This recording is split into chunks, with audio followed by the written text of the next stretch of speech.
Hey there, hi there, everybody. Hello, hello. How y'all doing today?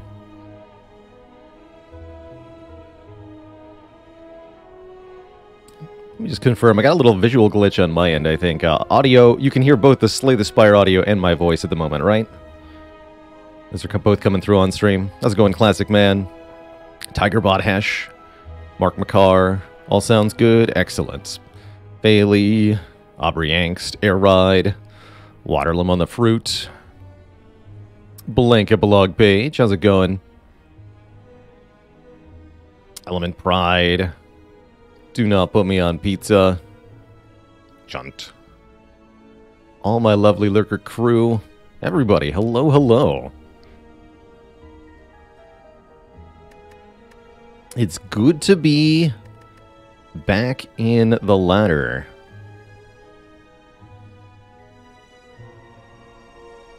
Here's that Slay the Spire. It's good to be back in the ladder. We've had some truly delightful runs as a result of the climbing process. Going to be playing on Ascension 5 Silent with our first run today, having previously conquered the first 4 Ascension levels. Notably, Ironclad got to 30 relics. That's a hefty run in terms of relic count, thanks to a 6 extra relic Black Star. And I think we had a lot of money somewhere. Oh, that's right. We didn't get 999 gold for Omamori, but we did get 275 and 222 gold separately back to back, and that was pretty good, actually. Hello and welcome to Rep Salty. Saj, thanks for 3 months of support. J Jackdo, thanks for the full metric year. Looking forward to some games today.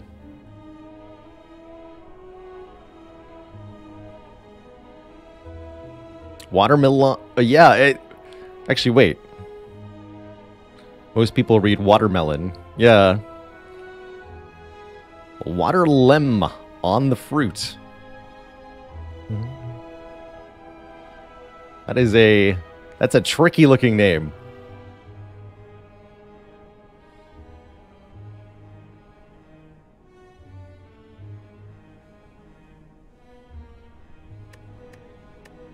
That's a tricky name. Watcher was ridiculous. Watcher was a good time. And we did Blizzard stuff on Defect. What joys will we have today here in our Ladder Streak Challenge? So, as a quick reminder of the Ladder Streak format, the goal here is to win streak through all 20 Ascension levels of Slay the Spire, going for a victory against the Heart each time. We started as Ascension 1 on the Silent and got 4 victories yesterday. Ascension 1 Silent, Ascension 2 Defect, Ascension 3 Watcher, and Ascension 4 Ironclad, which means Ascension 5 Silent is the next to play here. Should we lose a run anywhere along the way, then our progress resets all the way back to the first Ascension level, and you must try the climb again from the first step. The intent here is to create an ever-escalating challenge of consistency in Slay the Spire, cranking up the difficulty as you go. Might seem easy at first, but across 20 runs is an incredibly challenging task, especially if you're rotating characters like we are, and going for the heart like we are. Others who've tried the challenge can incorporate things like not going for the hearts, or playing with 1 or only 2 characters, whichever ones you feel most confident with, or want to play the most. But either way, I've always found the ladder format to be really enjoyable from a gameplay perspective. You're likely going to be winning most of your runs when you play the Ladder Streak Challenge format, even if you die on Ascension 3 or 4 consistently.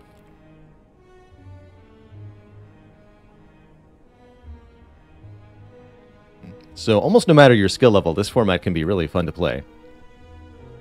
Has someone done a full 80 run streak with all the characters? Not to my knowledge.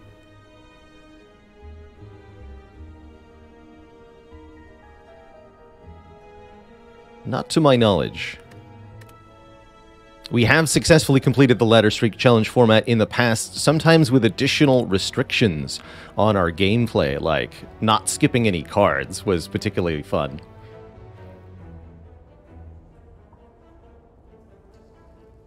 We're doing a standing stream today. We're doing a rare standing at the start of stream, something I almost never do. And I'll be sitting later when I'm tired of standing. But until then, I'm a stand-up guy. Got a very interesting looking Act 1. Here on Ascension 5, we no longer full heal after each boss fight. And that is going to make the run somewhat more challenging. It means how we manage our health each act becomes a lot more important, because there's a big difference between winning the act with full health and winning the act with 1 health. On the prior Ascension levels, that's not true. As long as you beat the boss of Act 1, you'll be full health at the start of the next act. So oftentimes in Act 1, on the early Ascension levels, Ascension 1, you can win boss fights by just trading health to them, knowing you'll get it all back. That's no longer an option for us, and we have to carefully measure out each and every hit point.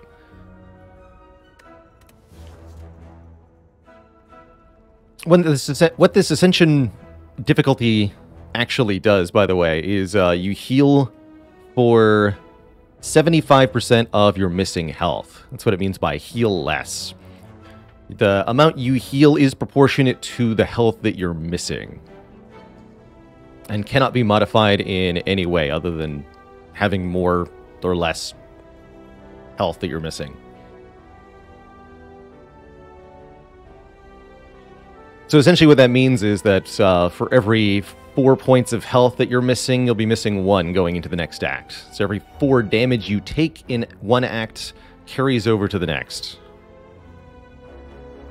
1 of 4. And yes, that's the same healing that you get on Ascension 20. Each of these modifiers is applied once and stay true forever. And that's also true of the damage modifiers. I didn't talk about them individually as they appeared, but Ascension 2, 3, and 4 cause normal enemies, elites, and bosses to be, quote, deadlier. They have higher base damage values, and these damage values are, generally speaking, the same that you'll see on Ascension 20. For example, the Heart will attack for 3 times 15, and 67 during the first round of assaults. And that is true all the way through and including Ascension 20.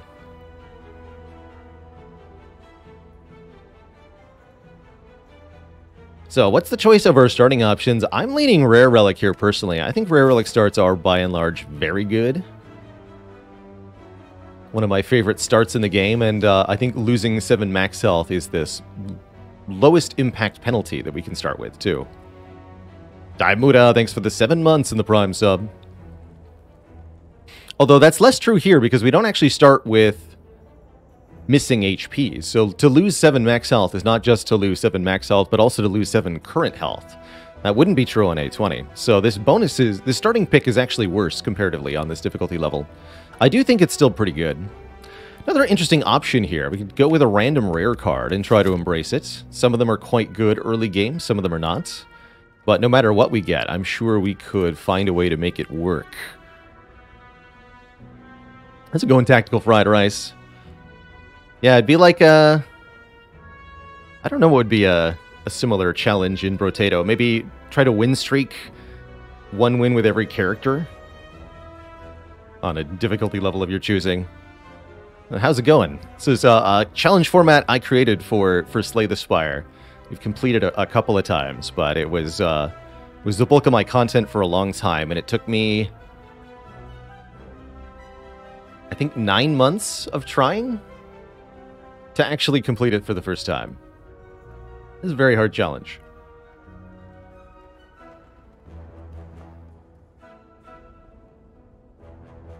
Do we take a random rare? I'm actually quite liking the random rare the more I think about it. The random rare card, that is, not the random rare relic. Losing that 7 max health will hurt us in the long run. And I think we have paths that can accommodate just about anything. Let's actually do it. Let's take a random rare card and see what we get. Get a Phantasmal Killer added to the starting deck. to make our attacks do double damage next turn. That can definitely be a card around which you can form a strategy with the Silent, for sure. Very interesting. Nightmare would have been cool. Nightmare would have been very, very cool.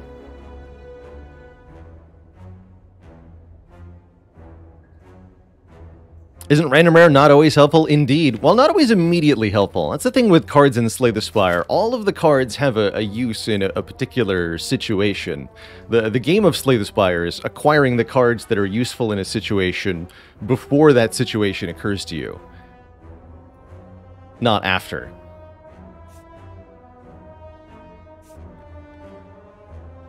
Trying to figure out how many events versus combats we want. I think we'd want some more combats here. Combats versus events early in Slay the Spire is generally a question of, do you want to get more potions? Do you want to get more card rewards? And to both of those questions, for us, the answer is absolutely yes. We'd like to gear up to fight an elite here. We'd like to find damage cards that pair with the Phantasmal Killer. The tricky part of the early Slay the Spire psychology is that events are fun, especially as a new player. They're mystifying, fascinating. You want to see them all, but if you don't get the cards into your deck, you're not going to be able to do much of anything. Look at those double damage strikes. Choo.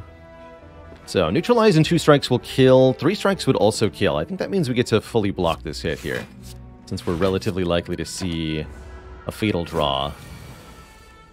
We didn't, but we were relatively likely to. Okay, we'll take 4 here. I think we would have had to take 2 last turn, so slight punish there. But I wanted to keep it all. Didn't work out. Oh ho! There's a card for dealing with early elites on Silent. Dash. One of my favorites personally. 10 block, 10 damage for 2 energy. You can think of this separately as 10 damage for 1 energy, 10 block for 1 energy. Both of those are really good trades. So as long as you're using both the damage and the block, this is exceptional. On turns where you're not being attacked, Dash is a little underwhelming. I also really like it with Phantasmal Killer. And that's what we're going to do here, is play our Phantasmal Killer, which will probably be our first upgrade. Phantasmal Killer has one of the most important upgrades in the game. Cards that upgrade from 1 cost to 0 cost, and that don't exhaust, I think are some of the best upgrades in Slay the Spire. It's an energy upgrade that you get to use multiple times, which is real nice. Vortex Curse says, does Phantasmal plus Divinity deal 6x damage? Yes. If your enemy is vulnerable, 9x damage. If Pen Nib is active, 18x damage.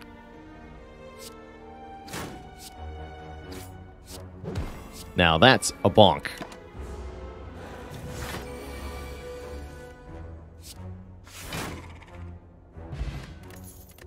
I think we have seen a times 18 before. On, or maybe it was only a times 9 that I did on Bludgeon. And if you're really spicy, you can add Paper Frog to the vulnerable there. Make it 1.75 instead of 1.5. To get an even higher multiplier. I'm trying to remember if there's another way to double. Can't be in Wrath and Divinity.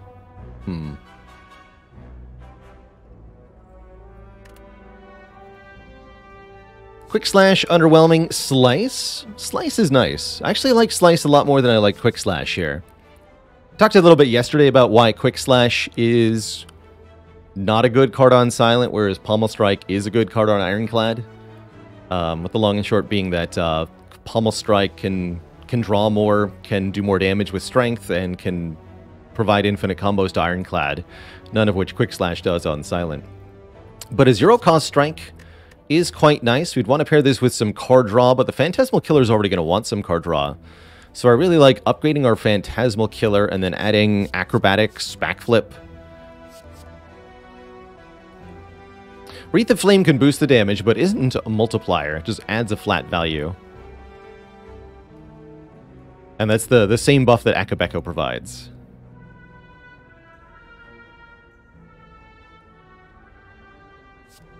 I'm taking a Slice.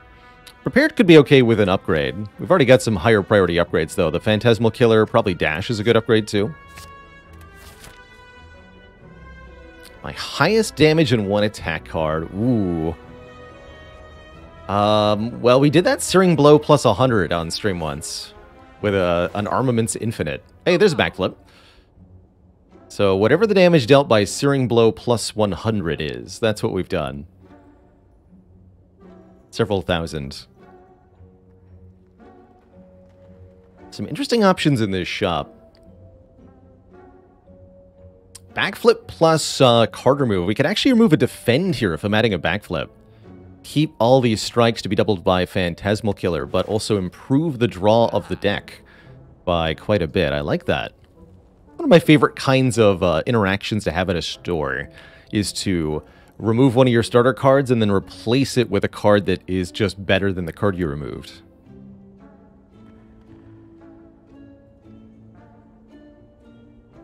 Oh yeah, I'm also... Yes, I've probably played Heavy Blade with 999 strength, which deals 5,000 damage.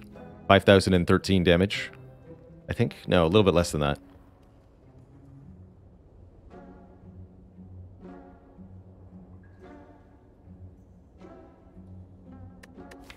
There's actually no limit to the theoretical damage you can deal with a card in Slay the Spire.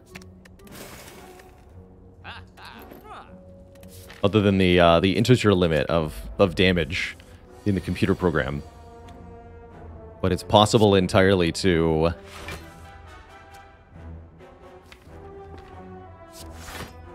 just do a billion. Literally billions. Trillions. However much. Any arbitrary finite number, essentially, is possible with combinations of cards and effects.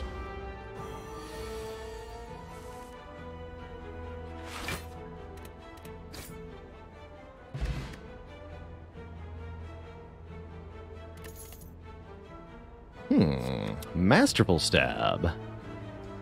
Interesting. I think Masterful Stab would be heckin' chonky, actually, in terms of the damage it deals to opponents here. Masterful Stab is 0 cost, deal 12. Very powerful attack, but it gets more expensive whenever we lose health.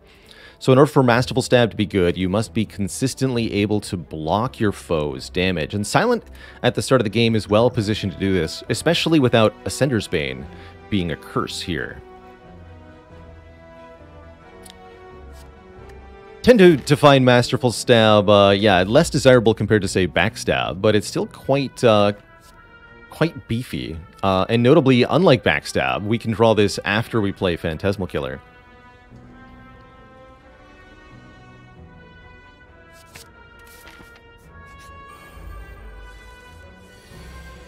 Let's do it.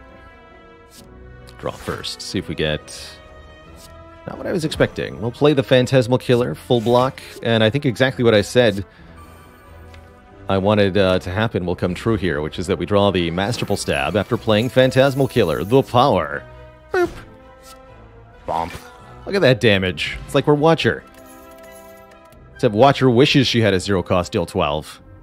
She does not. We want to keep taking attacks. Sucker Punch is perfectly reasonable. I think Sucker Punch is a pretty good card against the elites of Act 1 in particular, as it allows you to deal damage with an attack while still blocking quite well. I wonder if we go for the Burning Elite here. I don't know. Tempted to go this way, but fighting the elite without an upgrade is questionable. But then I'd be heavily disincentivized from elite fighting. Interesting. I think we'll do quite well in the first elite fight, even without an upgrade.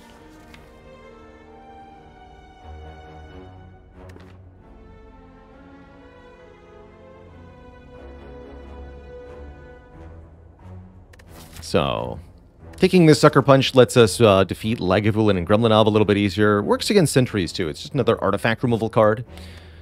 There's a lot of better cards Silent has for access to weaken. I like it. I'm going to grab this. And I think that's going to let me take this path, which is my preferred choice here. Fight this elite and get a relic.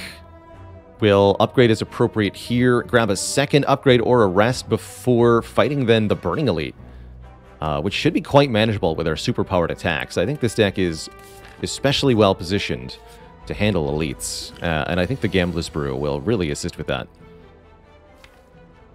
Speaking of... 8 cards in the draw pile, 8 cards in my hand.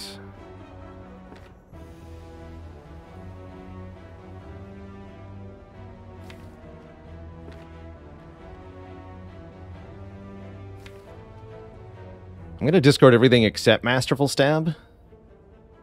And we're really going to hope Phantasmal Killer is not the bottom card. It is not, thankfully. Of course, I might not actually draw any damage next turn. That'd be pretty sad if so. Oh, good. We drew hella damage. And this Gremlinob is heckin' obliterated. Look at this. 24 damage, 20 damage, 12 damage, 6 damage. You're dead, son. And just like that, we have infinite potions. That's pretty cool. Very cool, Phantasmal Killer. Liquid Memories is going to let us get a card back from the discard pile. Particularly good with Dash here. And we're offered an outmaneuver or a distraction. I wouldn't take Bane without poison. If we had poison, it's actually not that bad.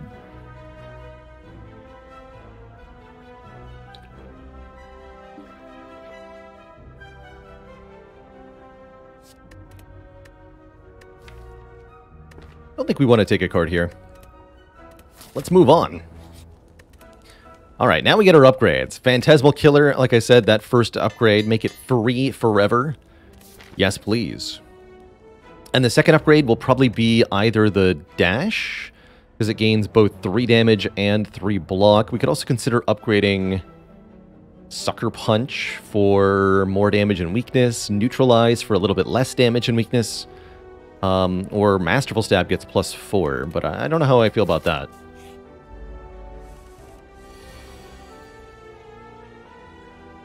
Alright, might as well backflip. Hey, good old Masterful Stab. Chonk.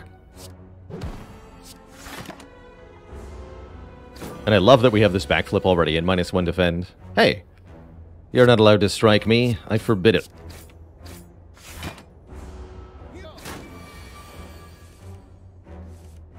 I can still play it even if you've hit me. Fool. Get a Fear Potion. That's going to be good. And there's more card draw. Acrobatics. Draw 3, discard 1. I specifically asked for Acrobatics in the wake of getting Slice and Phantasmal Killer. Did I not? I think it's going to be good with Masterful Stab, too. And better yet, we can upgrade it to get even more card draw out of it. We could consider Infinite Blades or Riddle with Holes if we're seeking more attacks, but quite frankly, these are less efficient attacks than the ones we already have. And anytime you're in a situation where a card is providing a duplicate effect, note that it's also weighing you down by virtue of having to draw through it each combat. Try to avoid having too many cards that do effectively the same thing. Duvu Doll, huh? For every curse we have, we'll gain strength. On this Ascension level, Duvu Doll doesn't automatically give you any strength. You have to actually have a curse. And there's no Ascender's Bane here.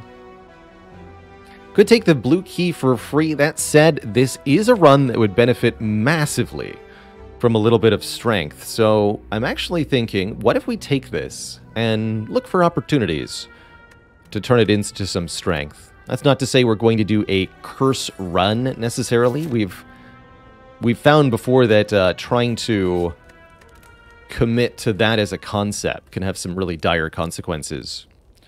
But I think there are a couple specific curses we could pick up that would be really worth it. In particular, I'm thinking Calling Bell from the Act 1 boss looks real spicy-like. Since that comes with an unremovable curse as a downside to also giving us some other really good stuff. You know, I think Phantasmal Killer plus a Fear Potion is going to give Lagavulin a really bad time here. This is a Lagavulin with +4 Metallicize, 4 more block per turn. In all things considered, not too bad. as a Burning Elite here in Act 1. Something we should be able to clobber pretty easily. Perfect. Wakey, wakey.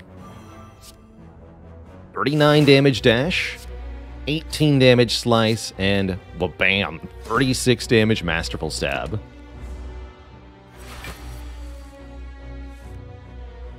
How do I value the acrobatics versus the dash upgrade? More cards means more options on our turn, faster cycle back to masterful stab. Whereas the dash is providing damage that can get further multiplied, right? On that previous turn, because we upgraded dash, it did 9 more damage, since we're at ×3 damage multiplication there. And the block can help a lot, too. And doubly so with Liquid Memories. Seemed like an important one. Alright, don't quite have a kill, so we will take 5. Not as in a, we're going to take a break, but we're going to take 5 damage from this opponent. And then we're going to kill them. Ninja Scroll is here to give us 3 Shivs turn 1. We've had quite a few Ninja Scrolls on stream recently. I think Ninja Scroll perfectly fits the bill of what this deck is trying to do, so I'll probably be picking that up.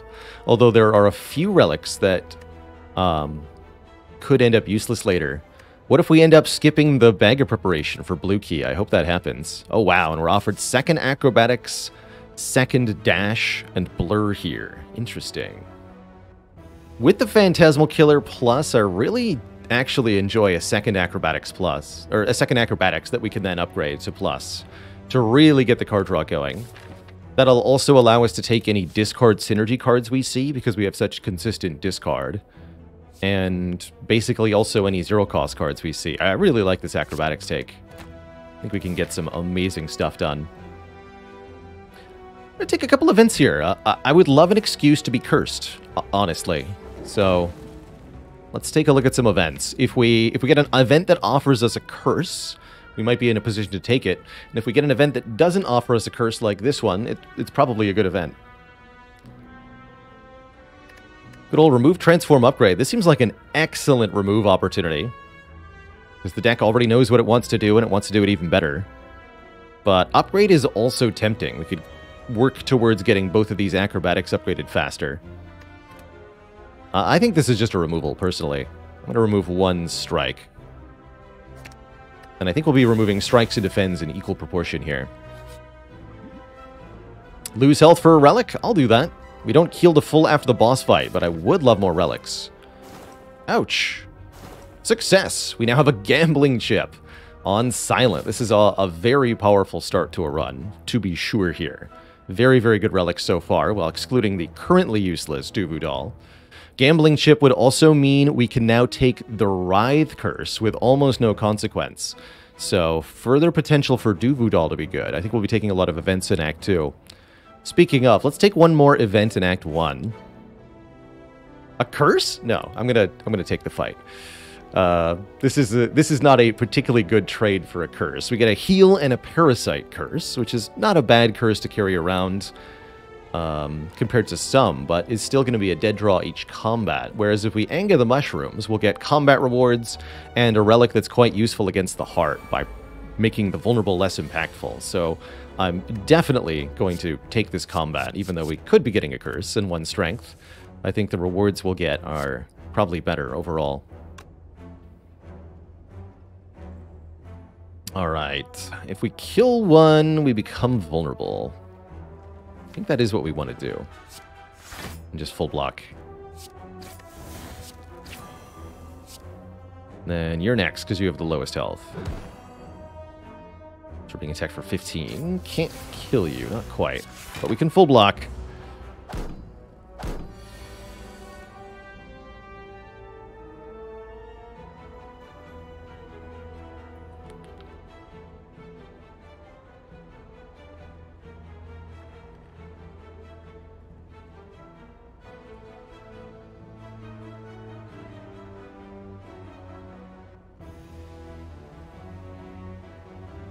Dream of Storm. I'm trying to think of a fungi-based pun for you, but there's not much room to be creative with those.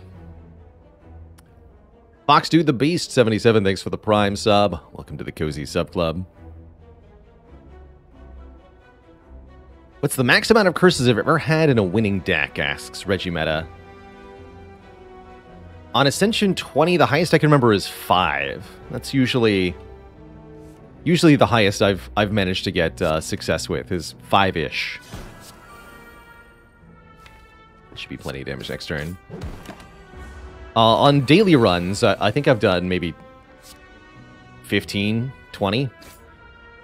Daily runs, especially with a cursed modifier, or better yet, cursed plus hoarder. If you want to play a truly cursed run, can get oodles and oodles of curses. Would I ever get a Spire tattoo?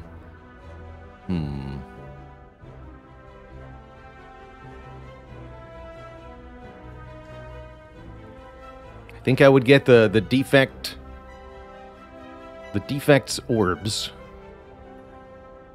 Plasma, fire, lightning, ice, and dark. On my lower back.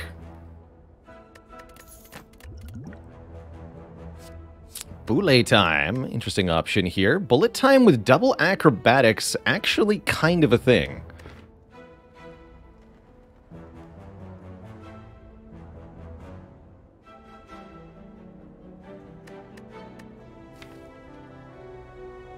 Have to upgrade the bullet time to bullet time plus.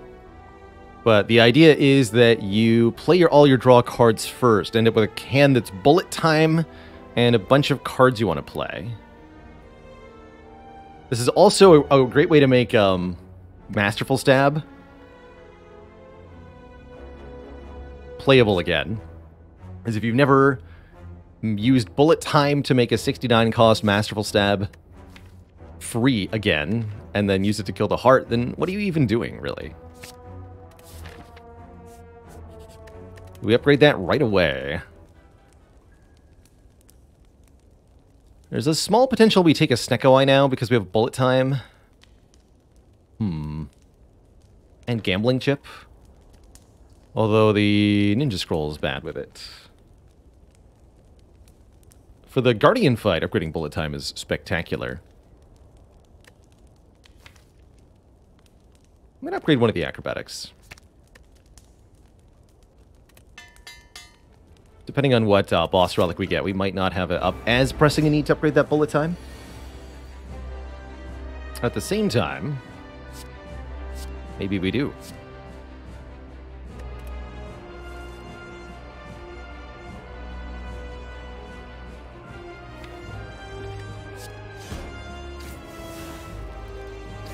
Some room in hand. So currently I have 4 attacks. 4 energy worth of attacks. I can't even play them all meaningfully though. So let's acrobatics here. Here's the Phantasmal Killer. And our next turn. If that's what I'm drawing, then I don't actually want the Guardian to be in defensive mode. So let's bring the Guardian as close to transforming as possible without actually doing it. I also don't want to keep the Shiv. Okay, we'll stop there. This could be a really good fight for the Ritual Potion, actually. We are going to get a potion after this fight. And that 1 strength per turn will make this fight super easy. Let's do it. Don't foresee the Ritual Potion being useful immediately in Act 2 anyway. Have 3 weaken, even though I only have 2 weakness cards in my deck. Reshuffling.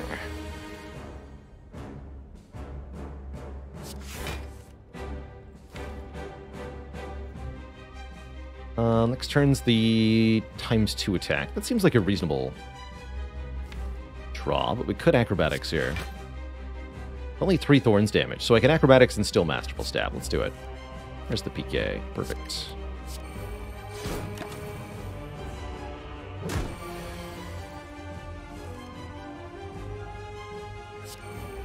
Bonk.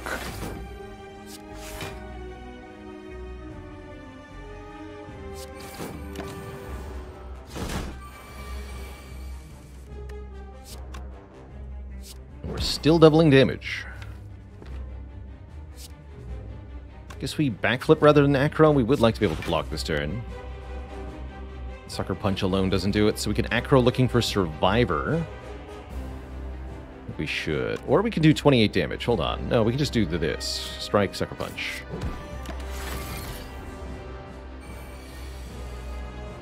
That works better.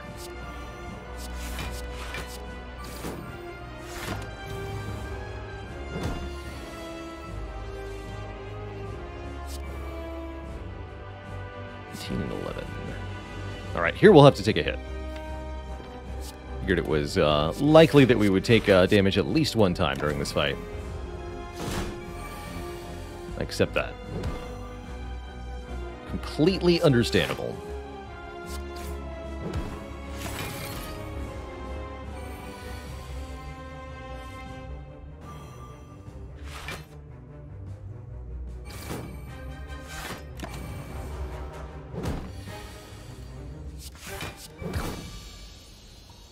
Okay, GG to the Guardian. We get through the act with 47 out of 70 health. We'll heal for, like I said, 75% of what we're missing. So, quick mathulator here.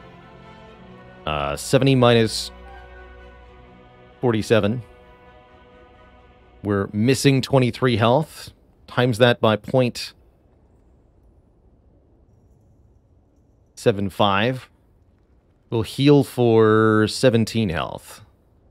So we should go to 47 plus 17 is 64. That might round to 65. We'll see whether we'll be on 64 or 65 health going into the next act. Many consider Adrenaline to be a must pick or should pick. I consider Glass Knife with Phantasmal Killer to be obscene. So many people ask me, is Adrenaline an always pick or a free card? And I'll say, yes, it's almost always good to add to the deck. There's no question that adding Adrenaline to this deck improves it. But the question to me is there another card that can do a better job? And I think Glass Knife is one of the chunkiest damage cards Silent has. Does need an upgrade to take full advantage of it. But oh my lord, can Glass Knife hit like a truck under the right circumstances. And we have the right circumstances, especially if the Duvu doll ends up doing something.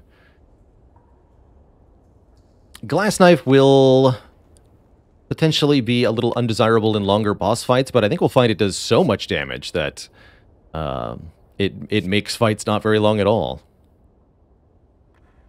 I do think the Adrenaline's also nice with a bullet time. I agree with that. Taking this Glass Knife, though. Ah, and we don't find the Snecko Eye, but we do find the other relic I was hoping to see, the Hovering Kite.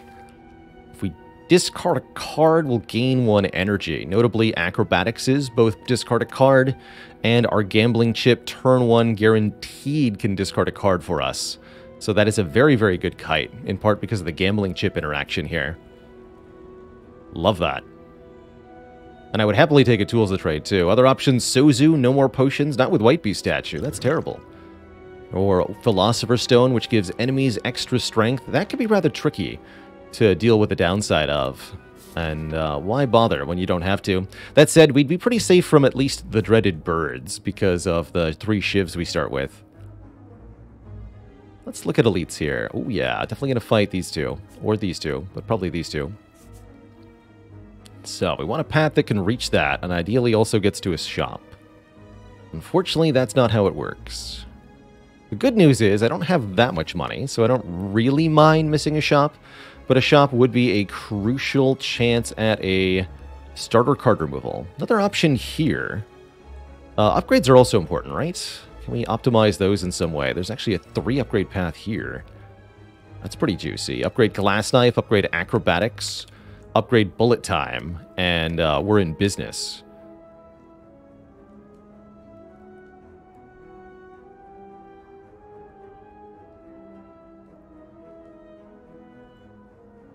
Could also go to 2 shops and then cross over here, but we get many upgrades fewer. Seems to me that's not likely to pan out. And yes, if we take a bunch of events, we're not unlikely to find a shop in one of the event rooms, although the current path that I would mark here, I think I actually like this one a lot, only hits 3 events this act, which is certainly not enough to guarantee anything.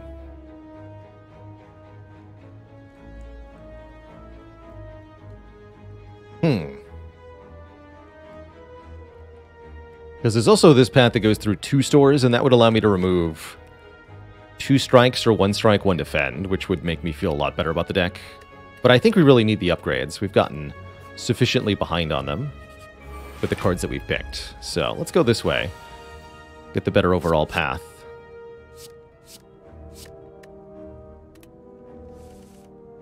Oh, you messed with the wrong silent.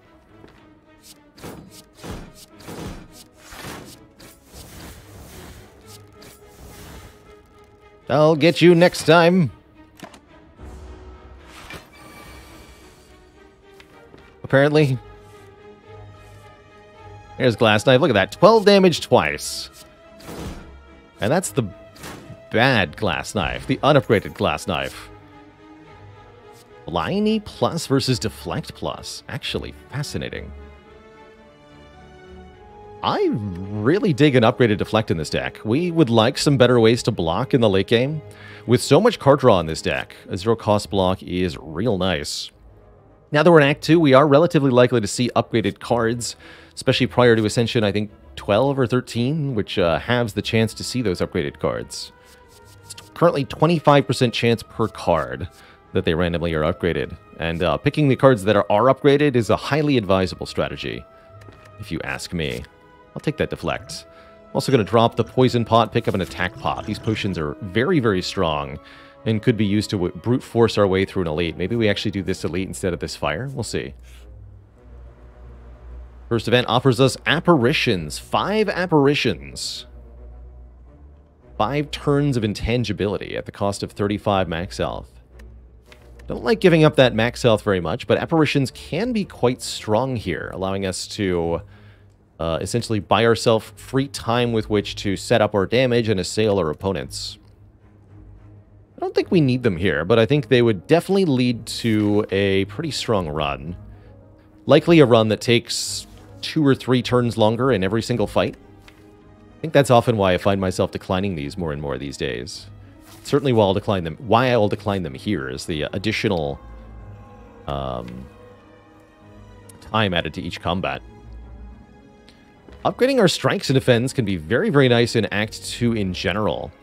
Silent in particular really likes to upgrade her defense because those defense can be further boosted with footwork to be a real part of her block engine. And the upgraded strikes are really powerful with our Phantasmal Killer here, so they're still relevant as well. We're also more likely to play the strikes and defense because we have the bullet time, so they might be free sometimes. Usually, I think the breakpoint for this event is 4 or 5 upgrades versus the removal on starter cards. We're getting 8 upgrades here. Although I am likely to remove some of those starter cards, we'll be carrying them at least until the beginning of Act 3, so let's do it. Yeah, and who knows, maybe we'll get a strike dummy, and those strikes will be doing base 12, and they'll be really good. That too can arise. That's enough to block. Damage for the rest. Then we Ekro, then we Bullet Time. Play it all. Bonk. Beautiful. Beautiful turn. 18 plus 26? No, backflip into the Masterful Stab. Chonk. And bonk. Haven't had a lot of need to use our potions yet. Though, don't worry, they'll be relevant. Where's the upgraded cards from last reward? Hey, game? Hello? Are you even listening to me? Still think I like these potions more. Ancient Potion could block the Snecko debuff, for example, in the next fight, but I'm not too worried about the, about the combat that we're facing here. With Bullet Time, I actually can discard these shivs to get other stuff to make 0 cost, but since we're going to be confused, I don't want to redraw these shivs. Do I ever get Wristblade? Yes. Actually, this deck would love Wristblade for a couple of reasons. I hope we get offered Wristblade after the next boss. Please make it manifest for me. Thank you.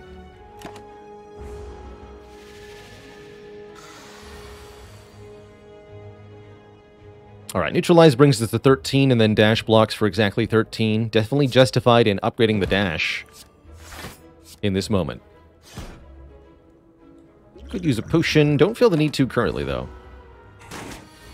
Might want to on this turn. Ooh. Hey, everything rolled normal cost. What? Hello, Snecko? What are you doing?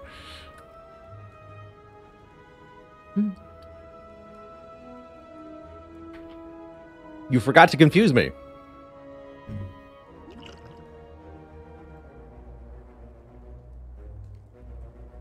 So I think we acrobatics first?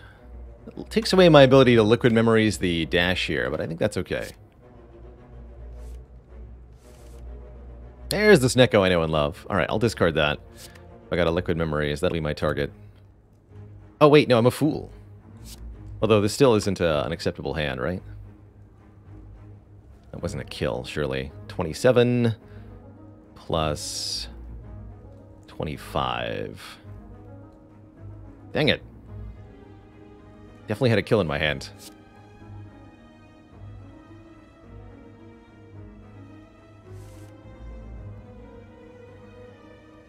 Well, that's embarrassing.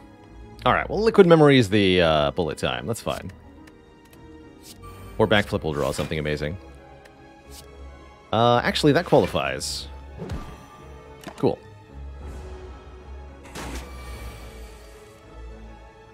But yeah, I could have just earlier in the fight used bullet time and won this. So these turns were unnecessary, but we ended up keeping the potions, so I'm okay with that. Get offered a Distilled Chaos to play the top 3. We're also offered a second copy of Phantasmal Killer. Another upgraded Flying Knee, too. Interesting. I think I actually would rather take the upgrades than the elite fights here. So I'm going to skip out on this first elite, take an upgrade. This deck really, really improves with more upgrades. We take the Flying Knee, then. I think we might want a second Phantasmal. Being able to stack them, or maybe we actually just want to draw the one we have more often. That might be the real answer. I don't have an upgrade for you at the moment, Phantasmal. I'm sorry. Alright, bullet time, you're first. It's already been relevant a couple of times. Blast Knife is second.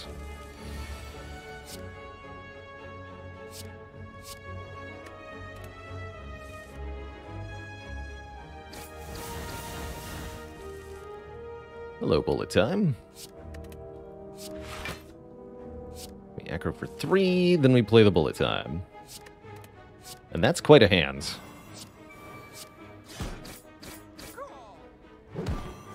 Actually really easy to underestimate just how much bullet time can make happen in one turn.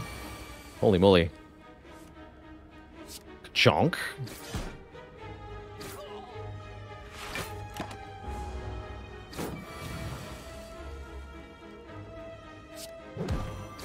And then sometimes it does nothing. But we love it anyway. Ooh, Fire Potion. That might be better than an attack potion. For block cards, I really like Dodge and Roll Plus as a way to block on Silent. That could really help us transition to our mid and late game. And if we get any Dexterity, oh, we'll be very happy. Can't double Fire Potion with Phantasmal Killer. It's true, actually. These can all be multiplicative with what we're doing. I think Caltrops could also be a really nice complement to this deck in the long term to shore up our damage output for the hearts. Silent can really struggle playing a lot of attacks against the Corrupt Heart in Act 4, but this can make a big difference here. Love Dodge Roll, but what is it doing right now? Making us take less damage from Book of Stabbing, blocking Bronze Automaton's initial attacks, saving us a bit from Gremlin Leader, maybe? And it might be crucial for blocking the Heart Fight later, is what I'm really thinking about with Dodge Roll. Even just in its upgraded form, as it is. It's adequate, as far as I see it. Not great, but adequate. Alright, Glass Knife is upgraded. Paper Crane is here. Enemies with weak deal 40% less damage rather than 25%. Arguably one of the best defensive relics in the game. I'd also like to point out the unusual and fun mathematical composition that is Paper Crane plus Odd Mushroom. So if we're vulnerable and the enemy is weak, it's times 1.25, and then times 0.6. So that's fun. These two together, actually, what is the heart going to attack for on... If we weaken the heart, what does it hit for on turn 2 with a big attack? It's 45 times 0.6 times 1.25. It would only be 33 damage. Wait, really? 33?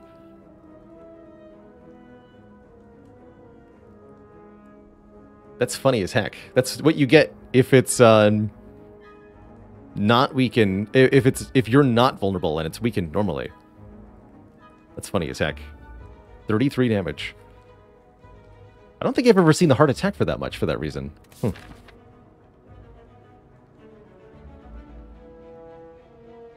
Game does all mathematical calculations first, and then the final result is floored, rounded down to the nearest integer for damage. Since we have Paper Crane, we should upgrade the Neutralize to give us an extra turn a weekend. It's going to be a big deal here. Aha! Alright, but Regret is one of the curses I think we don't want to keep, right? This will hurt us constantly. The end of your turn, lose health equal to the number of cards in your hand. I would have to reliably discard that every time. Or else. All for 1 strength and some money? I think I'll just take 100 gold. Thank you. Isn't it base 2x12 at this Ascension? No. No. On Ascension 4, it becomes the full damage for Heart.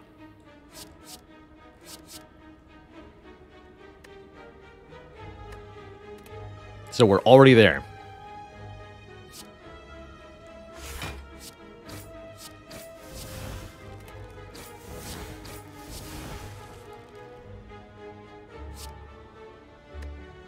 This is a very good showing for bullet time. I'm just going to backflip rather than playing acrobatics here. Then we go bullet time and boop, boop, boop. Boop, boop. Very powerful turn 1. Please double my damage. Thanks. So it looks like this wants to... We definitely want the weekend to keep going. So probably Survivor, Sucker Punch, Glass Knife. Can't play everything here. Even with the energy from the Hovering Kite, because Survivor has to discard something. And we're probably killing next turn, so I don't think we need the block from the dodge and roll.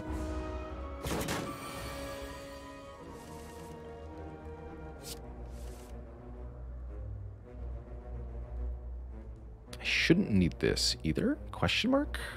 This is enough block. I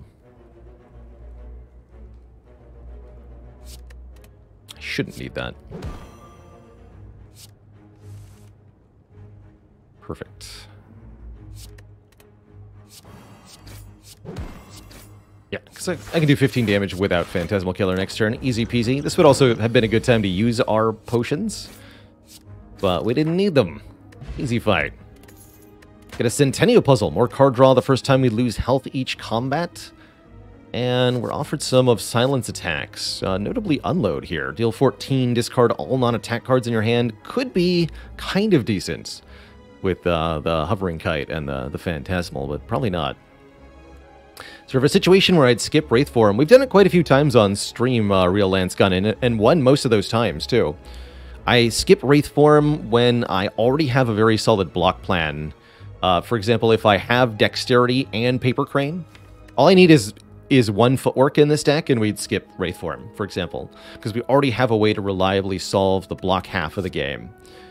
In that case, we're looking for ways to improve our damage, not interested in a Wraith Form. Alright, I'll start using potions to kill some numpties. Let's do it. You're up first, buddy. Snake Plant.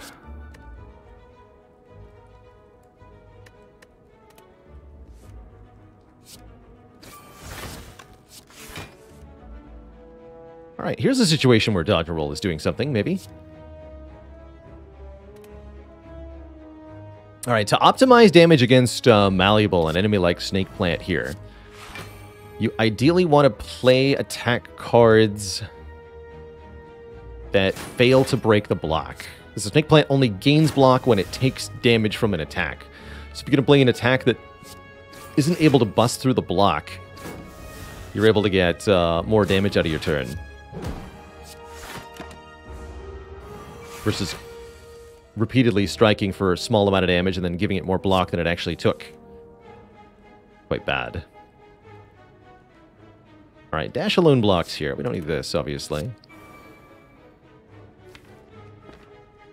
We have Phantasmal next turn, so I want to draw these next turn. Perfect.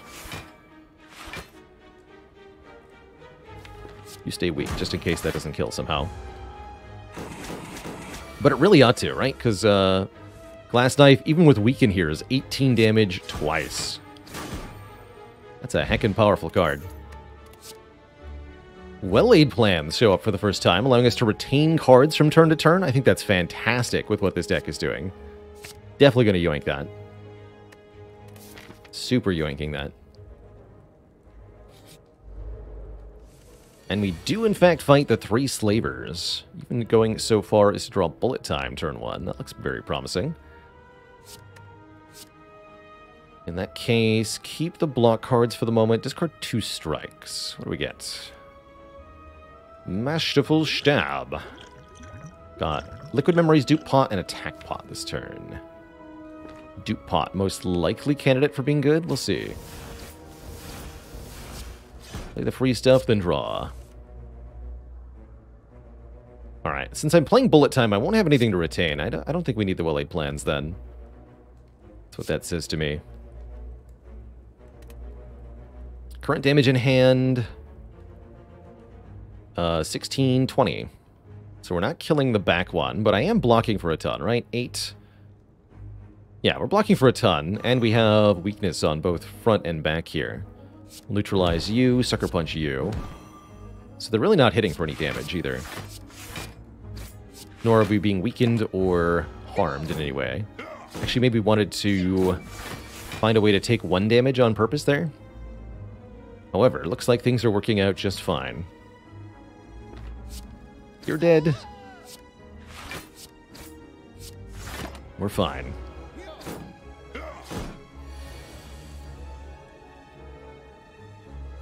I think we just saw a situation where well-laid plans is bad. Well-laid plans is bad if the fight that you're in requires you to play all of the cards in your hand every turn. Then there's nothing to retain. Blah. It's also not a card that helps you out on turn 1, which can be very crucial.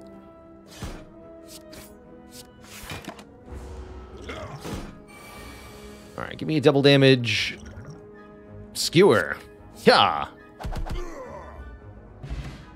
It happened. It truly happened. Twitch chat called it. The strike dummy is here. Our strikes are now 12 damage. And sneaky strikes are going to be even more than that. So keep your eyes peeled for sneaky strikes, Twitch chat. Manifested the dummy. Please don't call chat a dummy. Oh, you mean the relic? Yes. Yes, they did. Do we upgrade the well-laid plans now? I think so. I don't even know if we want a Runic Pyramid. I'd rather have a Calling Bell. So...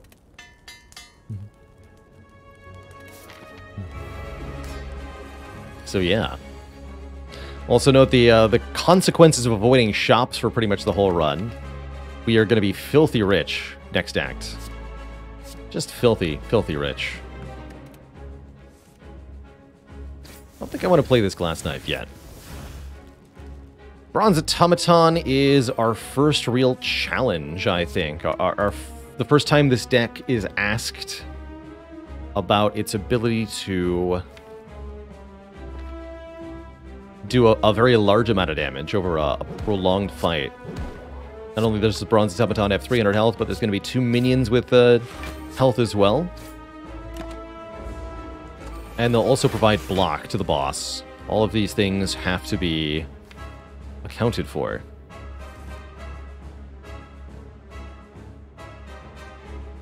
Deflect. So, Swift Potion here looks pretty good. As we'll get the well-laid plans in play with the bullet time. Let's do that. Strike also does 24 damage.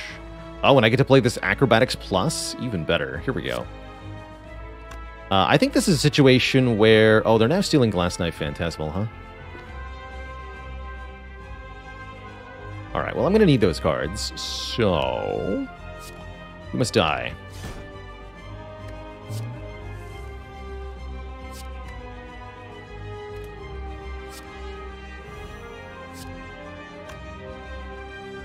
D6.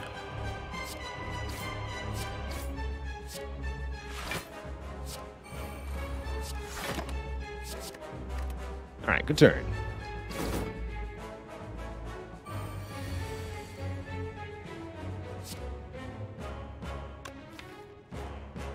Looks like we'll be blocking next turn. I'll play the Phantasmal Killer next turn then, not this turn.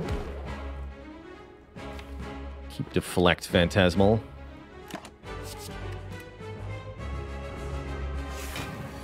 12 by 2, how about 7 by 2?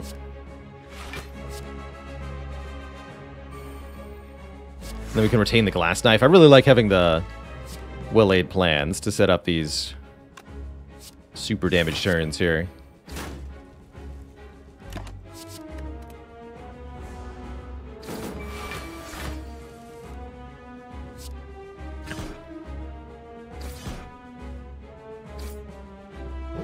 Automaton will be weakened for next turn. Could do a little bit more damage this turn with the memories here. Get back Glass Knife, do another 40. It's only 40 though. Won't be enough to make a difference next turn, so let's focus on blocking here. Nice Hyper Beam, nerd. Easy. Just block. It's that simple.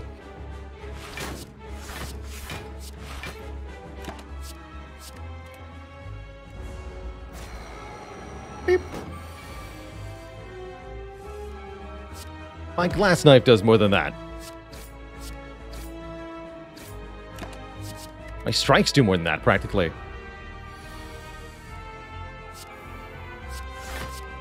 You call yourself a boss? You're pathetic.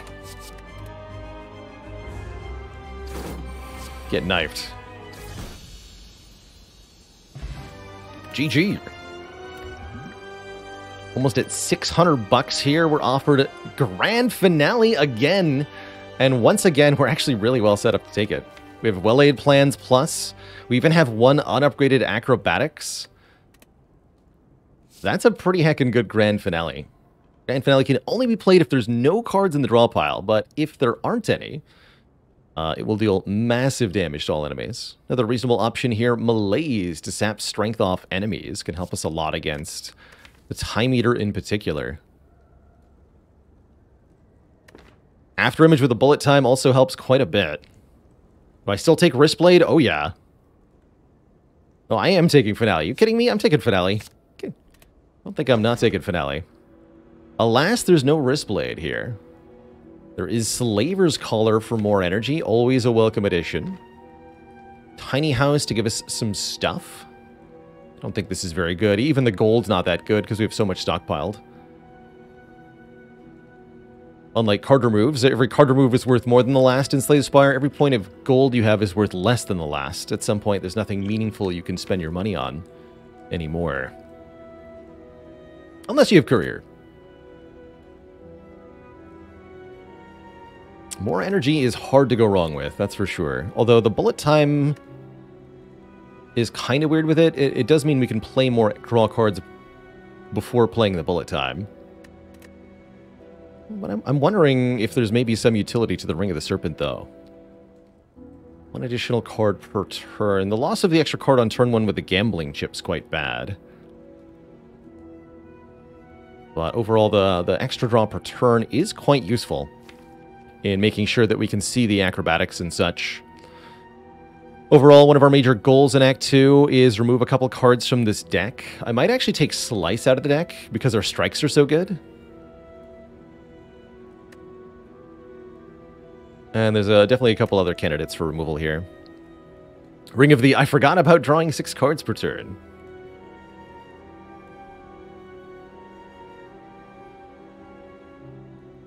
I think I just take the higher base energy for the tough fights. I'm sure we'll find plenty of use cases for that. No, I think Ring of the Serpent on Android still draws 2 cards per turn. We got our green key in Act 1. That was very smart of us. Alright, well, we're definitely going to stop by this store.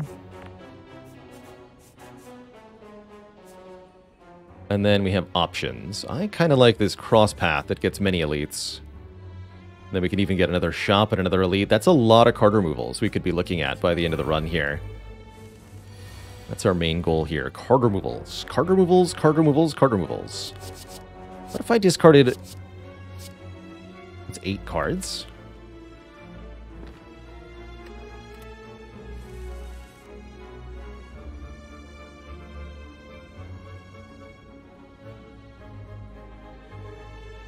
Four plus 3 plus 2.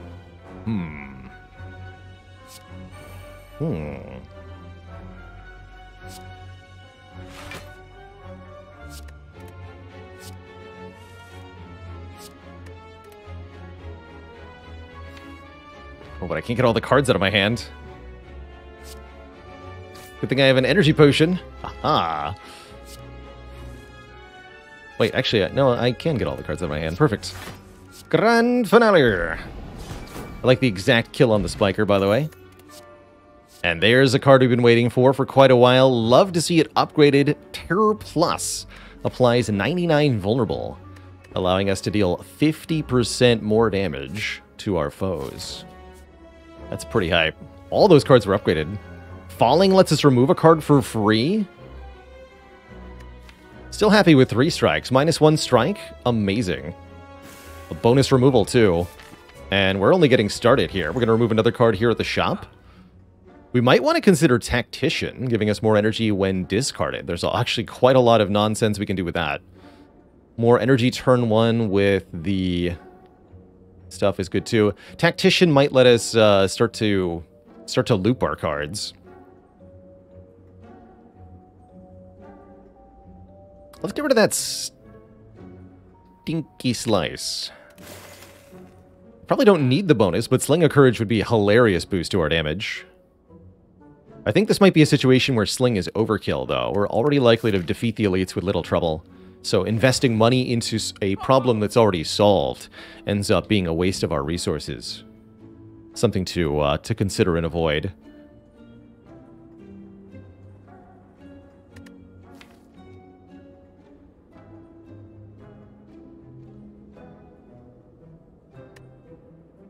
I do like Lantern a lot here, too.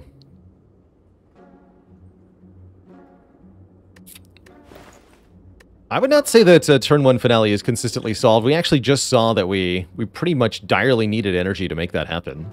So I am going to buy the Lantern. I'm not sure about Tactician. On one hand, it's energy. On the other hand, it's another card in the deck. It's also money out of my pocket. Skip that.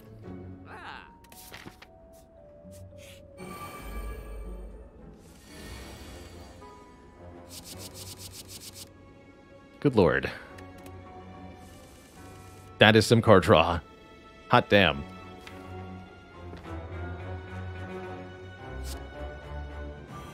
The Flower. We do get our Acro Plus. Backflip draws 2. Acro Plus draws 4, but there are 3 cards in the draw pile. What's a Silent to do? And the answer, Twitch chat, is utilize the fact that there's a 10-card maximum in our hand.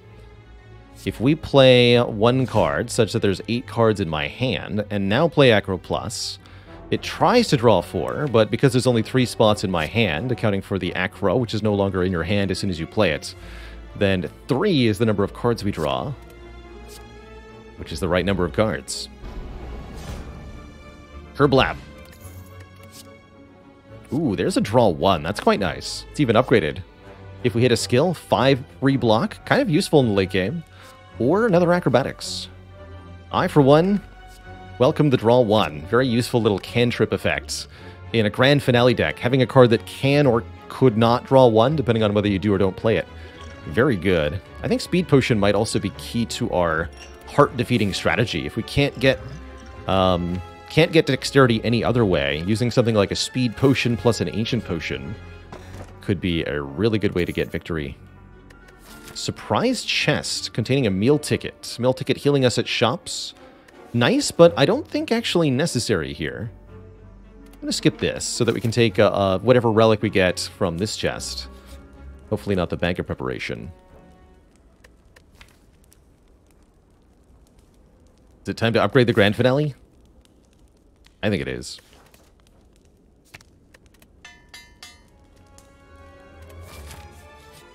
Yeah, we're just not taking enough damage for the meal ticket. Well put. I would say that's quite accurate.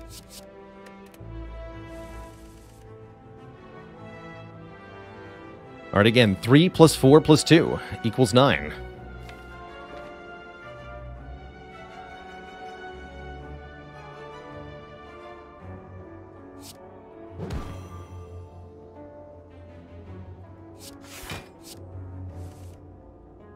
But actually being able to get the cards out of my hand is a slight obstacle here.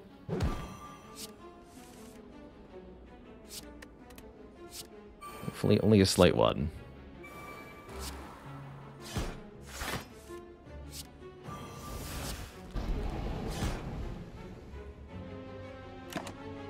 Very good.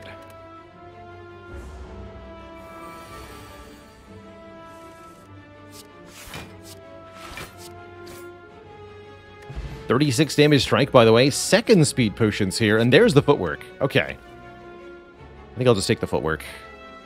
One copy of footwork is going to make our blocks so much blockier. That alone should be sufficient for dealing with heart. And whatever our boss is. Who's our boss? Awakened One. Yes. Especially prior to Ascension 19, footwork is super worth it against the Awakened One. Because it's going to make your blocks a lot better than the amount of strength gained by the boss. Let's go double speed pot here. That seems like overkill, but we'll see. This is not a fight where turn 1 finale even necessarily helps me that much. So, let's just keep the shivs this fight.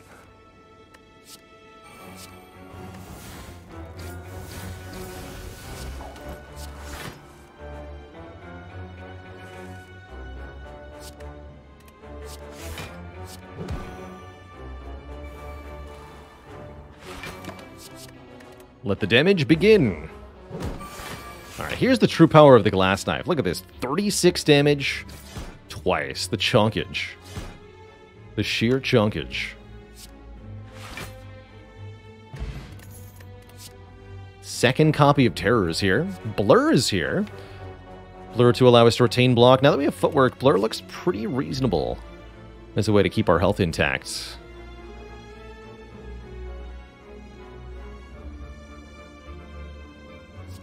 Less cards is more, but I still think this is quite good. The boot! So glad we could take the boot. Welcome, boot. Alright, Giant Head's also not a fight I want to necessarily try to turn 1 finale in. Here the goal is to play all the one-time use cards so that we can finale this thing multiple times, ideally. Discard 1. Order? Doesn't matter.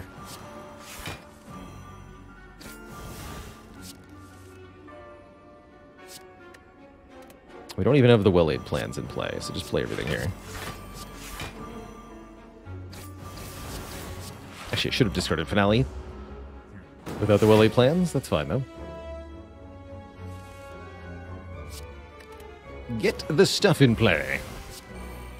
I'm going to skip the glass knife here because it lowers in damage each time we use it, so I want to preserve it.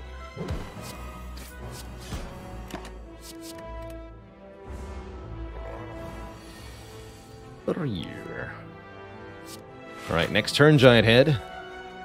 That's when you meet your maker.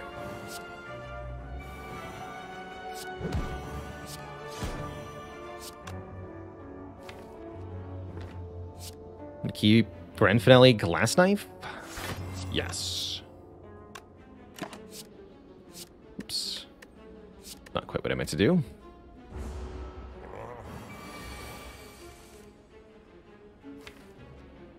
And I actually don't have the right amount of draw. I didn't consider that. Hmm.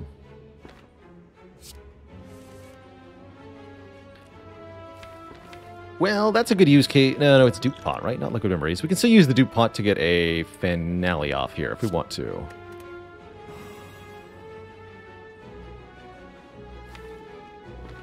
I'd have to dupe the backflip. That's quite reasonable.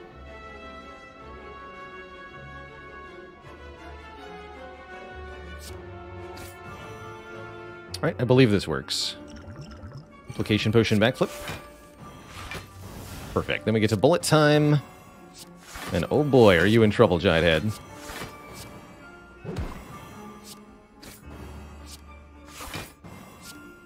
Kerblam and Kerpow. 310 from the finale there. With Phantasmal Killer, Vulnerable, and many stacks of Slow. Boat Thingy's an excellent relic find. Do we want an Envenom here to add poison? I don't think so. When we're attacking for 100 damage, we don't really care if we add 1 poison at the end.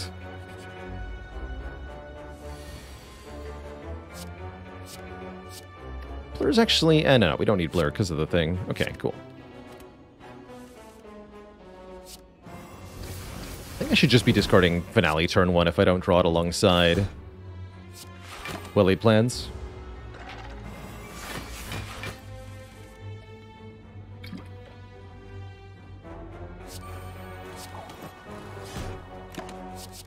Seems rather reasonable.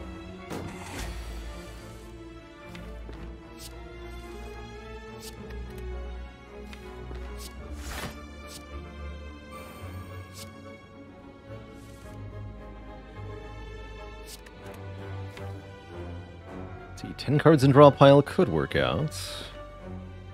Sure. Keep bullet time here? No, not with this hand.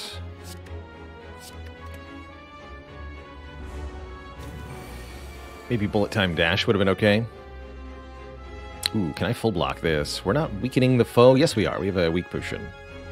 Yes, I can full block this. And then we just naturally draw into the finale with Phantasmal next turn. And I won't even be weakened anymore.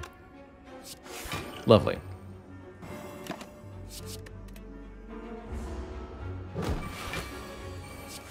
$180 damage. Let's go. Boop. Backstab with a plus. I don't think we want it, truthfully. We've passed the part of the game where backstab is pretty good. We talked about the art earlier in the run, the art of Slay the Spire being the process of getting the cards that are useful in certain situations before said situations occur.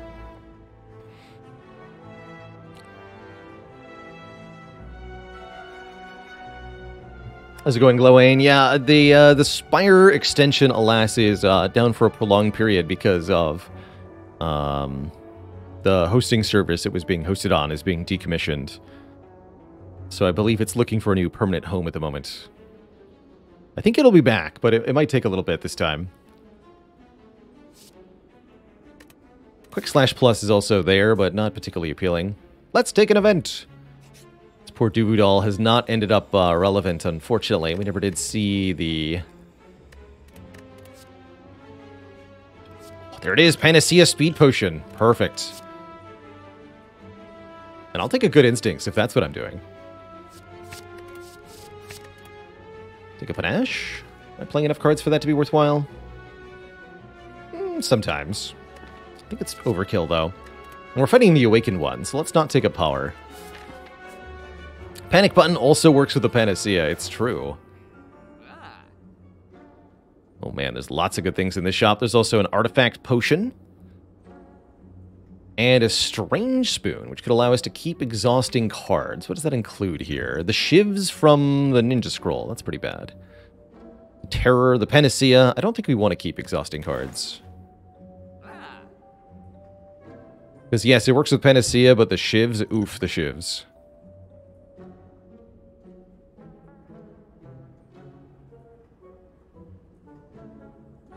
Could buy the Peace Pipe, but we can only realistically use it for 1 remove, so that's paying 300 gold for a card remove, and that's definitely not worth it. I am going to remove 1 more strike here. Ghost is very good. I think I might actually go Ancient Potion, double Speed Potion here. Wait, we don't need the Ancient Potion necessarily? No, we don't need the Ancient Potion, because we have the Odd Mushroom. We don't need to block Vulnerable. Alright, yes, we'll buy a Ghost in a Jar. That's a nice little safety net on the run. And I don't need a Footwork, actually. Because we're going to get our Dexterity from Potions for the hard fight. What fights would Panacea be good to keep for other than Shield and Spear? Can be quite useful against Time Eater, specifically blocking the drawdown that Time Eater tries to inflict on you.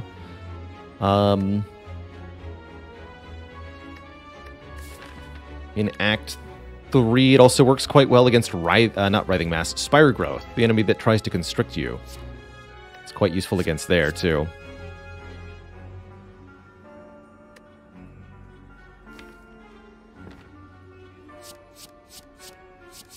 What if I did this?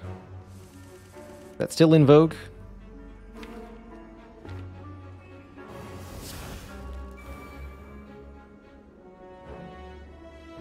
Looks like I could pretty reasonably set up a next turn thing here.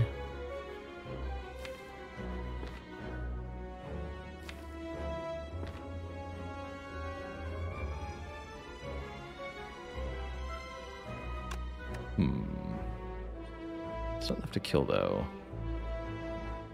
Alright, so for this to work, I want Acro to draw 3. Play it now.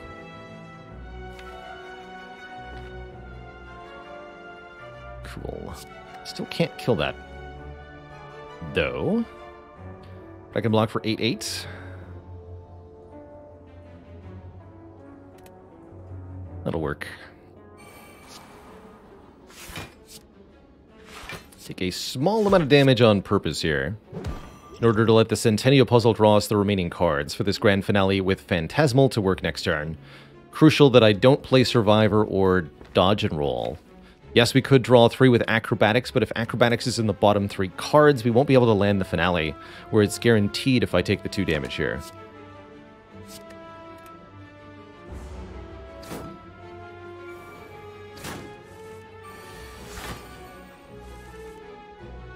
Grand finale!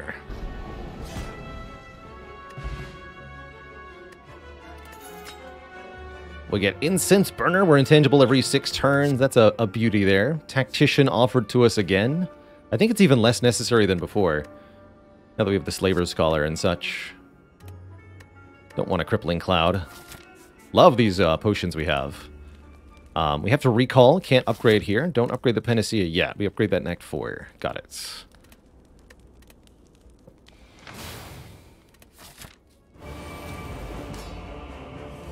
Alright, Nerdbird. With Paper Crane, I'm really not afraid of the Awakened one whatsoever. This should be a very easy fight overall.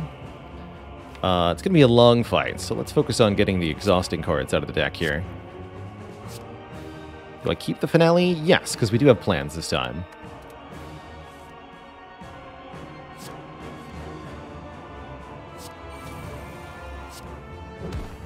$13, perfect. Plan on using Finale to kill the birds? I can count on it, in fact. Am I willing to not? Okay, alright. Got 14 block next turn. What's the worst that could happen? Exactly. Nothing bad will ever happen.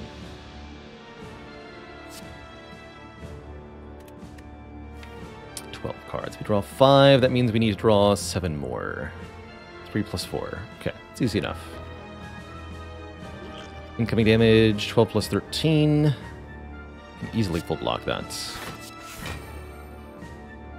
I can get to keep a defend if I want to. Don't play the Glass Knife yet, then.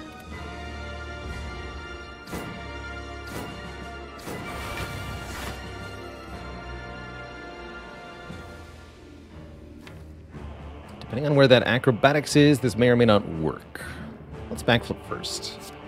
Let's see what the situation... Actually, if I backflip, this gets even uglier. No, let's Acro first. No dice.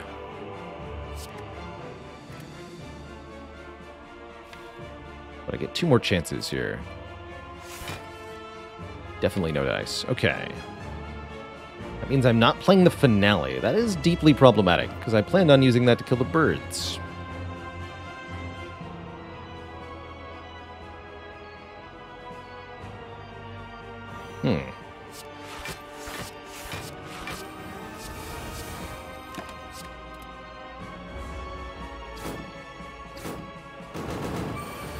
These birds are only going to get stronger with time. We gotta sort this out quick, or else. We do have double damage this turn.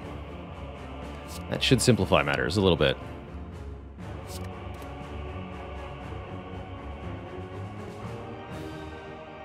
Only the damage lined up a bit more nicely here. Can't play the footwork, huh? Actually, I'll keep the glass knife intact if I don't actually need it here.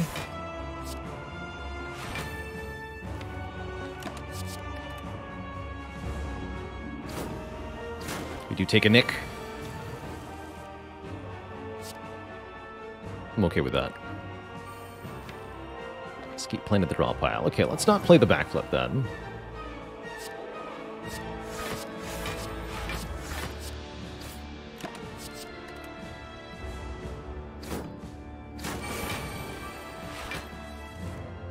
Howdy, irreversible trauma. Oh, it's the bottom card? That's funny. This finale has been misbehaving. Showing some of the myriad of ways in which it can be quite tricky to land a grand finale successfully. There, okay, you're gone. You're gone, you're gone.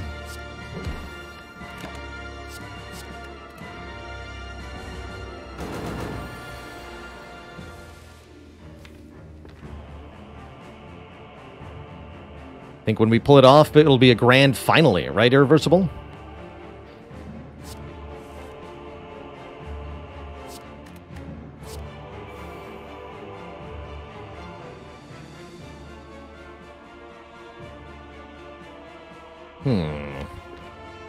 No need to overcomplicate here.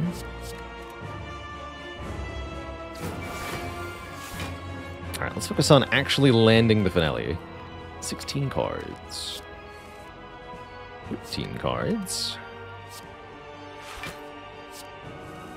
9 cards. Draw 5, draw 3. No, really? Do math earlier, you say? How tricky. Unacceptable.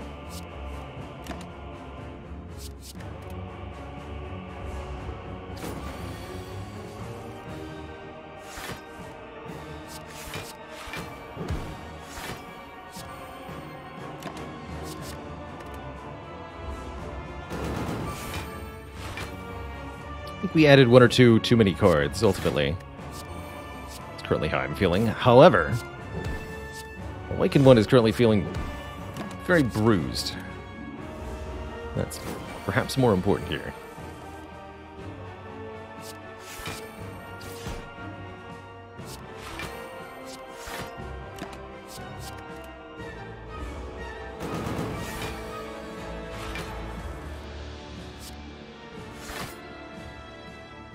Could finale this turn, rather finale next turn. Keep those 2. Grand final here.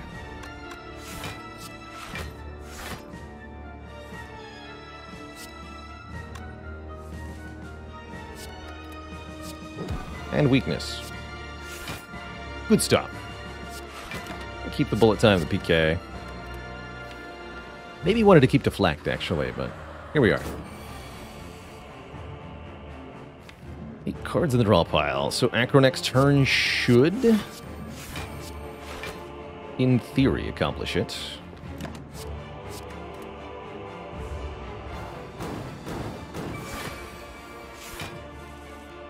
But no dice on the draw, once again.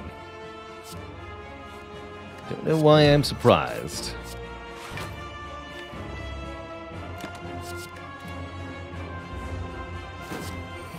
Definitely need a frozen eye. That would fix out all these little kinks we're having.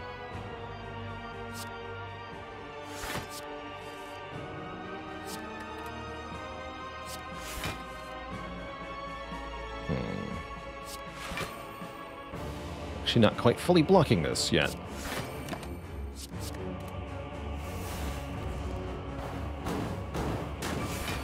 Another little hit there. Not a big deal, but a little concerning. I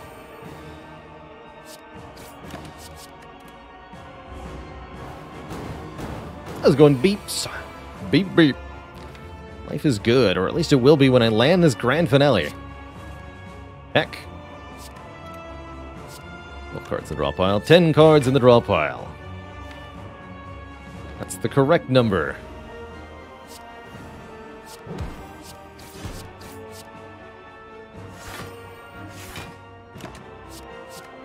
Oh, and you're adding one stinky...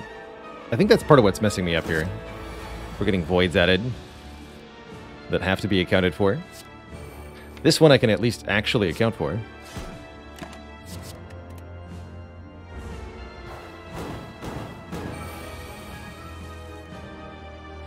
Huzzah! Boop. That is some damage. I am kind of missing that Caltrops that we skipped earlier in the run. I think that would be helping a lot as we go into Act 3 especially. We're going to have to be really deliberate with our Caltrops, with our finale setups and such. Be nice if I could get a kill this turn somehow. This will get boot valued. 12 plus 10, not quite. There we go. Yeah. And that way we'll Incense Burner the turn 2 from Shield and Spear, which is quite good. Two thump, two thump, two thump, a deep pulsing dread can be felt out the room. Is this the heart of the Spire, the source of all this manufactured dexterity? We're going to be having a lot of it with these speed potions, especially with Panacea upgraded here. It'll give us 2 artifact, enough to separately block both of these potions. Although we don't actually necessarily need it to do that. Works on turn 1 though as well. Yeah, there's good use for it. Membership card does save us money here. Why not? Why not? There's Caltrops. I think we want a little bit of assistance for the heart, and even though this one's not upgraded, it's probably a good idea. Secret Technique looks good as well, letting us fetch any skill from the draw pile, although I can't go Technique, Card Remove, and Caltrops. Could consider another Acrobatics here. We could also just go Pen Nib for more damage and have that be our way to kill the heart. Actually, with the heart's damage cap being different on this Ascension level, we can play just a couple 300 damage finales to win the fight. Let's do that over the Caltrops. That doesn't take up a card in the deck. And then, yeah, we'll go Card Remove and Acrobatics. With all this dex, I think the strikes might be important, actually. Let's lose Masterful Stab. That's going to be really bad in the heart fight, for sure.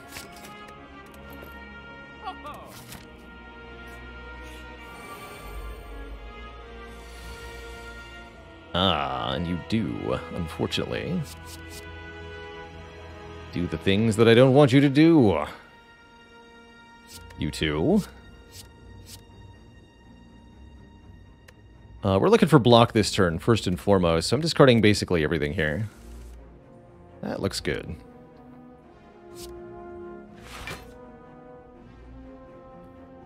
Excellent. It'll be intangible next turn, so all we need to do is block this turn.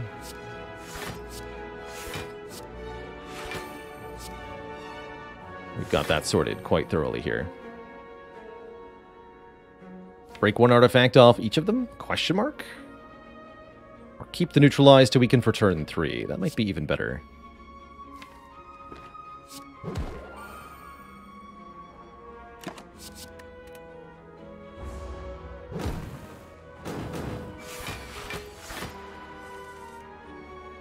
If we backflip, we can guarantee a grand finale next turn. I could actually go for a grand finale this turn if I wanted to. Let's see if backflip draws. Actually won't do very much damage, huh?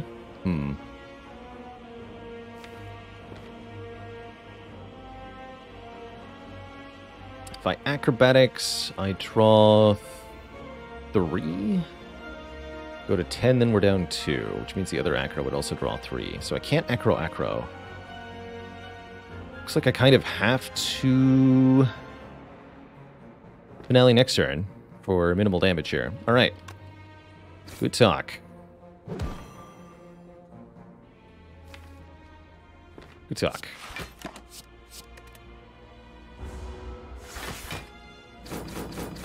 Can I limit the second acro with hand size? That's what I was doing math on, and the answer is it would be 1 card too few for that to work out.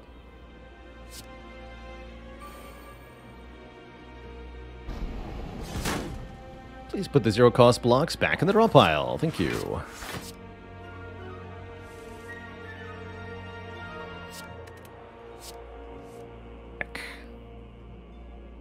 Well, fair enough. Probably kill you with the next finale? Is that reliable? Definitely want to stay facing this way. It's actually not that much damage that we'll take. Just going to keep the terror in my hand then. Because I think we're playing it on the Spire Spear.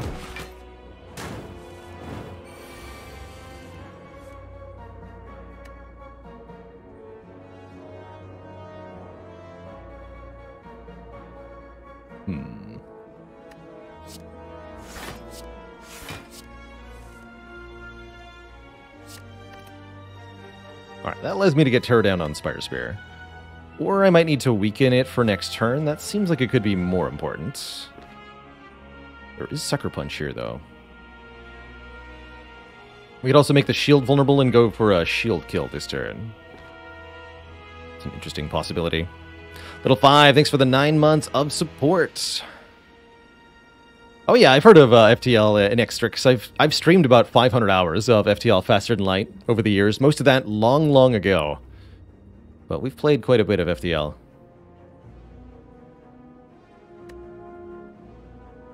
22 damage twice. So yeah, actually just the Glass Knife alone can kill the shield here.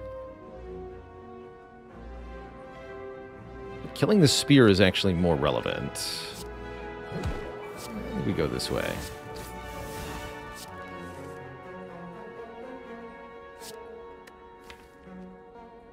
No way to get the finale to land, huh? More evidence that supports killing this one. It's even pen-nibbed. Come on, one time. No, I should backflip here for another attack. 66 damage strike. Gets struck out. The power.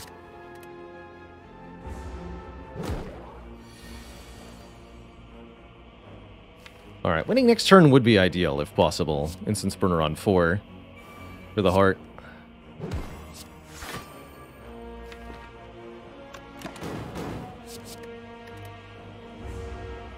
Should have actually kept the Sucker Punch.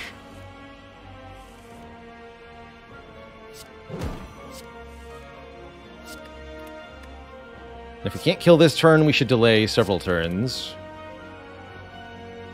to get our Incense Burner to a correct number. I actually like Cycle 2 Intangible because we have the Odd Mushroom limiting the initial damage. We should focus on blocking here. There we go. To that end, I think we want the Incense Burner on 1. Kill 2 turns from now, which is going to be very easy to do because the Grand Finale lines up 2 turns from now. So, yeah, that sounds good.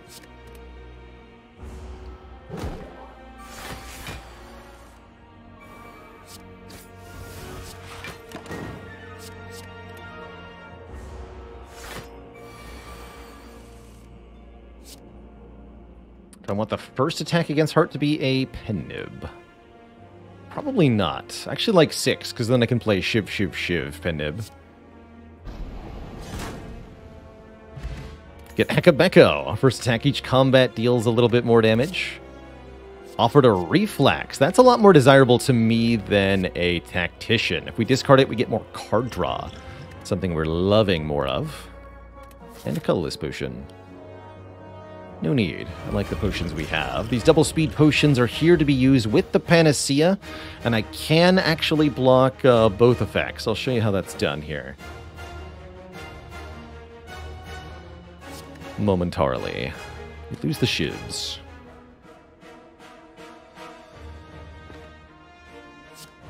Lose a couple of them.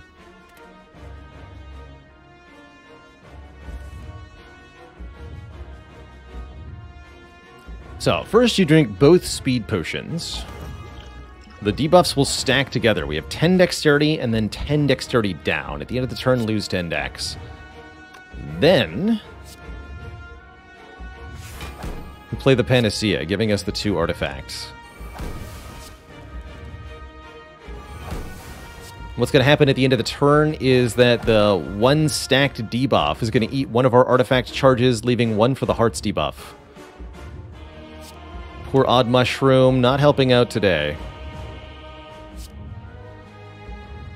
Oh yeah, Bullet Time will eat an artifact charge. Duly noted there. We do want to avoid that.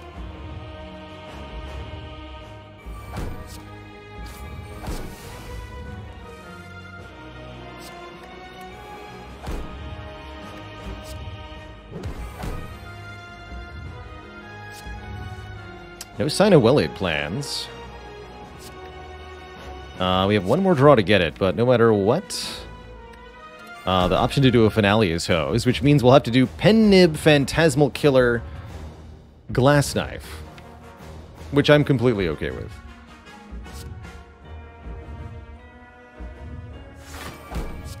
Give me some block. Give me some real block. I have 95 block. Wait, and... Right, statuses. I had 95 block. But then the Fire Nation attacked.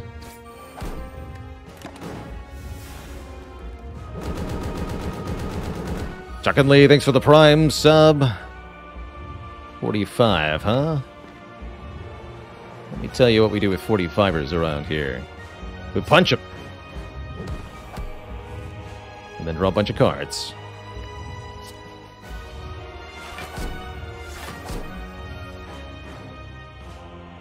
Punch him.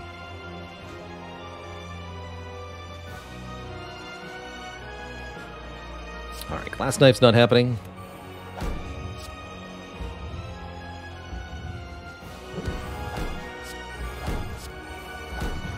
Paper Grain is, as they say, pretty good. We still have a Ghost in Jar in case things go truly awry. Shame about that Phantasmal. Our Intangible next turn should retain Blur, actually. This is fine, too. Alright, we have to manage this fight a little better if we want this to actually work, though.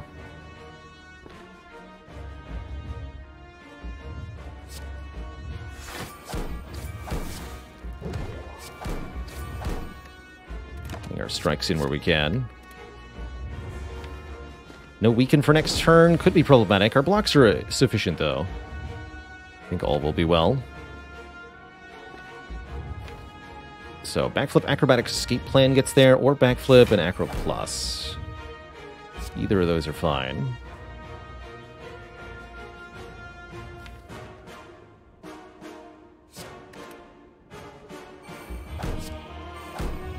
Grand Finale!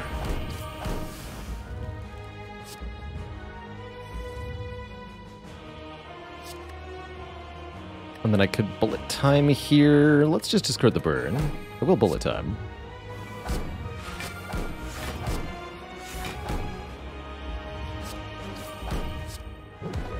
$15 cards in the draw pile. This is a clean 5 together, so let's keep them together.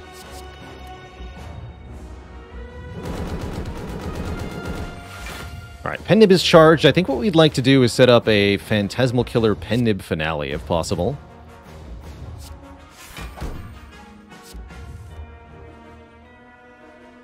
Looks like it's exceedingly possible.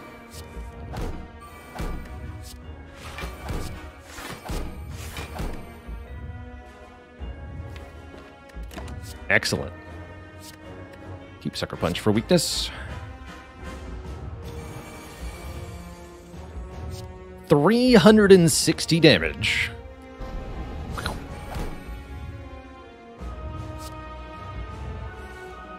So much for your health, Mr. Hart.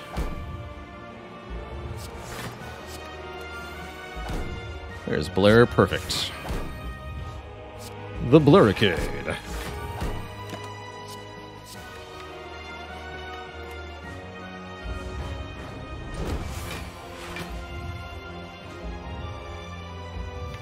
Want to draw 3. Okay, perfect.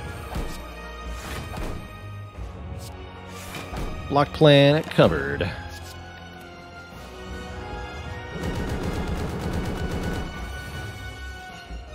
Ooh, it's the Acro Plus. Looks like we don't get to land the finale here. That's alright. We do get to land everything else, which is adequate. But yeah, it didn't quite work out there. We overdraw by 1. Boop. Bop.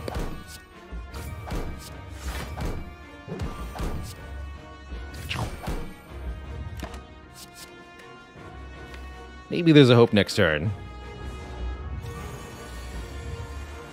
Intangible again, by the way. This has been a long, hard fight. But a welcome one, to be sure.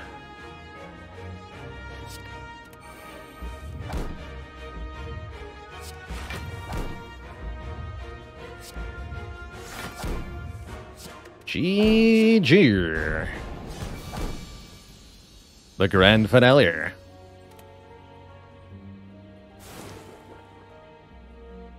Be free, my ghostly friend. Be free.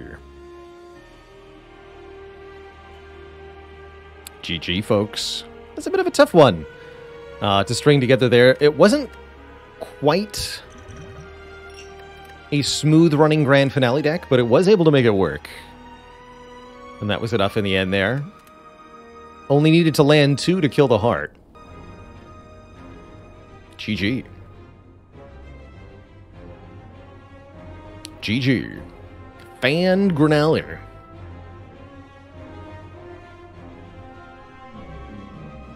One more pun like that and you'll be banned, Grenalier. This kind of sounds like a good band name, actually.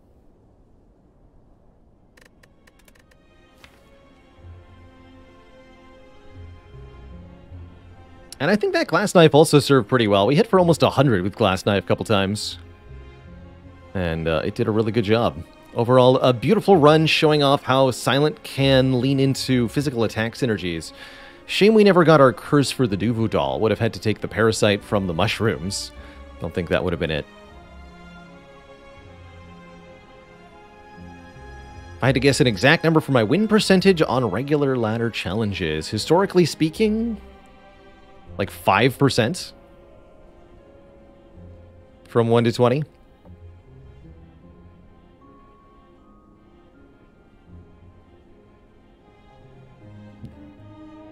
I spent a lot of time failing at this challenge before I succeeded at it even one time. Alright, Twitch chat, I'm going to take a quick break here, refill the leg, stretch the water. Upon my return, there will be more Spire action. Playing the defect next on Ascension 6. Average Ascension loss, probably 8 to 10 would be my guess. Not exactly 10. I'll be right back, folks. Don't go nowhere.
All right, folks, we are back. And it is now time for the defect. I think it's also time for me to sit down. Let us lower ourselves together.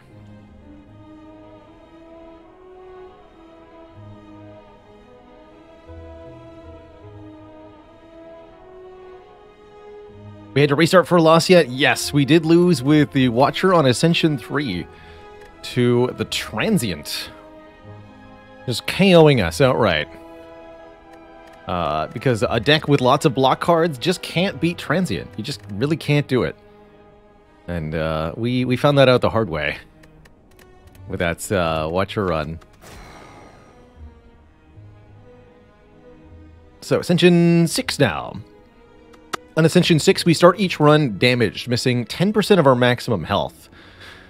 This is when minus max health bonuses start to get a little bit better. In general, Ascension 6 means that our Act 1 in particular is a little bit more constrained. So we have a little bit less health to work with. I could get behind choose a colorless card here, actually. Kind of interesting early act layout. We could go for 2 late elites here with a myriad of upgrades first. Or even go for the burning elite, maybe. I like this shop between the 2 fires, for sure. So I think that means avoiding this one. Which character do I think has the best base deck?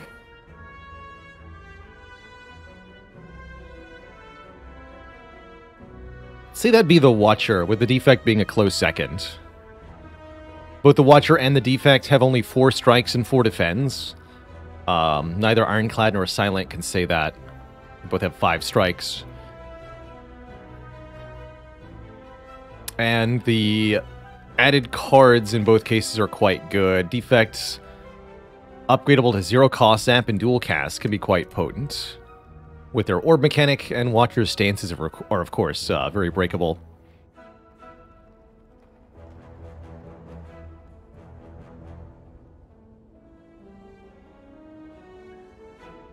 If you ever want to do a take the starting deck as far as you can challenge, those would be the 2 characters I recommend. Defect or Watcher can both do quite well there. Let's pick a colorless card. I wanna start this out a bit differently than usual. Madness quite breakable on Defect. Flash of Steel, just free damage. Deal 3, draw 1, no complaints there. Or Deep Breath, put the discard pile back into the draw pile, draw 1. Notably upgradable to draw 2. Deep Breath is an unusual one. We've got some interesting synergies, but definitely a bit odd. I think Flash of Steel is perfectly fine here, though.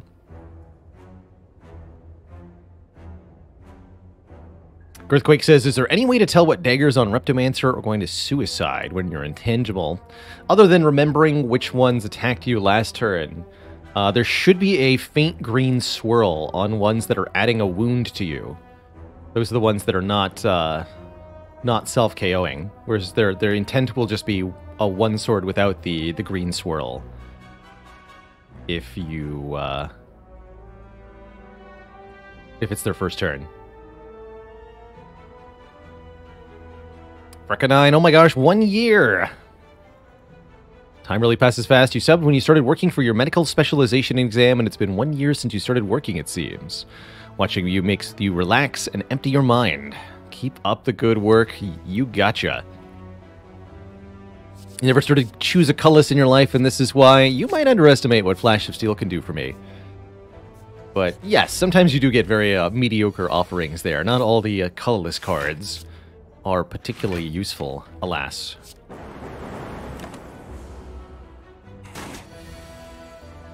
But Flash of Steel on Defect can be quite useful with All for One in particular, but even just any kind of recurring effect. It's also 3 added damage, which in the early game does add up. The other thing I like about the Flash of Steel is that it lets us take advantage of any attack-based relics we might find.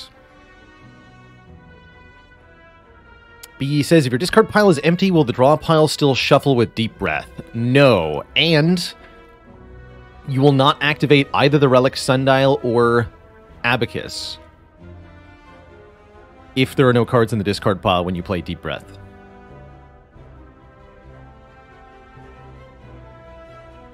Flash of Strike.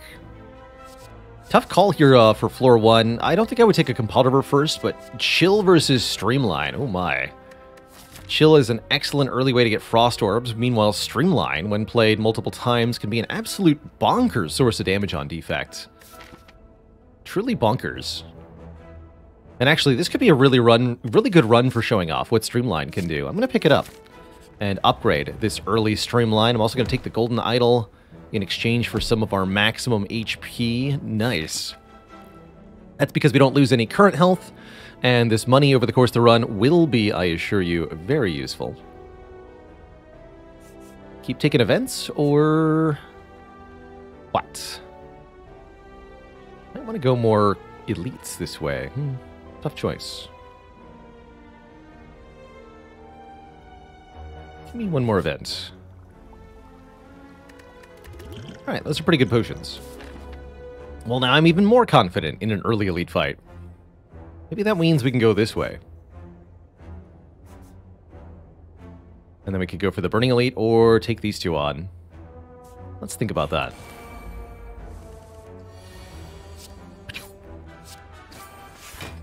Get hecked, you stinky lice. Strength Potion, good with the Flash of Steel. Scrape? Okay. I could be convinced. Scrape draws 4 cards and keeps any cards that do not discards any cards that don't cost 0. Anyway, you keep the cards that do cost 0, rather. Scrape can work with Streamline if it's free. Flash of Steel, upgraded the Zap or the Dual Cast as well. And my aim here is to remove quite a few cards. I actually think that Scrape is surprisingly potent, let's call it. I'll keep all the aggro potions as we go into this elite fight. I think I am going to play that elite. Fight that elite. For the extra money going into the shop. Amongst other things.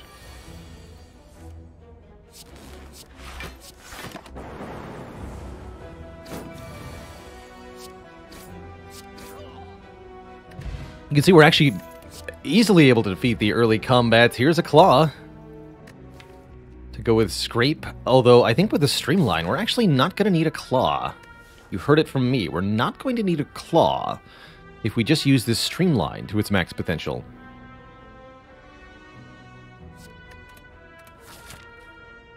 Essence of Darkness is crazy good, though. I'll take that over an Energy Potion. I have a different purpose in mind here. Alright, this is the easiest Essence of Darkness in my life, I guess. I'll just use that, and this fight should be completely free. Probably want to wait one more turn, though.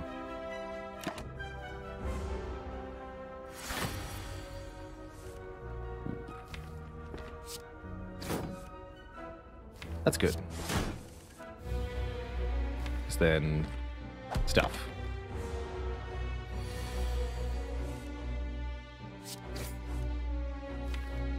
Alright, I can discard 4 of those if I wanted to. I do. Gives us a chance to redraw the Dual Cast, which we don't manage to do. That's alright. Not as smooth a Legoblin fight as I expected. Maybe we didn't even benefit from the Essence of Darkness. I won't stress on that too much. But I will absolutely take the all-for-one we're being offered. And I will appreciate a Preserved Insect here. Put all 0-cost cards from your discard pile into your hand, says all-for-one. And wouldn't you look at that? There's some mighty fine 0-cost cards here. Turbo is here. Go for the Eyes is here.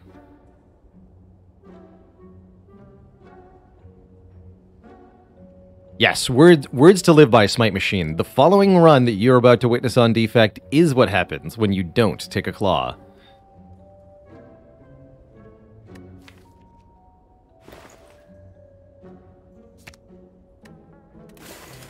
I'll take them both.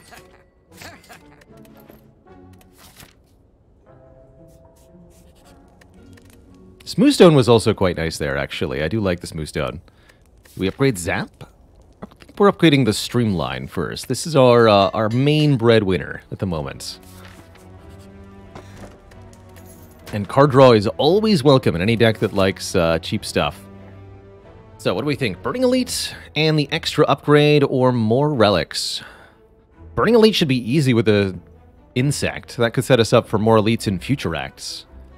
But relics now are worth more than relics later, so there's an arguably good reason to keep going. I think we take the Burning Elite now. I think that's what we do. And we upgrade what? Scrape? For one more draw? I think we upgrade the Zap first, then the Scrape.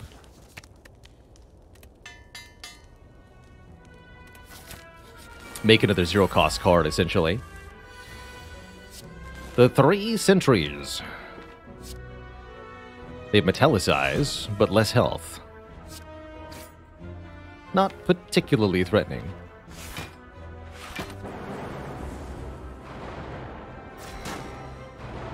Maybe wanted the Strength Potion. No, we're good. Bachonk. Play Turbo for both strikes. Seems like a good trade to me.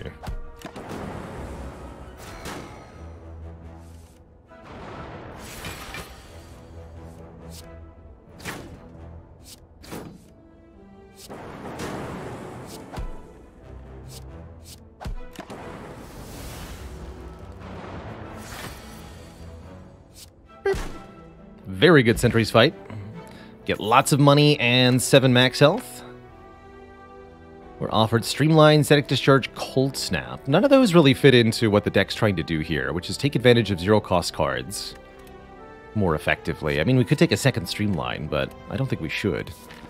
Static Discharge can be nice for Hexaghost, but feels unnecessary here. From here, I want to remove cards from this deck first and foremost, and then add relics to it. Both of those encourage me to go events over combats, I want to say. Although the Golden Idol does speak to taking combats, because those combats will drop more money.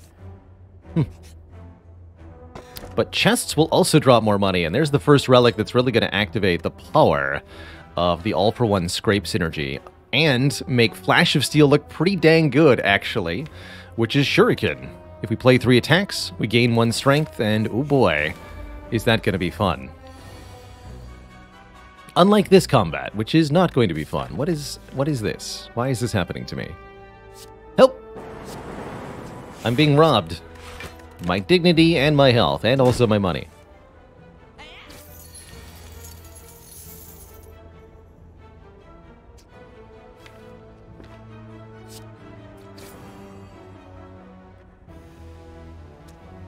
Building a zero-cost damage build without Orb. Because it can also have Orb, and then that Orb will do more damage.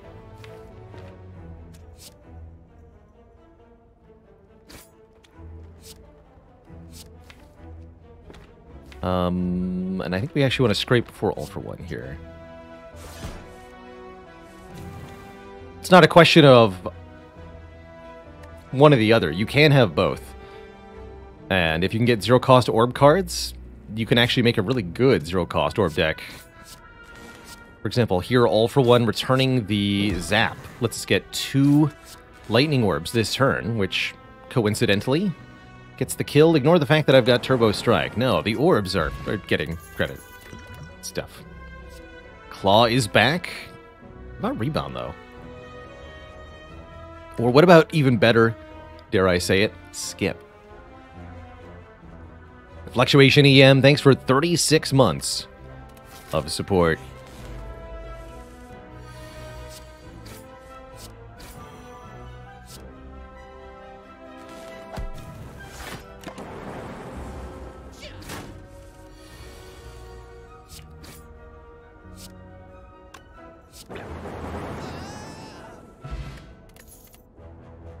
What we definitely should be taking is Hologram. Hologram lets us get a tactical card from the discard pile. I particularly like Scrape and Hologram together. And I'm going to go ahead and upgrade that Hologram right away.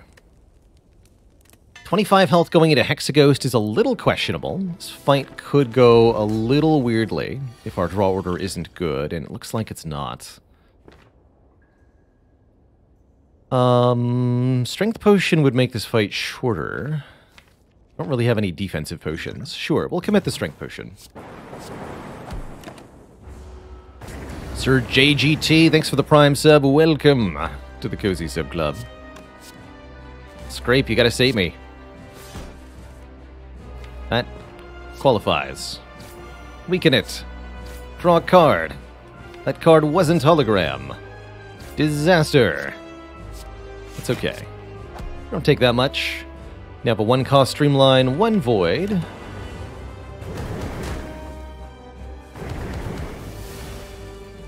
Some high hopes. Not the greatest time to draw the all-for-one, huh?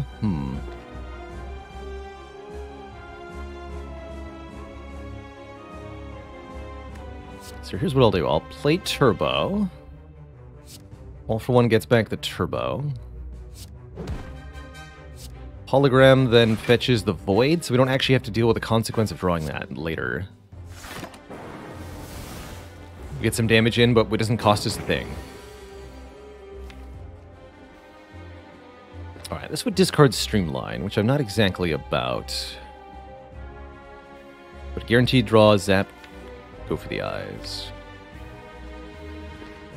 Flash of Steel is only a 1 in 4 to get this. That's great.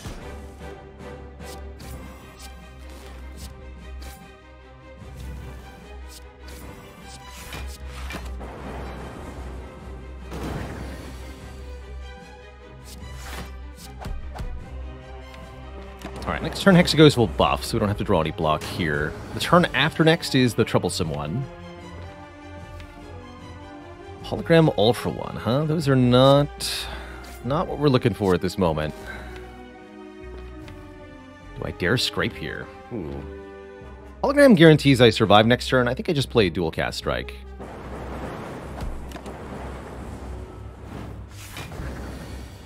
Might even get something cool. No, nothing particularly cool. Defend, hologram, defend. No, all-for-one and hologram Streamline plays or anything. Ultimately, very glad I chose to use the Strength Potion. We actually didn't have as much damage as I thought during this fight. So we almost failed to kill in time. But only almost. GG.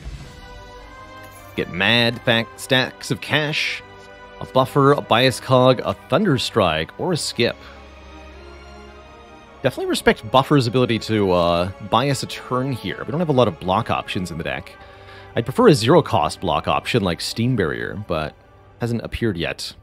That's your blood. Thanks for 4 months. Why did Mozart hate his chickens? They kept saying bok, bok, bok.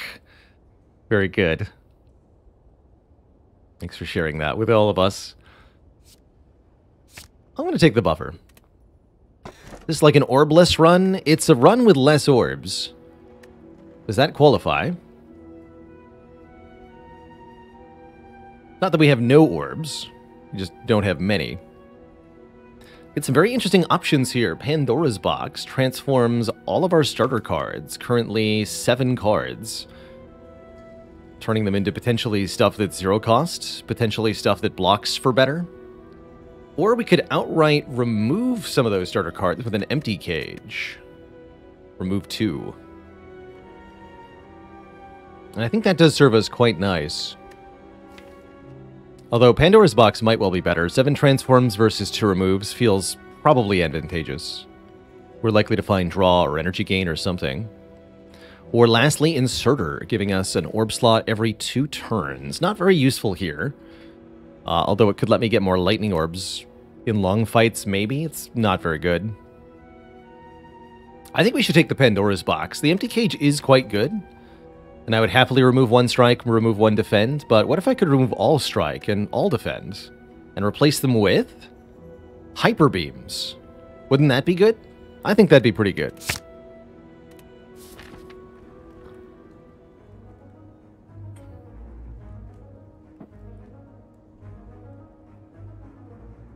Now we are become the Hyper Beam man.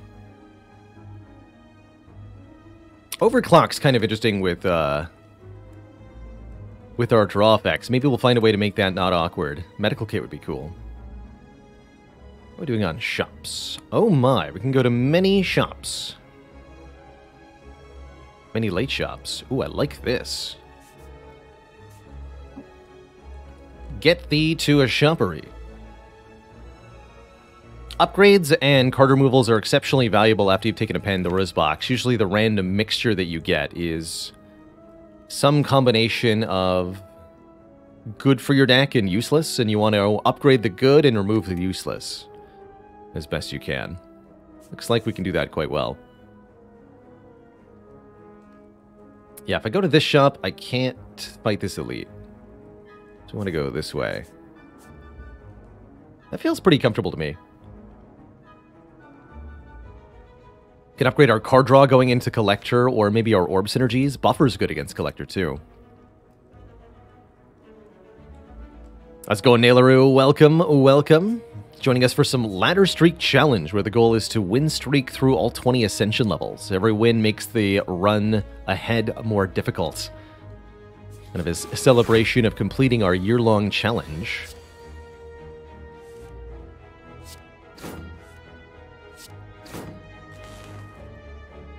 Alright, Hyper Beam will make our orbs do nothing. Let's probably buffer Hologram Zap here. Looks good. Definitely like having the buffer.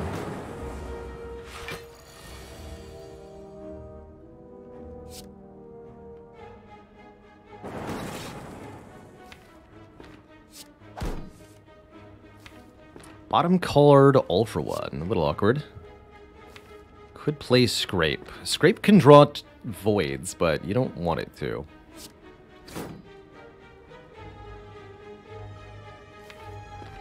Does 3 more damage and a better draw next turn. Probably Scrape for the strength was actually correct, but we'll see. Doesn't matter. Perfect kill. Claw is back, or I can take an upgraded genetic algorithm, which will increase in block magnitude every single time we play it. It's going to be very strong by the end of the run. I'll take it.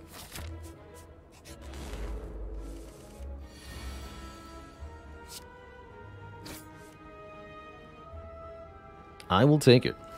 What can Scrape get here? Turbo, go for the eyes, a couple good hits. Nothing. Buffer save 6 then? Sure. Don't love it though.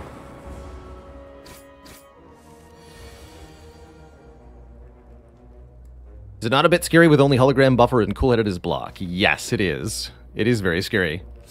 I'm looking to rectify the situation.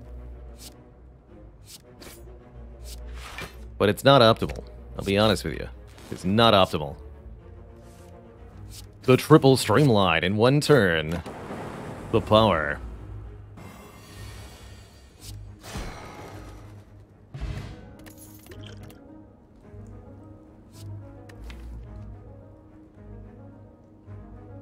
Already got one compiled over. Second one's not bad.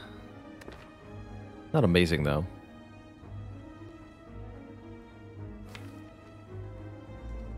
Upgrade does make it a little bit more appealing here.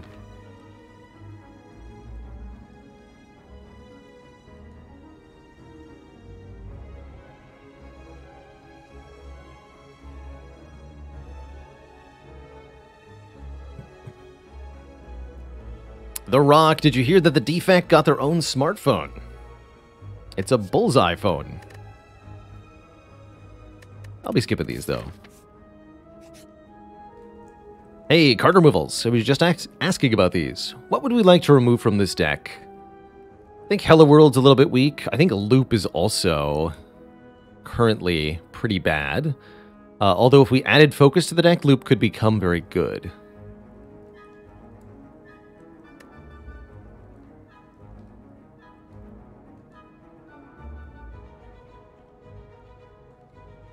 Let's do it.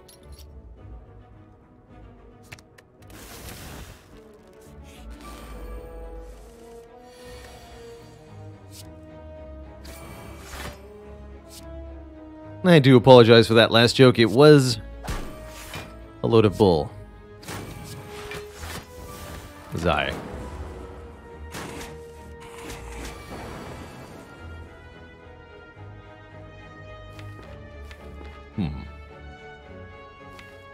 So, can we kill the snake plant? All for one fetches Turbo, Go for the Eyes, Zap, and Flash of Steel? Actually, that's pretty likely. And Overclock if I want to. Although if I play the Overclock, I won't have the All for one fetch back all the stuff I want, so... No, I also can't Overclock, then Hologram the Streamline and play it.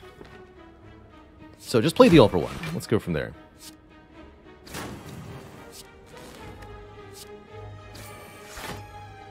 Okay, there's Hologram. We could Hologram the All for one if we wanted. Otherwise, we have to start figuring out a way to block now, which is actually quite tricky. Or a way to kill.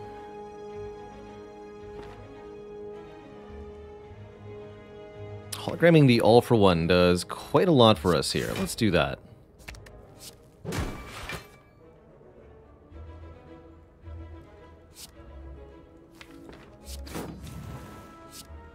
Now play the Zap. 19, there we go. I knew we had a kill there somewhere. I would have taken this Turbo if we didn't already have one. I think 2 is redundant. This one being upgraded is nice, though. Recursion upgraded costs here all. This is a way to make All for one / Scrape and Orbs work really well together. I don't think it's what we want right now, though. We shall skip. Offered Apparitions again. This is a run that definitely appreciates these Apparitions a lot more.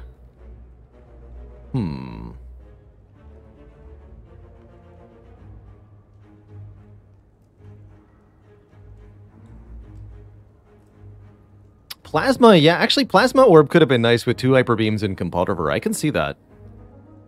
I can see that. Was asking for more block. These are pretty sweet.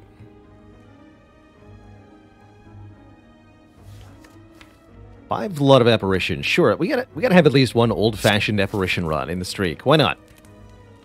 5, count them, 5 Apparitions allow us to do a whole heck of a lot here. The minute block from our Frost Orb will help too. This essentially buys us 5 turns in any fight, which is hecking invaluable.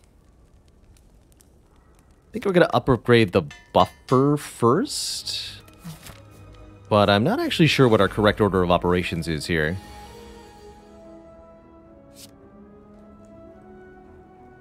Alright, gets the Book of Stabbing. This enemy is going to get stronger and stronger over time. This is probably one of the more threatening elites of the act. So I think this might be our focus potion here. To get our Lightning Orb cracking away faster. Against the other ones, the Hyper Beam should solve almost instantly. But in this fight, we actually have a concern.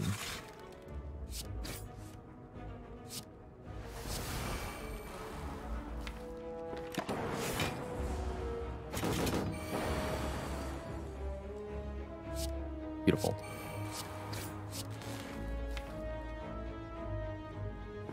And let's loop Frost next turn, so that we continue to block the chip damage.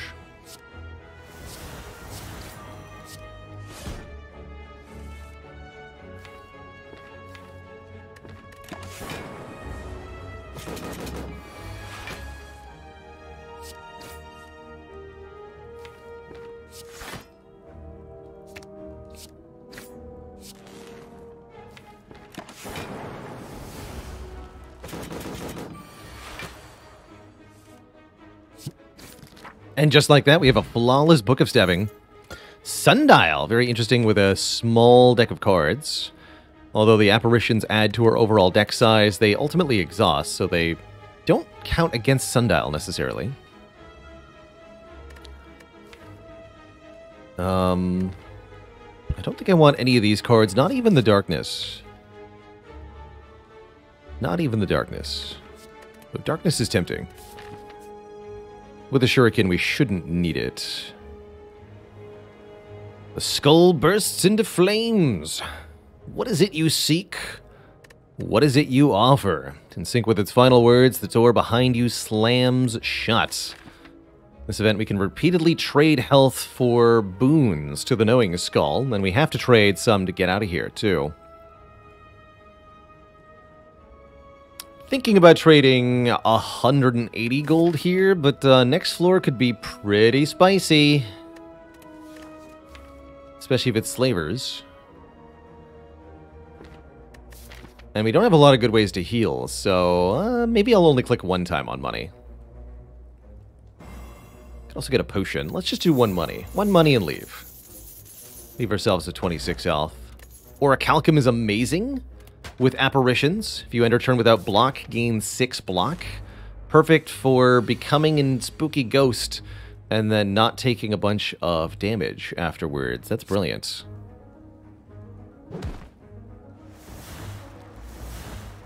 In an emergency, I also could have killed this slaver with the dupe pot and the fire potion, but it looks like we're kind of sorted here, so I'll wait a moment.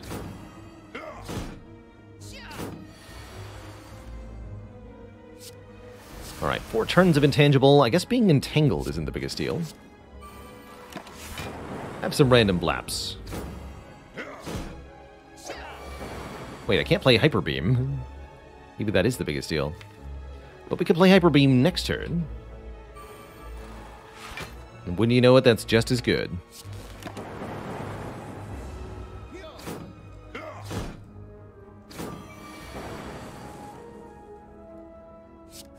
Beautiful.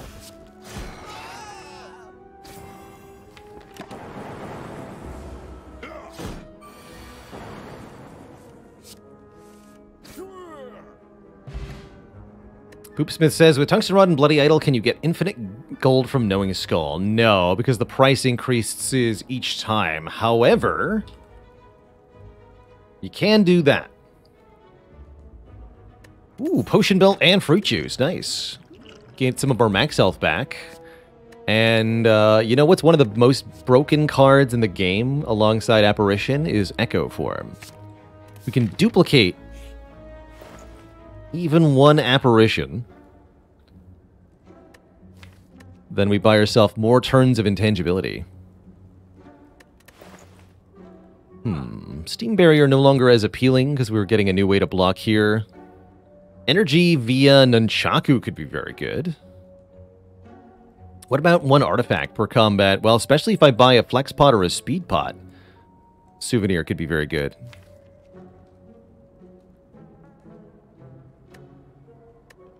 And there's another shop coming up momentarily, so I shouldn't spend all my money here. Definitely considering removing Dual Cast. Dual Cast has not been very good. Let's lose Dual Cast. That 9,000 gold clip? Oh man, I think that was 2018 or 2019. That was a long time ago. Much younger me.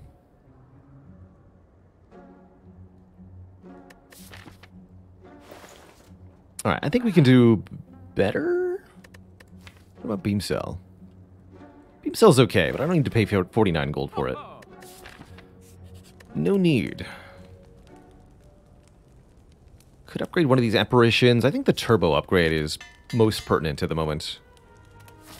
Sort out the rest momentarily. You. Thank you. You. You who? This will hit you. Why not?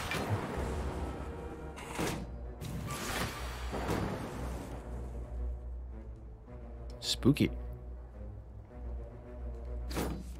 Very spooky.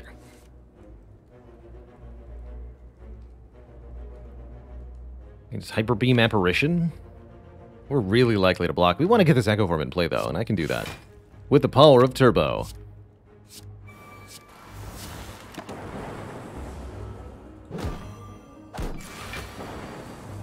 Behold, blocking.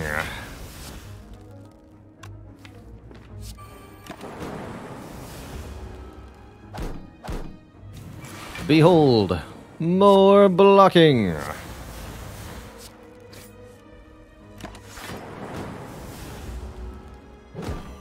So we managed to accomplish less per turn, but since we're buying 3 turns from our enemies, we can ultimately set up in such a way as to defeat them. Good stuff. Very good stuff. Hello World Plus. How about a Skim? Skim's great card draw. Give me a Skim Gym.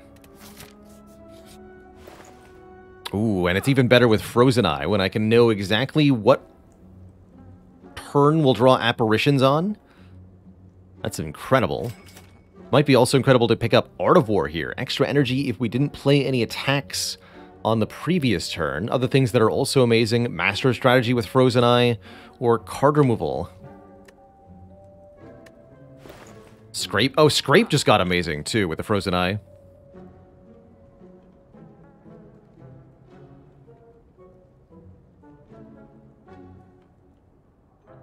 That's a genuinely very tough call. I think the energy from Art of War will be tremendous. We don't play that many attacks.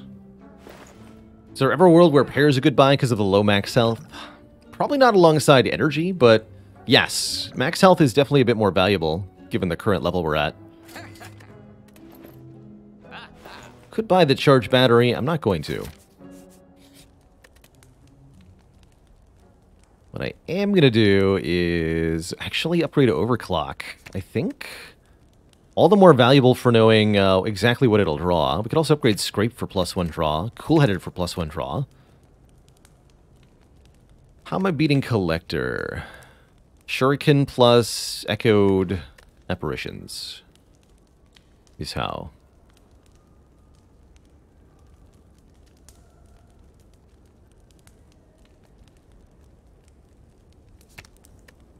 I'll upgrade the Skim.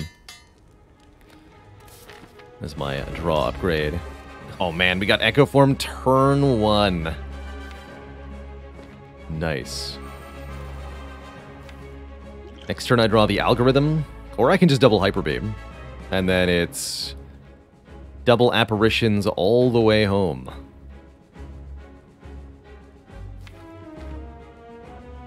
Oh no, I made a Void.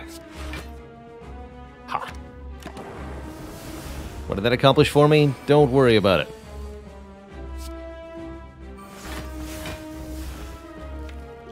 So, All for One would return Go for the Eyes and Turbo. I don't want to scrape here, do I? Discard 1, 2, 3, 4.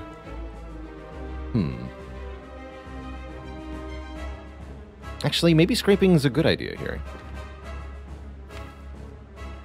Let's try it. That way we can draw these and double them later.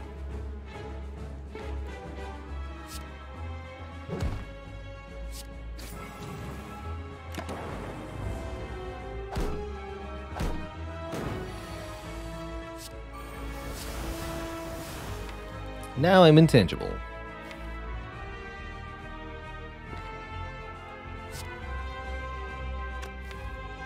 And I'd actually rather have the extra energy next turn. We'll go double buffer, streamline. It seems important.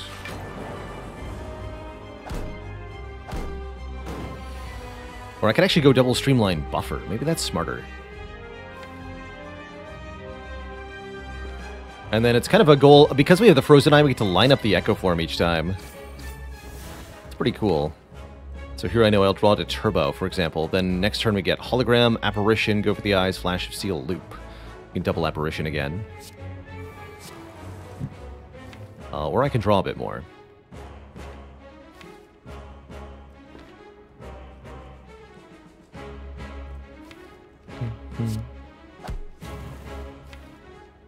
Stop there.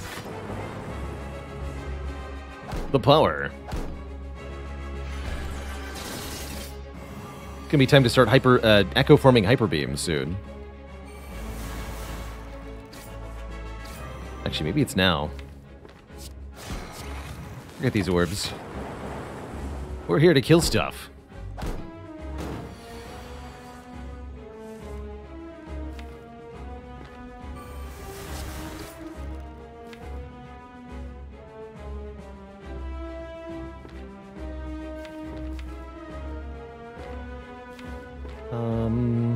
Just go all for one Flash of Steel.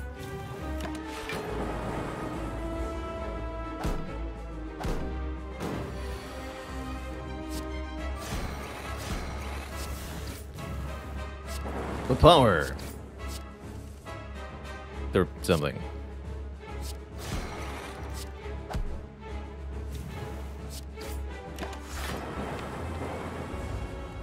And then more Hyper Beam. Still 2 intangible, by the way. GG. Maybe the orbs are what's holding this deck back. We want to scale up for late game bosses. Creative AI is an interesting option, especially with the Echo form. This could be a ton of orb scaling.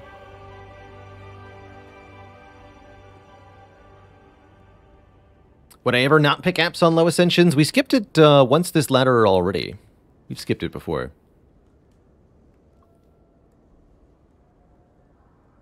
This run, they were a little too good to refuse. Or Surge could work with Hyper Beam, letting me do some fun stuff. Almost feels to me like, now that we have Orichalcum, we no longer need our orbs, period. I'm down to take another buffer, or Creative AI doesn't seem that good if I lean into Hyper Beams. I think that's what I should do, is just lean into the Hyper Beams. So, buffer or skip. Let's take another buffer. Essentially buying me more free turns. Cursed Key, Slaver's Collar, or Sacred Bark. I did hold on to the Fruit Juice, partially thinking that with Sacred Bark we could make some magic happen. That's kind of interesting. We'll get 10 max cells from that Fruit Juice. And then all the other potions are also doubled, which could really make the late game pretty powerful. That said, bonus energy, especially during boss elite fights, seems really nice. I like the no downside of this Slaver's Collar. I'll take that.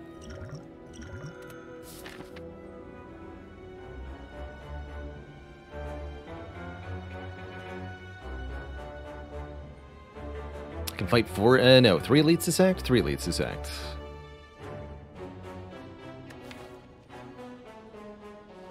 Be pretty happy at this point to remove Loop.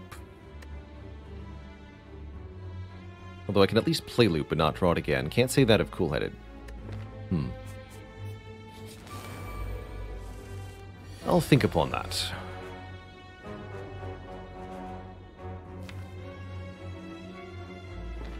Not gonna bother trying to Echo from this.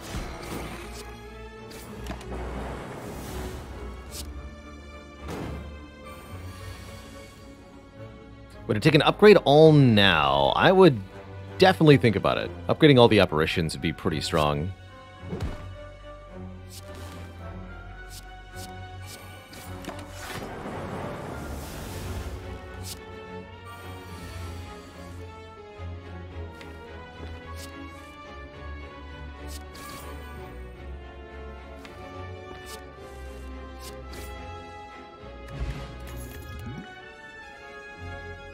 It says plus on it, self-repair could keep us topped up. Doesn't seem like we're taking damage though, so I don't know if we need it. Equilibrium's nice, letting me hold on to certain cards, but only certain cards, not the apparitions. Good way to build your own runic pyramid though. I will take 1 Equilibrium. Very good with Art of War especially. Ooh, can't afford Tungsten Rod. I could afford more orb slots. Or more artifact. Or more fruit juice. This probably would have been worth buying if we had, if we taken the Sacred Bark. Pear isn't worth buying for 250 gold, but if you're getting 10 max health for 99 gold, that's super worth. Chill can be a nice way to get free frost, but like I said, we're leaning into these Hyper Beams. So...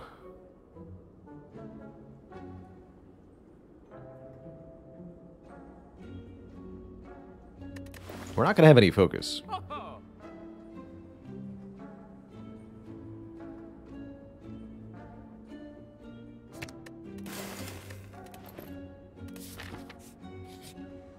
That means Cool-Headed gets out of here. Madnesses with All for One? Now, that's a different story. Although they'll mess with our draws. The more Madnesses we draw, the less apparitions we're likely to see on turn 1. So I don't think I can trust that, actually. Because of the risk we get killed too quickly. Nice thought, though.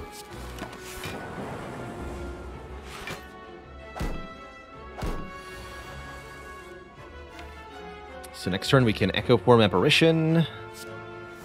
Perfect.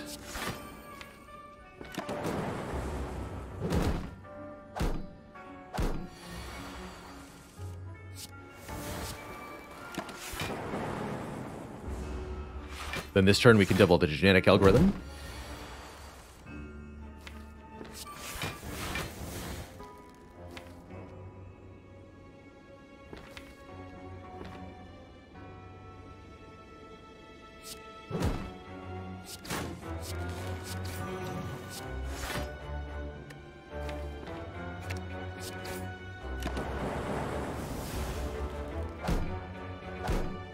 We've seen Strange Spoon. Not this run, I don't believe.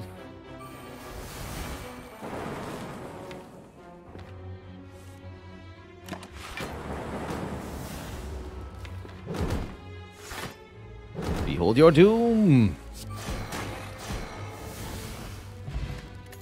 Block Potion's quite good. Another Scrape Plus. I think with the Frozen Eye, these scrapes are very, very good. We can either use them to discard cards we don't want, or draw into cards we do want. And we're offered the Purple Fire Spirits. We can donate any card here. Very notably, if we donate a rare card, we'll gain 10 max HP. Could lose one of our Hyper Beams, or we could even lose one of our buffers here to gain 10 max health.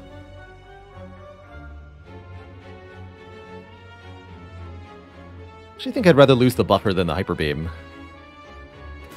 2 Hyper Beams is quite nice.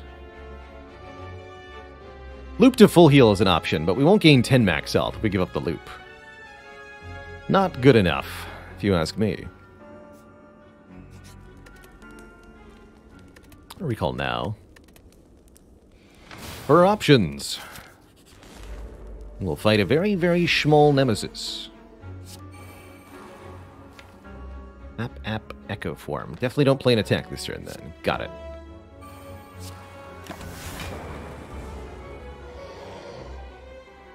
And we have energy to play it all, thankfully.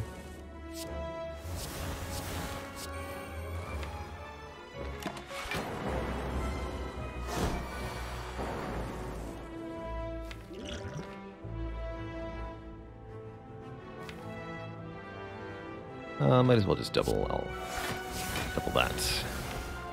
You're vulnerable this turn. We'll strike you.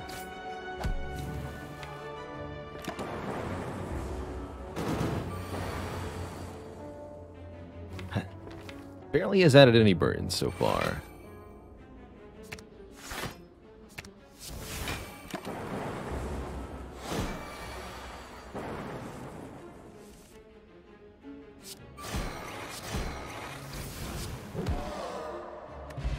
Mango! We have normal max health now, and 5 apparitions. That seems a little ridiculous, actually. And we get a Beam Cell Plus to make all these attacks do more damage. Crucially, the Hyper Beams. Let's go. Alright, now we do want the Hyper Beams upgraded. Quite badly, actually. Good.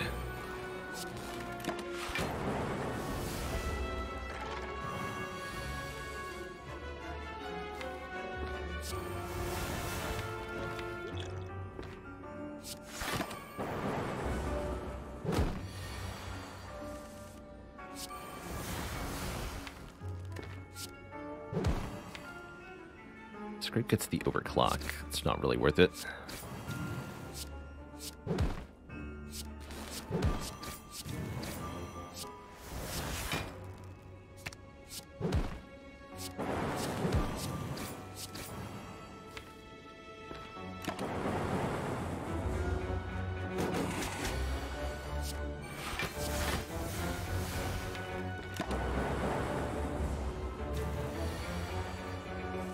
The power.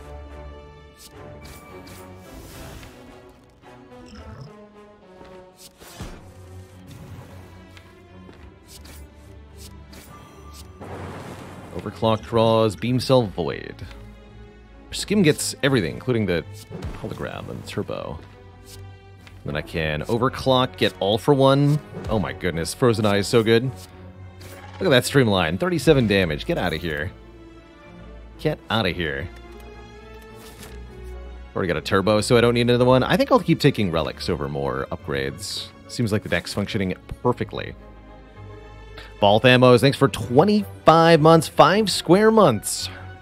And I still don't have enough of Jeff Bezos' money. I think that's true.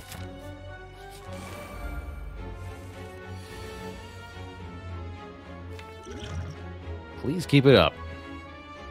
So, Echo Form and both Hyper Beams are the bottom 3 cards against Reptomancer. Oh dear lord, that is spooky.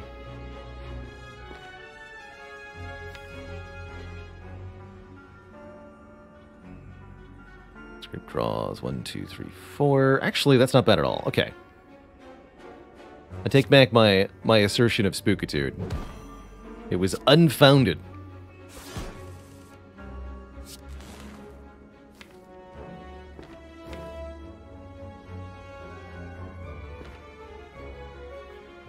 I can simply buffer Apparition here. That makes life nice and easy. Azure Glows, thanks for 3 months of support. Not even attacking me. Easy. Oh, but we don't get the skim this way.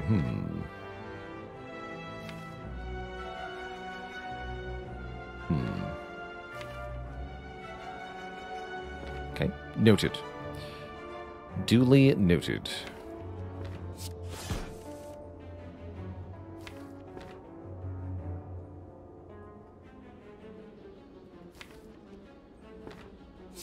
What do we do? Overclock, play both apps?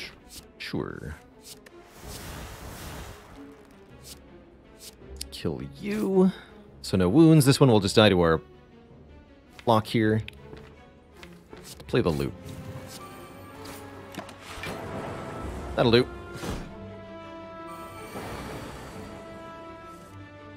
Of course we draw the... Actually, there is another Apparition. Perfect. Shouldn't be afraid to play Hyper Beams, though.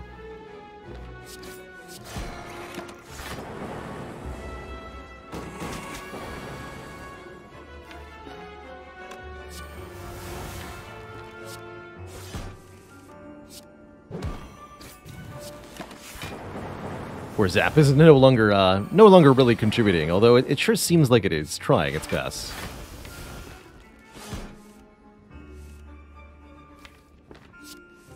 It's all about the Hyper Beams. Bottled Flame, we could bottle our Hyper Beam.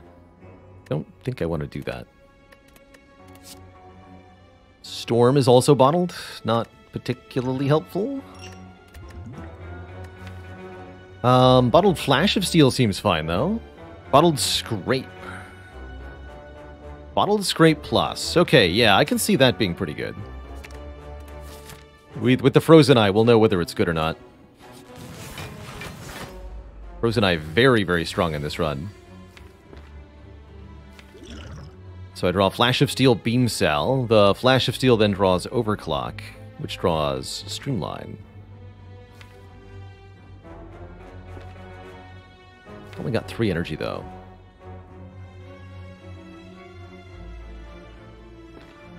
Or I can just play Apparition, Apparition, next turn Beam Cell, Hyper Beam. Seems good. Do that.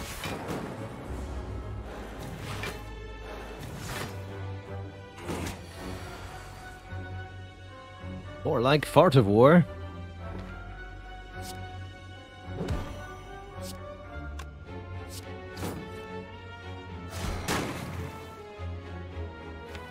That'll also kill one, but I gotta play the algorithm, right? So it's Equilibrium then.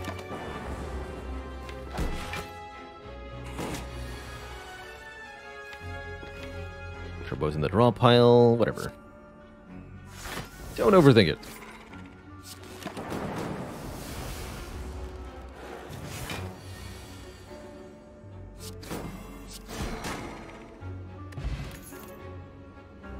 Coolheaded says plus on it. We actually removed an unupgraded one earlier. I don't think this one's any good either. Even though it draws 2, the Frost Orb is basically useless to us.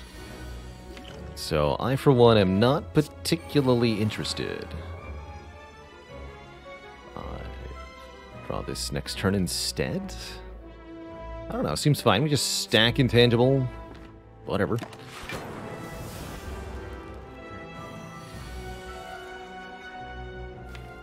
Oh, that's right. Giant Head has more setup turns, though. Oh well. Let's discard those.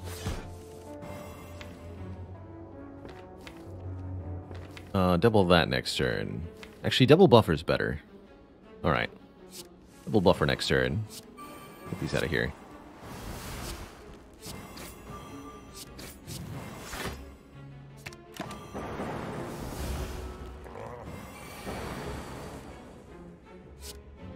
Actually, double this.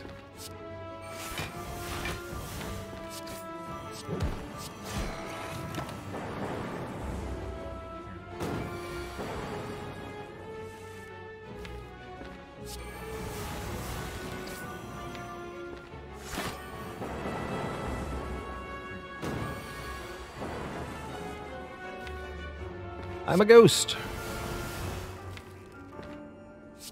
Spooky, spooky ghost.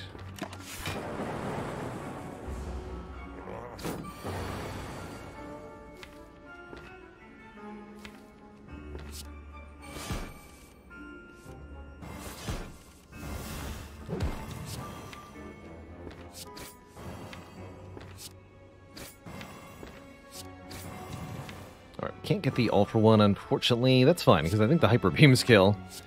Get him! Poor Giant Head. Never stood a chance. We're offered a meat on the bone. Stack and Scrape actually can play hilariously well together, but the apparitions are going to work just fine. I'll take a Strength Pot over the Colorless Potion. Maybe I wanted to swap the Fire Potion. And we get 2 more upgrades, which are going to be Hyper Beam and Hyper Beam.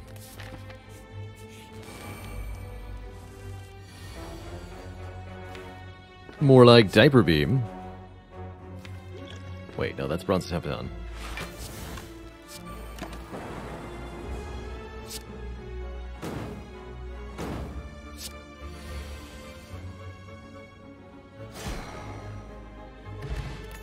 Convenient. Ooh, a Seek. Put a card from your draw pile into your hand. Keep the Fire Pot, actually, over that. Seek lets us fetch out the Echo form. We could upgrade it to fetch 2 cards, but I've got a Hyper Beam to upgrade. Alright, our one and only boss is going to be the Awakened one. Trying Echo form immediately anyway, but I want to Seek it this turn just because. Just because. This boss will gain strength every time I play a power. I don't really care, though. They're pretty hecked. I'll even play loop, I don't care.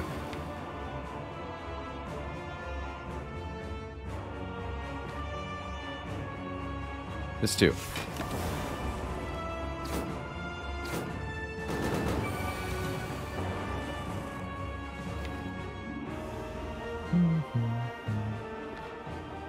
Double Skim.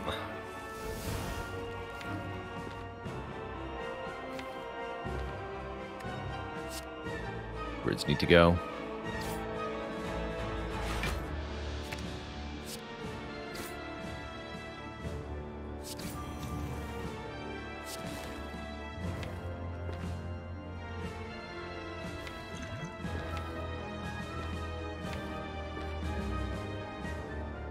That's enough for this turn.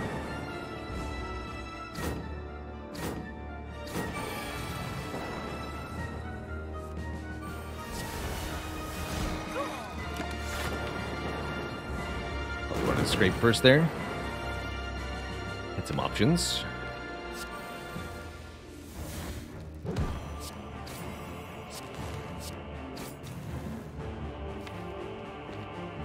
Top card is that. That's fine.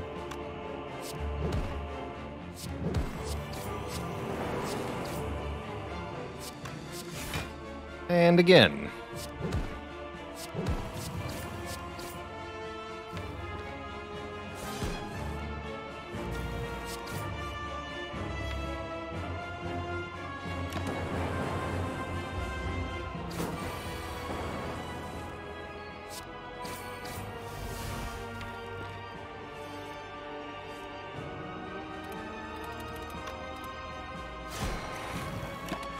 Oh, I got the Shuriken off the Hyper Beam. Huzzah!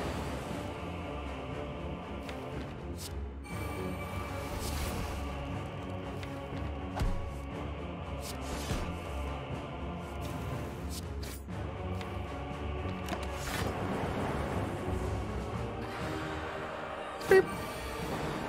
Okay, actual damage headed our way. Troublesome, troublesome. Whatever will we do? Oh. I guess winning is an acceptable course of action, huh?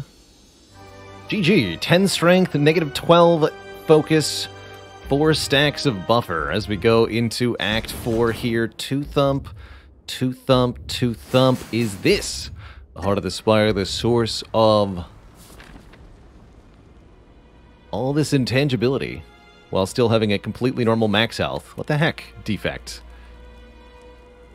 What the heck? To thump or not to thump? That is the question. To recycle or not to recycle? Please do recycle. Bomb can be good with Echo Form. Colorless Potion could maybe be better than a Fire Potion. Honestly, I like the Fire Potion for the Spear and Shield elites. Helps us kill them a bit quicker. What's the Beat of Death plan? Good question.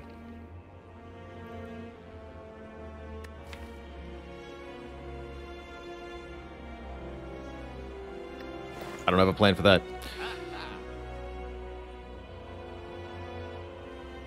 Might be time for Zap to go. Zap will definitely be in the way against the heart. Get rid of that.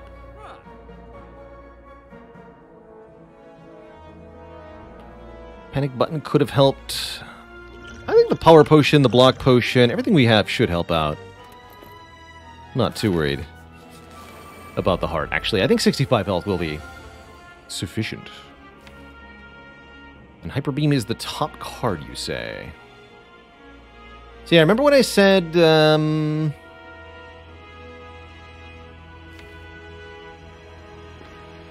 yeah, this is good. It's really, really good. You have what, 82? Okay. Guess we'll just get all for one. We can do some stupid stuff like Hyper Beam, Hyper Beam. All for one gets Turbo back. Hologram, Hyper Beam. It's great. Thanks, Hyper Beam. You did it.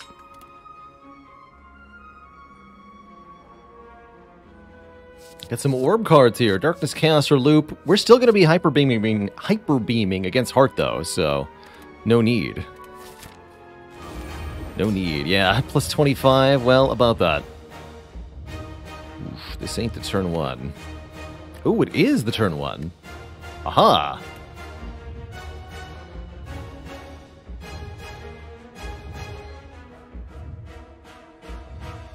So if I use this, and I think we want the Power Potion here on turn one. Thanks to Centennial Puzzle, I'm allowed to draw 3 cards, and that's going to let me get Echo Form into play, which we can then use to duplicate this apparition at the beginning of the next turn. That's almost ideal. So let's use the Power Potion to draw, actually. Capacitor Static? Static Discharge. Yeah. Do I want double discharge? Or maximum blapping the heart, actually? That seems quite good. Could dupe Echo Form, that's probably more broadly useful.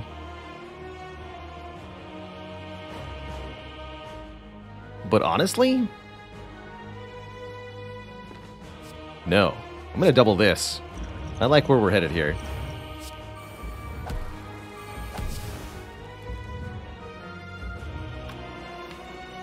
Shouldn't play that genetic. Don't play Streamline or anything. Okay. Let's do that. Let one apparition go. That's right, we do have Orichalcum, so we're not going to get that much.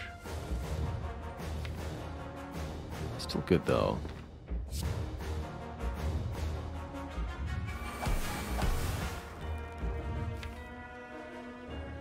Scrape draws Beam Cell and Overclock. Let me see Seek next turn. That seems pretty okay.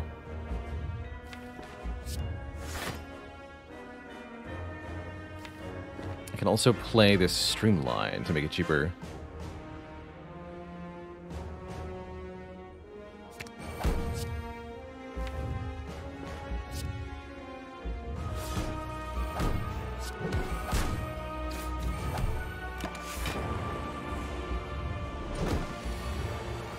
Alright, here's the turn where the static discharge is going to pay off with quite a bit of damage for us. Quite a lot.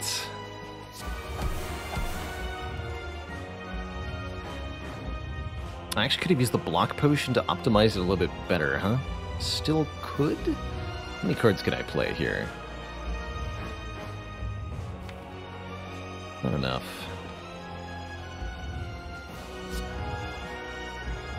Alright, taking 9 hits, 18 free lightning orbs, seems good to me.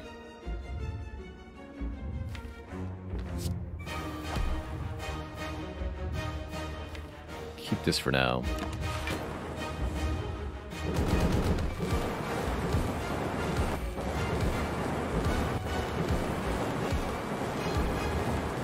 Yeah, it's probably better to do Echo Form. I was hoping we could hit another bunch of times there, but that's okay.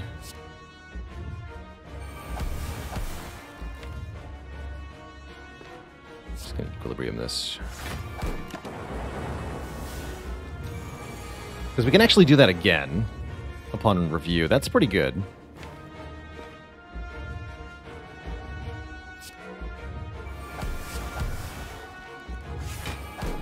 So maybe next turn we'll set up the block potion shenanigans.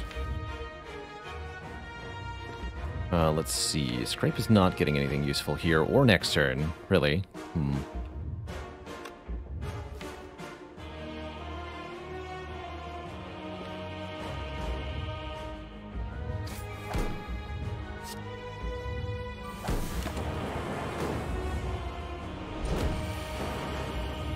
Alright, I think this is the turn we want to optimize here. What we want to do is end this turn with as little block as possible. If we end with no block, or Calcum stops some of this damage, but we can do better than that. Double hologram here, rather than using the block potion. That's even better here. Burn will remove our block also.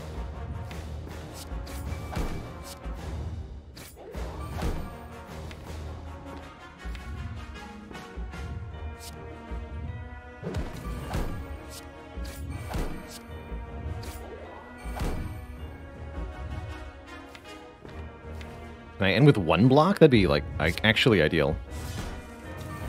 2 blocks. Close enough to perfect for me.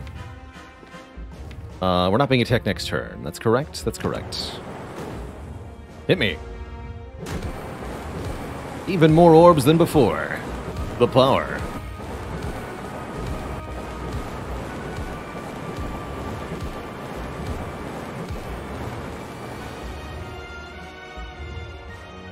Not too bad.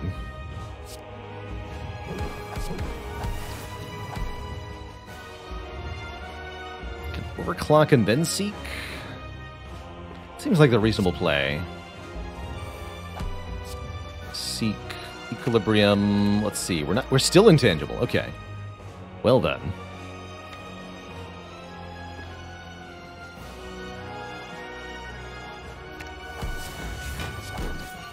You're still intangible for 2 more turns.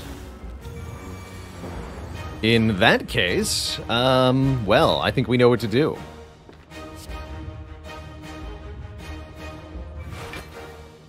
Does Seek shuffle the deck? No, if you play Seek and there are no cards in the draw pile, then the card just fails to do anything at all.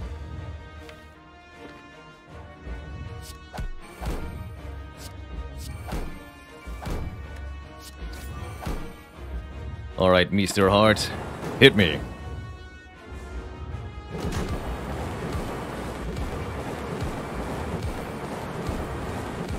The Blappening. GG.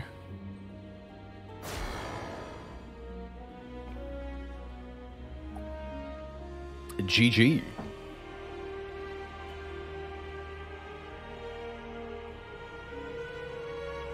Lured the heart into its own defeat. Yeah, just casually changing the entire plan of the deck based on the result of that power potion. I think double Echo Form would have worked just fine, too. But, yes, Twitch chat, this is what happens when you skip Claw. GG.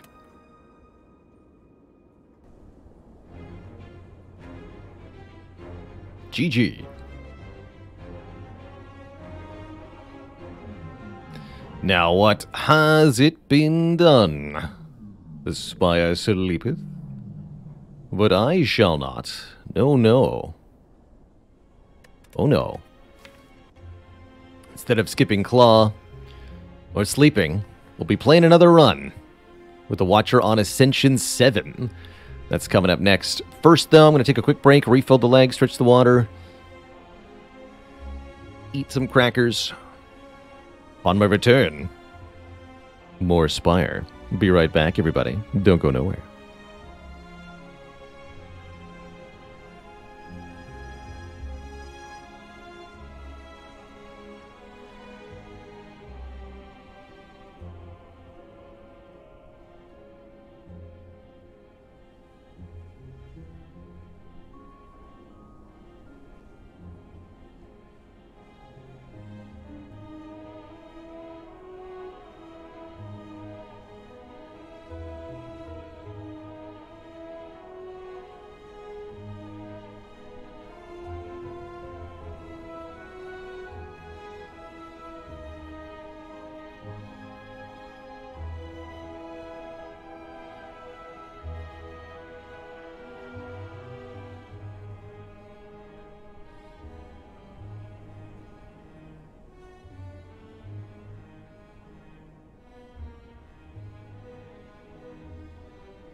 All right, folks, we are back.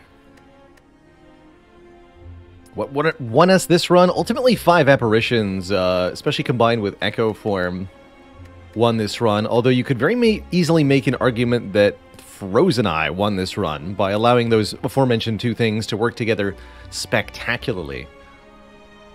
Using the Frozen Eye plus various draw cards, I could ensure that I only drew 1 apparition per turn that we got to double. And that was pretty busted. Pretty dang busted. What will the Watcher do here? It's time for Ascension 7. Ascension 7, 8, and 9 will all increase the health of enemies. Usually not that much. Maybe 5 to 6% is the health increase most foes get. But this is consistently enough that they can require another card play or a few to defeat. Most notable increases to the heart, going up to 800 health.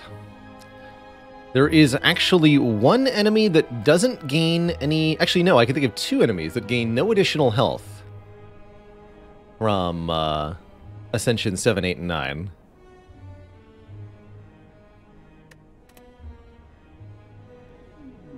Chat's got them both. The Big Orb and the Transient. Spheric Guardian keeps 20 health, although I think it actually gets a bit more block to start with on one of these Ascension levels. So it does benefit, just not in health. And Transient's got 999 health no matter what. So also doesn't benefit. What do we think? Do we want to do a rare colorless card? I would super start out a run with Transmutation right now. I would super do that.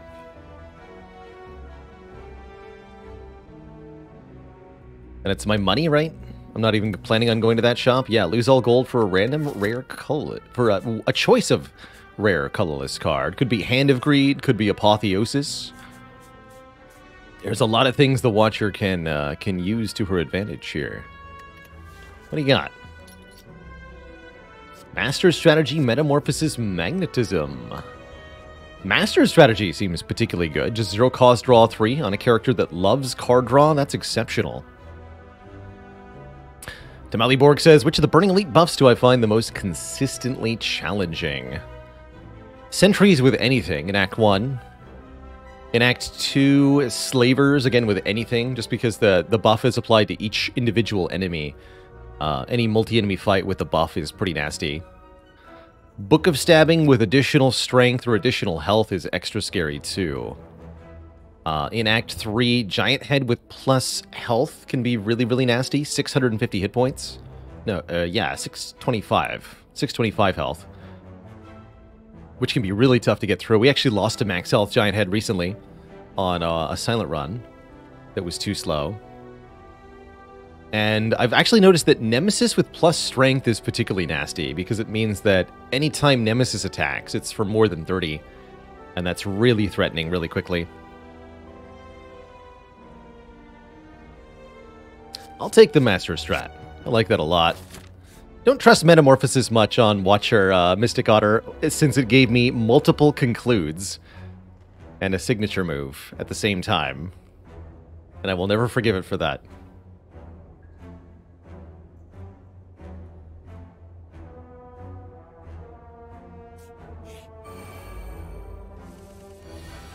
Never. Draw more cards. Alright, I think this is an appropriate time to go the full Blanc here. Watcher's starting game is usually about leveraging your Wrath stance. You deal double damage with Eruption. Let's see. 14 plus 8. Cannot kill either of them, huh? Can do this. Interesting, we have to take damage here. As far as I saw, anyway.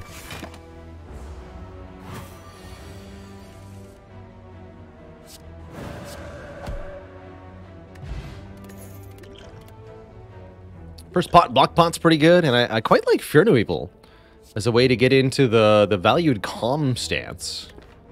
Particularly nice with a Master Strategy already. Could make an argument for Protect, since because of Master Strategy, you're more likely to be able to retain Protect. Our Watcher, Ascension 3 failure on Watcher had 2 of this card, Protect, and I think that was actually part of our downfall. The retain keyword is of questionable use to me on a lot of Watcher's cards. And ultimately, you need to be able to have cards that can do stuff as soon as you draw them. And if that's what you're doing with Protect, you're really not having a very good Protect, are you? What's the point of the retain keyword, you know? If you gotta play it right away. A sad turn here.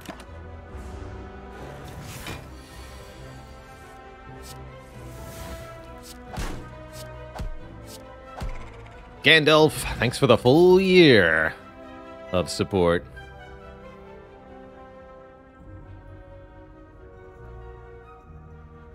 What do I think of a retaining deck? Smites, safeties, reducing the cost of retain cards. That's actually quite similar to what we just lost on Ascension 3 with.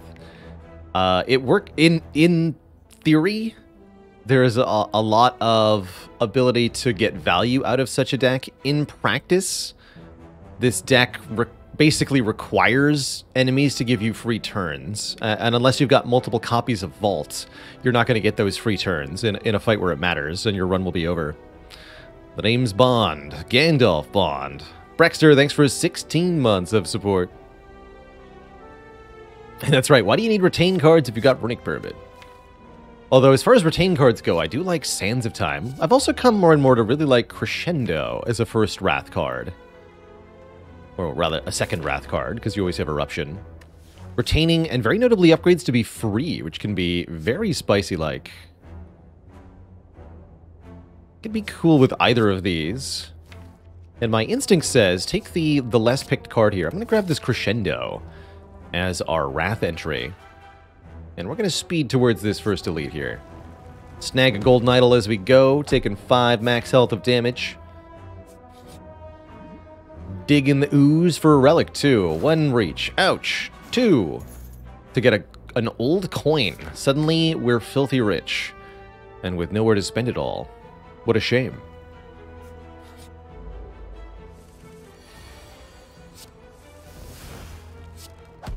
Pop. Boop.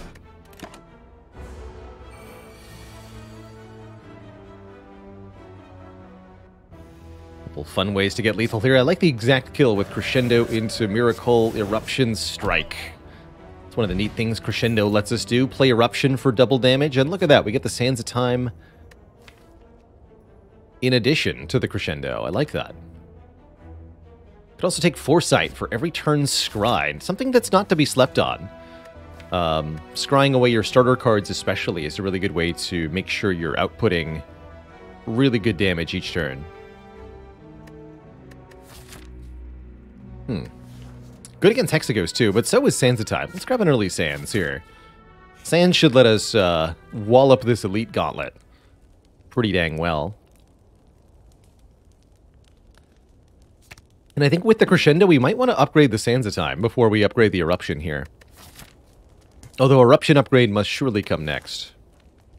Upgrading Eruption from 2 to 1 cost is one of Watcher's best upgrades early on. But not necessarily the best.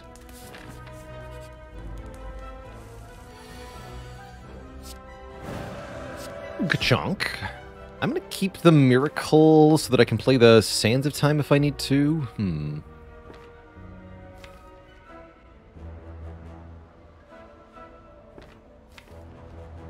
No matter what, it's not a kill next turn. Alright, we'll do it this way then.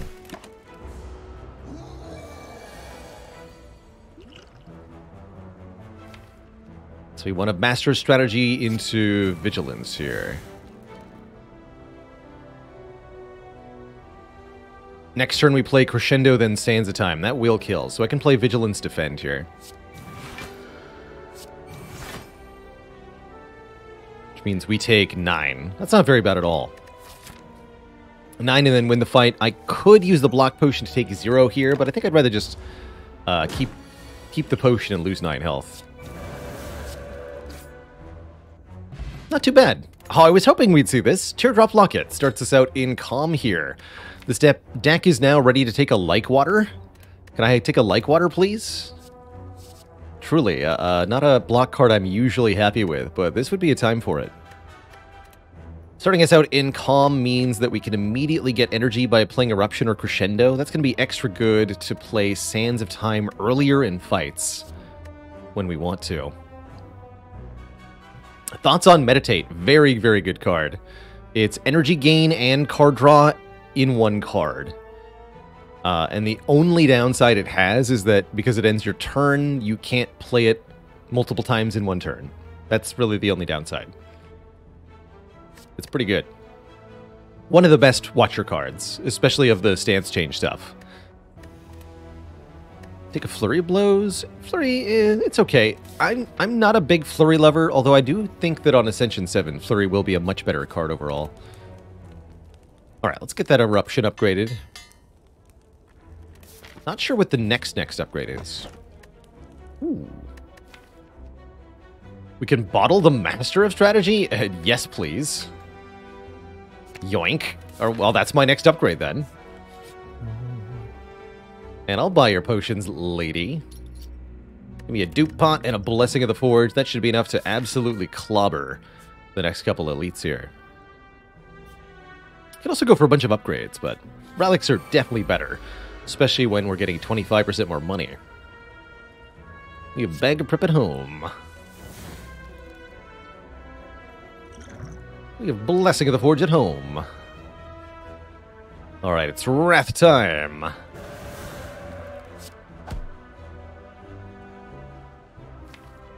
Do I just stay in Wrath?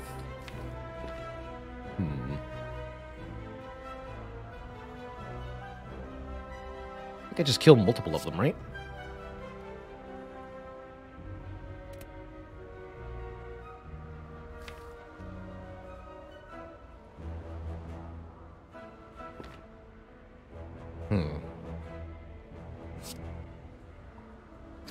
Let's do it this way.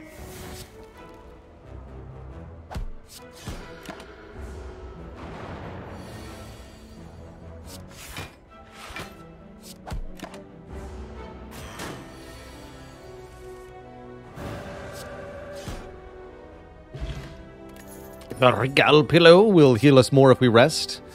We're just being asked about Meditate. Well, heck, here it is. I think Meditate is incredible. There's a couple of interactions, actually, with Meditate that are worth pointing out, which is the cards that specify something when they're retained. This is Meditate puts a card into your hand and retains it. First and foremost, if you have the card Establishment in play, then whatever Meditate puts into your hand will be permanently discounted for the rest of the fight. And that's exceedingly useful. If you fetch Sands of Time from the discard pile, it gets reduced in cost as because of its natural ability, the text on the Sands of Time card.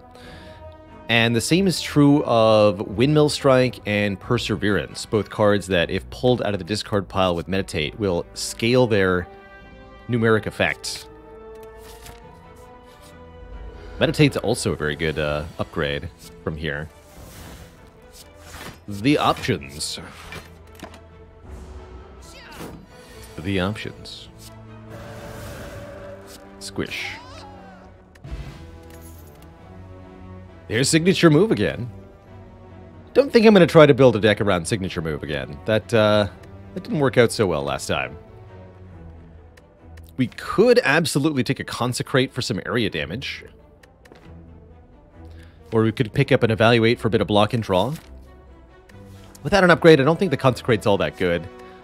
Let's keep the deck smaller rather than bigger. I think Watcher in particular really rewards you for reducing the amount of cards you add to your deck.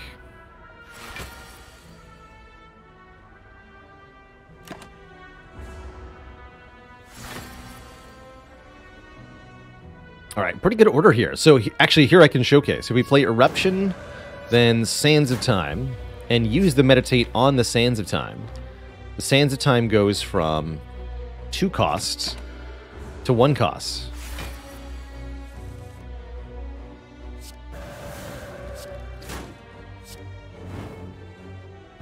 Beautiful. Get ourselves an Art of War, rewarding us with energy for not playing attacks. There's the card I asked for. Like Water. At the end of our turn, if we're in Calm, Gain 5 or upgraded 7 block. It's a lot of extra block.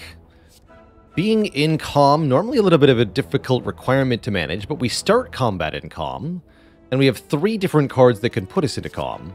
This is a very good actual source of block here.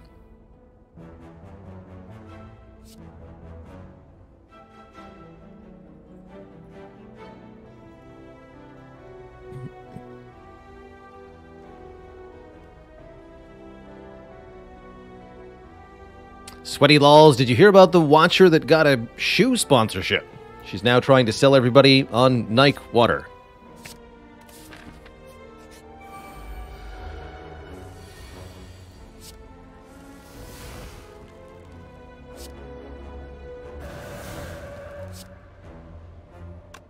$16 plus 12. Perfect kill. Strike you. Cure you. And then bonk. Smooth. When Rushdown is here, card draw upon entering Wrath, always welcome in Watcher. Fasting, not unusable, but not amazing here. We'll take a Rushdown.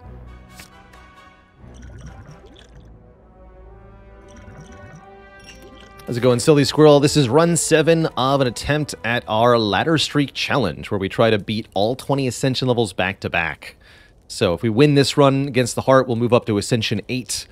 If we lose this run, then we go all the way back down to Ascension 0. Can we win this ladder before I go on break, is the question. We don't have a whole lot of time to work with, but my hope is yes.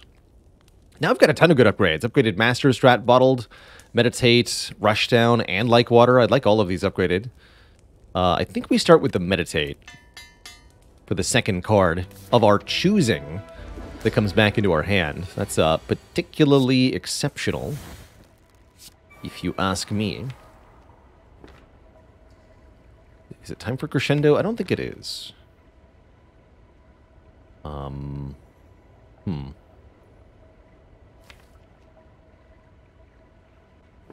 Actually, yes it is.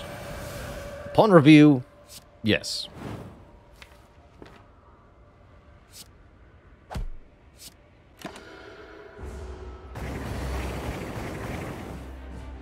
Good.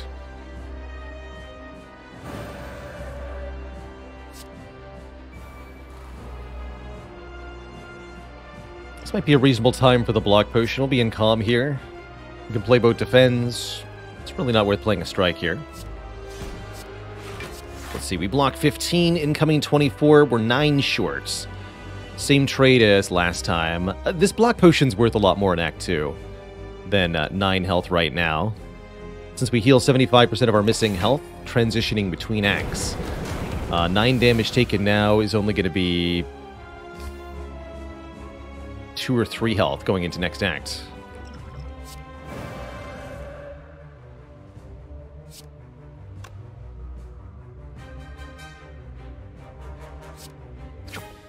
Play the Sands of Time and meditate it back. Take 1. Could also Miracle to do 16. Let's do that.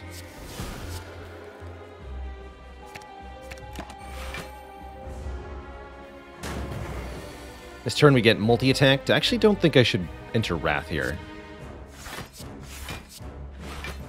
Maybe I shouldn't have gotten Eruption back. Huzzah!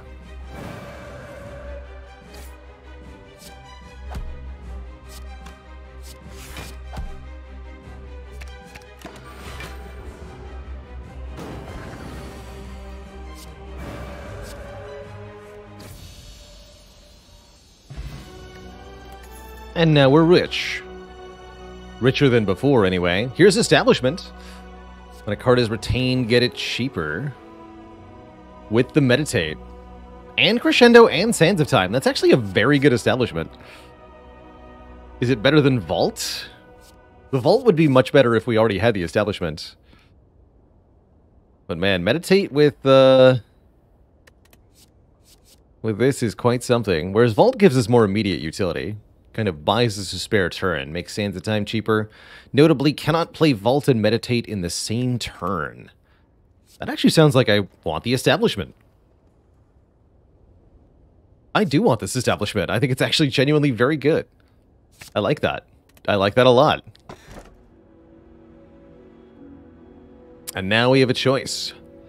Slaver's Collar. Energy during boss and elite fights. But none otherwise. This deck already makes a lot of its own energy. So maybe that's not actually helpful?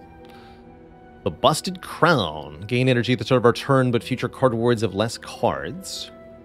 Very iffy. Very, very iffy. I think Busted Crown can be a quick way to turn a promising run into a dying run. Does establishment mean sands will go down by 2 cost? Yes. Yes, it does. What about Sacred Bark? To double the effectiveness of potions. We have 3 very good potions already. And this could give us the crucial advantage we need against elite fights where we need more immediate output. I also think the lack of initial energy is kind of made up for by the fact that we draw so many cards turn 1. And actually with Teardrop Locket, we have a ton of energy to work with turn 1. So let's take Sacred Bark here. We're going to double our potion power. This is now a 24 block potion. Dupe Pot doubles 2 cards. So on and so forth. The goal here, survive to the stores, basically. Pretty crummy act overall. Otherwise, I think it's insane to not go to a shop here, so it means we can only do 2 elites at most. Wait, is that just the map? Oh yeah, it's just a 2 elite at most map anyway. Oh no, there's 1 3 elite path. But it hits no rest sites? Yikes. And there's quite a few upgrades we'd like. The Like Water, the Master of Strategy, the Rushdown. So let's try to get at least 1 rest site here. Something like this. We can choose which one we want there. We can choose which one we want. Now we go here, right? Again, choice there. And then 2 shops. With this much money, definitely 2 shops. 1 won't do. Excuse you.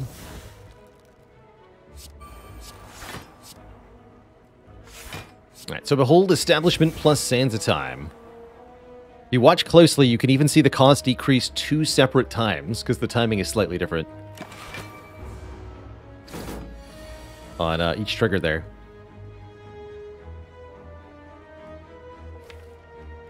Is a shop better than an upgrade? I think so, yes. Probably. If we're lucky, we'll get an early shop in one of the question mark rooms, and I won't have to choose.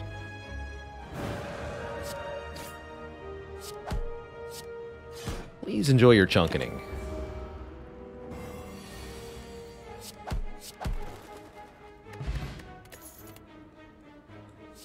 Zero cost, enter Calm. I think we have enough ways into Calm, although this could be a nice way to get essentially 2 energy for 1 card draw. I think there's also too much risk of this being a useless draw for us. Same goes for Flurry of Blows. Designer Inspire, hello. Upgrade a card, remove a card, or do both. 40, 60, 90 gold. Nice cheap services. Very happy to hear remove 1 strike with Art of War? Maybe 1 defend.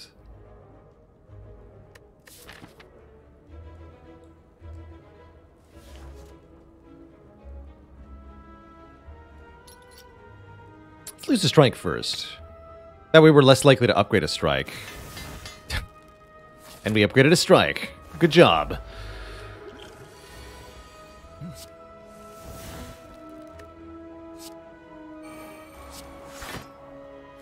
Should have punched him. That's right. I have 30 of those gold back, please. Whatever. 1 upgraded strike is actually kind of useful. It's fine.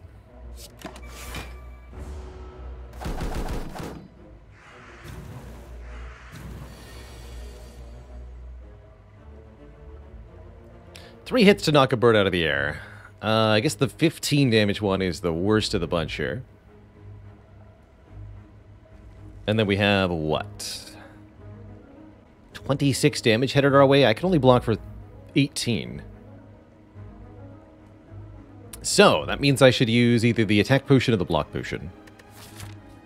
And I'm on team use the block potion.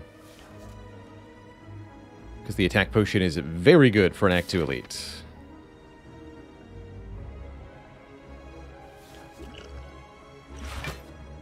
Cool.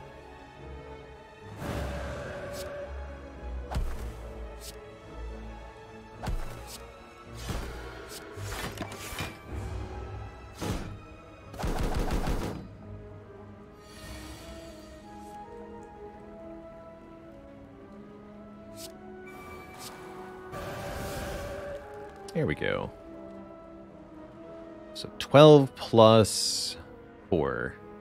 16 we have to block. Defend Vigilance will do, and I can also play either the Establishment or the Meditate. Play the Meditate.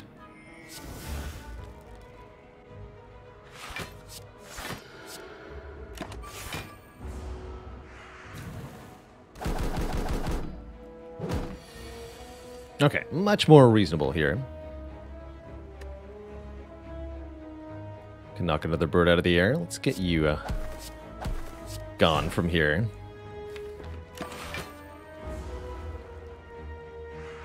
Caw. You too, kid.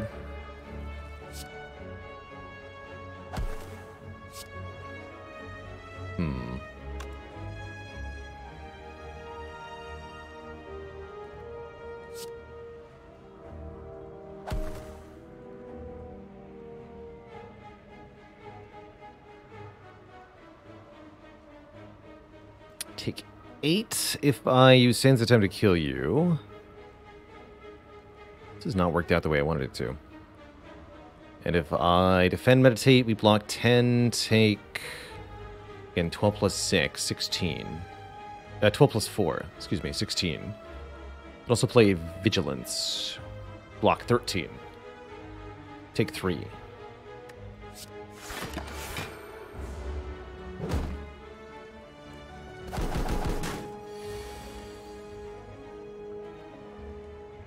Okay, not too bad.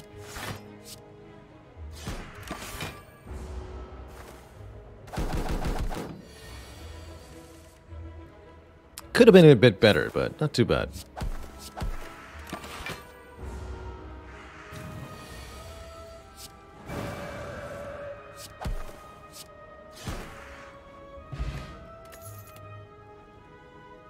Empty Mind looks very good, letting us exit our stance and draw more cards. Very good target for Meditate with Establishment. Although might result in not having our Like Water at the end of turn. Crush Joints for Vulnerable could be kind of nice too. I definitely think we want more card draw here. Centurion plus Mystic. Both attacking turn 1. Quite aggro here. Thankfully I've drawn reasonably decent block. Like Water, Vigilance, Defend? Seems like it's gotta be. They could both attack me again. We've seen that before, actually, with the Low Ascension Mystic. Thankfully, not what happened here.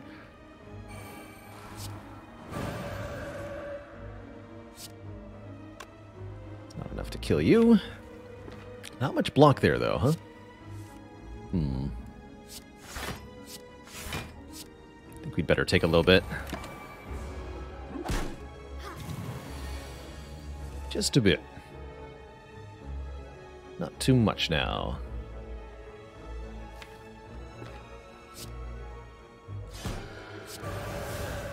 Alright, you die. That won't work.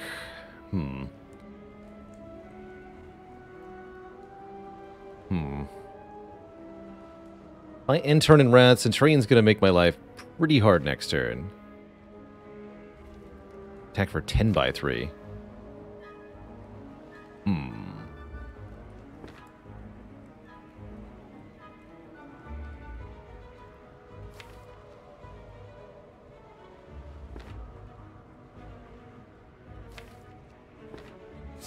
Full empty mind.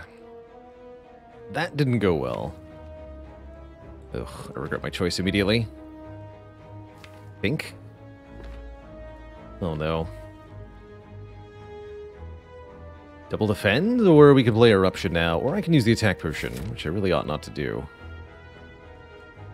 Gosh, this has gone ugly. Okay, double defend here.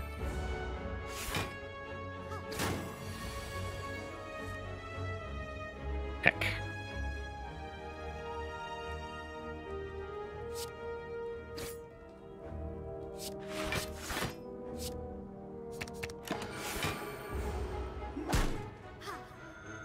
Glad we have a Regal Pillow. Okay, we can at least use that. Here we go. We're not quite where we want to be curve-wise. I have a suspicion as to why. Establishment's definitely part of the culprit here. But not the only problem. The like water is also failing to be adequate at the moment. Could take a Halt Plus, could take an Empty Body. I don't think either of those will actually help the situation. We need fewer cards, not more. How about a Ritual Dagger? Actually, how about 99 more gold for our twin shops coming up real soon, like? Yes, please. Shame to want to sleep here. We should upgrade first. I think we'll take the extra rest site over the elite with the way things are going. Seems fine. But first things first, I'm going to upgrade the master strategy so that our turn ones are a little bit less miserable on average. And perhaps that could make a big difference for us.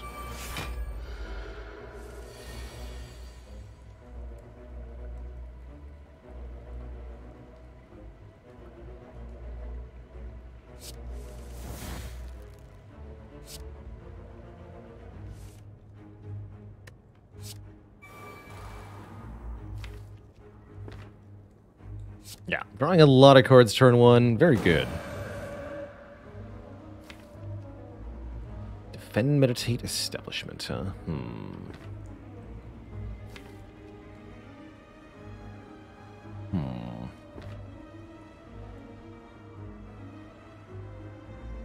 What do you do? I think we Miracle Strike, Fury Evil Strike, kill? Take only 6 next turn. Still taking 6 next turn, though. Can we kill the Sphere? We deal 46 damage. Not quite. Wouldn't be able to play Sands of Time next turn. If I Vigilance, I can draw 2 more next turn by playing Crescendo. That might be the play here. Crescendo, then meditate. Okay. So don't play the Like Water? Or do? It would do.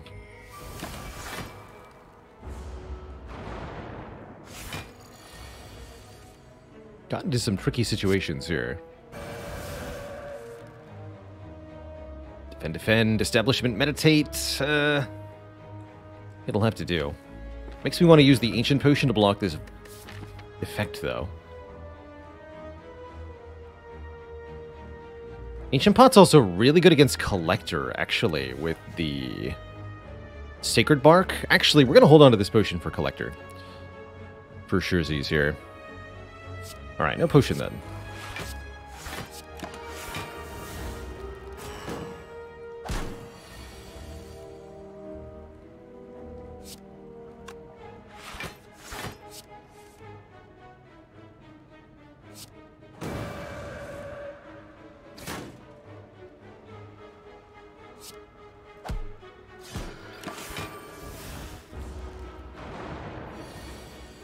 Yeah, we should have very good results if we use this potion on Collector. More on that in a bit. So I actually think we'll keep the current potions. I really value the dupe pot and the attack pot. Do I dare? I do dare. I believe that Like Water is actually good in this deck, and I'm going to double down on that by taking an upgraded one here. How's it going, MC to the Cane? Hello and welcome. Long and short of it, ladder is a challenge format for Slay the Spire. You try to win all the difficulty levels, all 20 of them, back to back. It is not easy. What are you doing? I'm sleeping, of course. Sleeping to gain health. Sleeping to gain Sundial. This is definitely a deck that could really abuse Sundial. Although, actually, we probably don't need it, huh? Still, more energy is always more good. We do have to skip a relic eventually. So an 80 win streak, just 20. Each character contributes 5 wins. I don't think I need the Sundial, actually, upon review. Alright, 661 gold into shop number 1. We're offered Inner Peace, we're offered Orange Pellets, we're offered Card Removal. All things that look pretty good here. I could even see the Gremlin Horn being pretty good.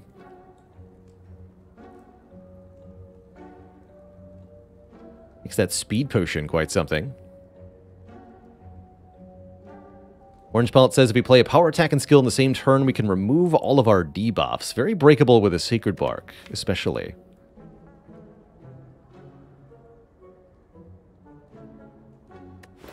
Definitely want to be removing cards. Let's lose one of our defends.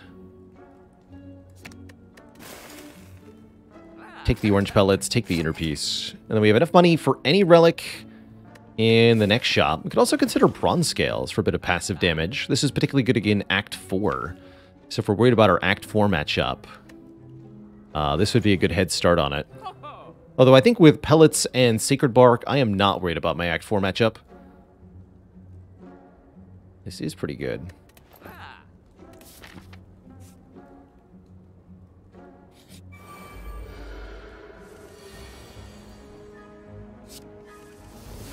The power. Pretty happy to see Gremlin Leader here. Definitely not the most threatening elite. Almost might as well attack potion here. Kind of overkill. Don't use it yet. Hold on.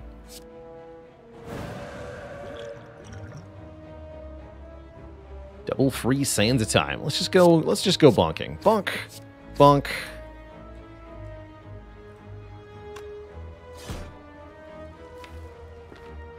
And bonk. Alright, make it nice and easy with the power of Sacred Bark. Get a potion back, 4 energy potion.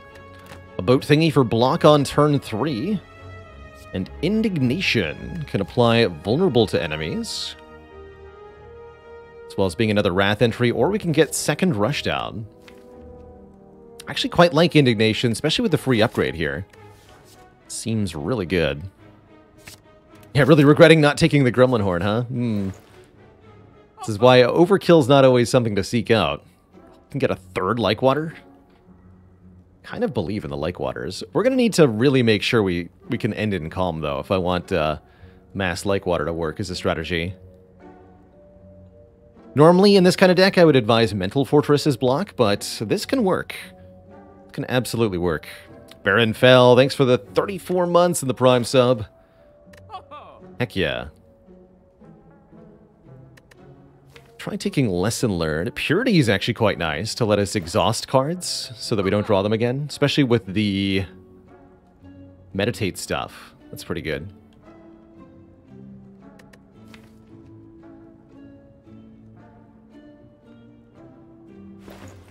Lantern for our better turn 1s? I think that's very reasonable. I like Lantern card remove here. Lantern card remove Purity, maybe?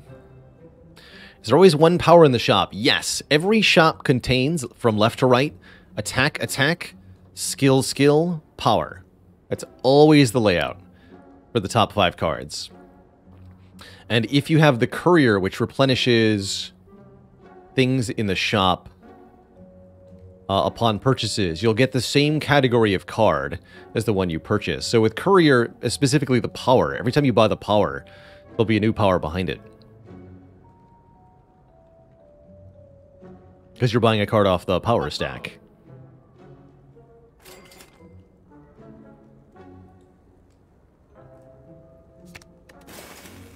And yes, I think with the right draw, this Purity could then let us do some infinite stuff.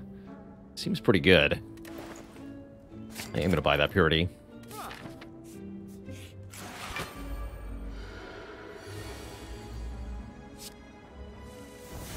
I like it. Of course, it's not always useful. Oh, we actually can't block at all here, huh? This is a good time for the energy potion, then. If at first you cannot block, kill them all. Oh, wow, I'm just ever so slightly short.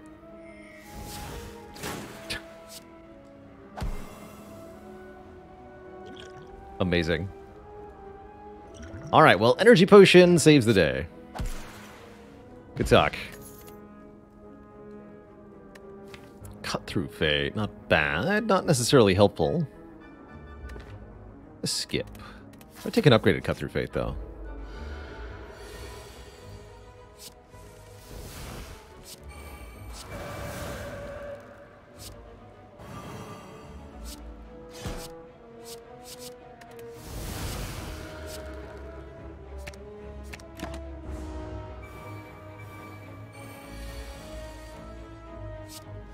It's got a few too many powers to set up and play for this to be really smooth, actually.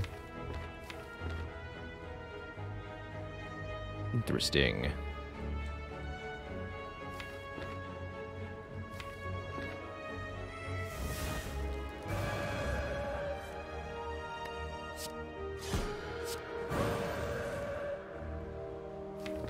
Got an almost infinite combo here, though. Already. And I would if I had the powers in play. Assuredly.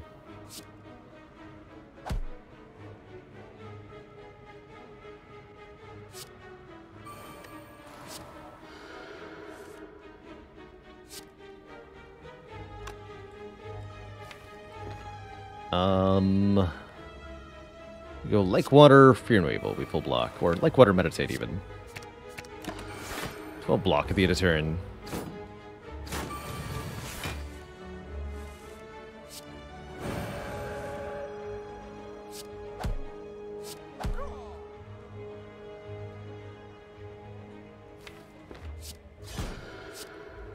Good enough.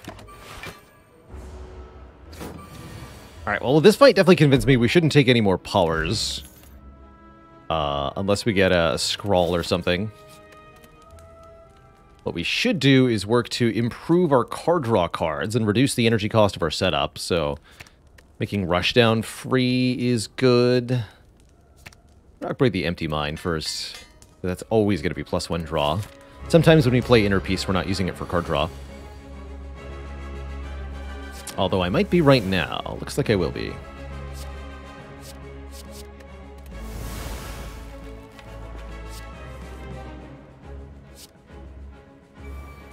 We go Eruption, Indignation. Let's meditate back the Inner Peace, and I guess the Indignation of all things. This will both be now 0 cost for the whole fight. Rushdown gets in play. Means this will now draw 2. Draw 3 first.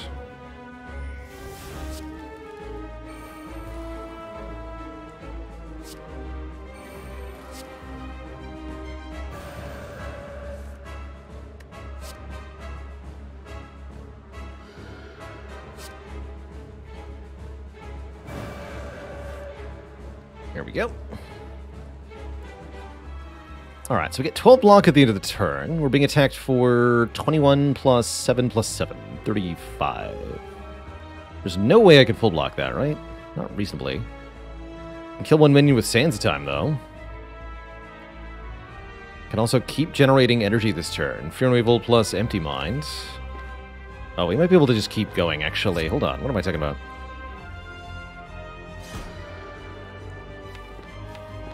Make room in hands.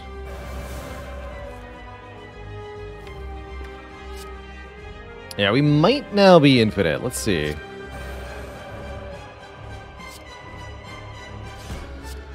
So we can use the Empty Mind to get more cards in hand. I think we are, actually. Sure looks like we might be.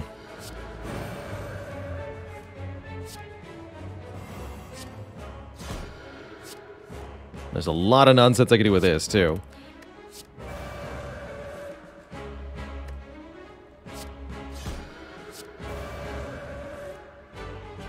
Alright, so we can go infinite with the Sands of Time? That's funny.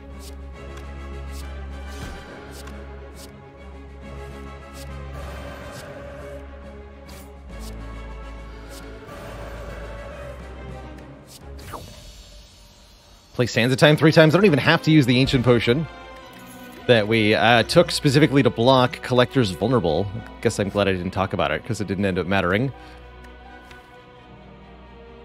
And that's why I skipped the Sundial, is also an answer for you. Because with the energy reduction of the Establishment, we can make an infinite combo out of anything.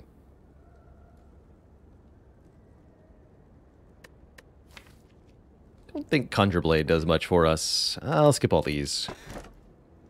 Why? The Shrunkening. Also take Coffee to burn for more startup energy. I did notice our initial energy a little bit weak at times, but Empty Cage seems like it just kind of does the thing for us.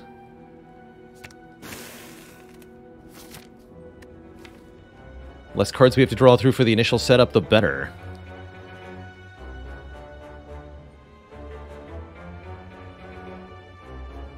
Cool, I like these in particular. Lots of events this act. More chances for removals. Let's go.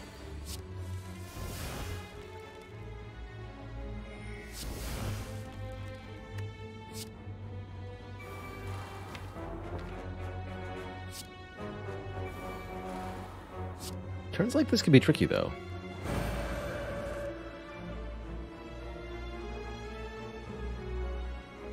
Yeah, we're not actually able to prevent all the damage. Although, wait, no, I've got Crescendo. Hold on. Almost forgot about Crescendo. There we go. Does that help me? Not really. But I can play Indignation, Strike, Meditate. No, we actually take a hit here. Annoying.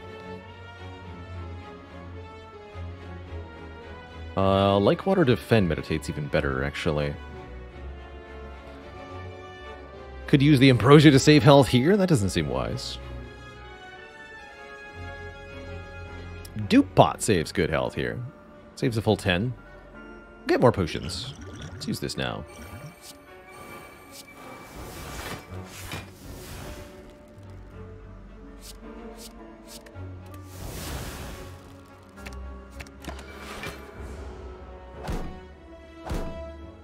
Take a little bit instead of a lot. Seems fine to me.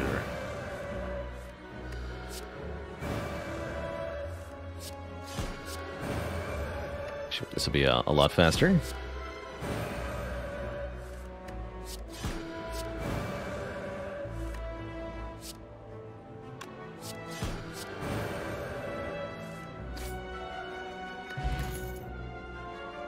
No need for Flurry where we're going.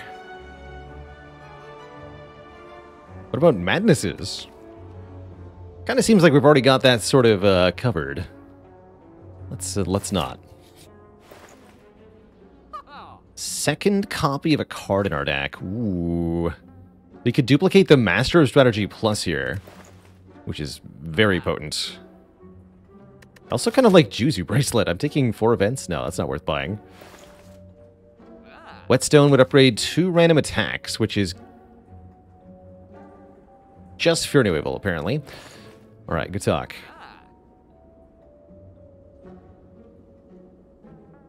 I like the second Master Strategy quite a lot here. Also take Speed Potion as part of a late game block solution. Don't think we need it necessarily. We go infinite again, kind of accidentally at the moment. But, yes. Yes, indeed.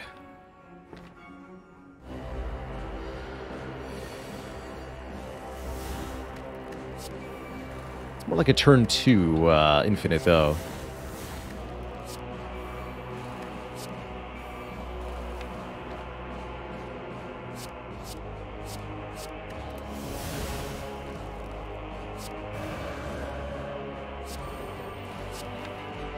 I'll the extra energy next turn.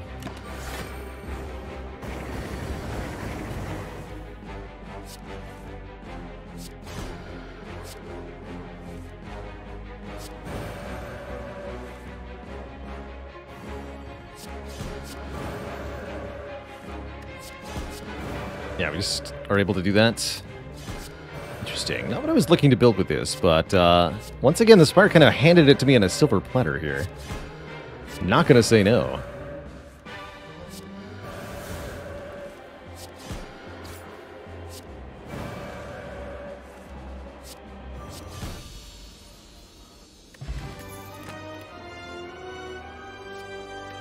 So we could take Scry, but why would we need to? Tranquility's kind of fun. I actually like having this as just as an emergency option. And now that we have the second master strategy, I think it's much more reasonable. For more turn 1 energy. Let's do it. Not many opponents left in this run. Have you no sympathy? Have you no shame? You have some shame. You have some shame.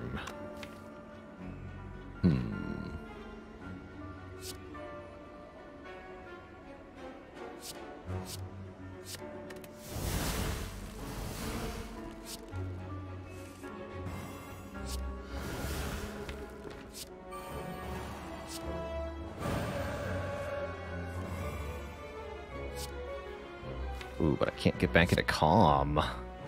There is a turn 2. Actually, no, wait. Yes, I can. Inner Peace, Crescendo.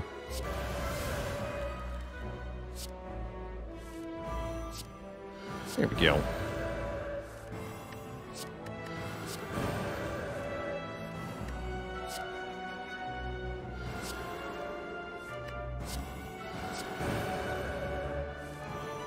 Oh, yeah, I figured we'd eventually draw that. Well, never mind.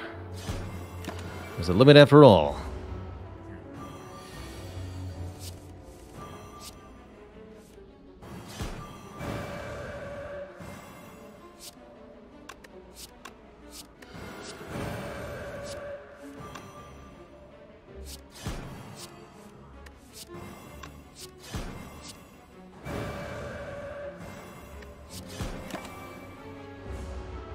And with Sands of Time being free, we can actually incorporate that as part of our loop when we're ready here.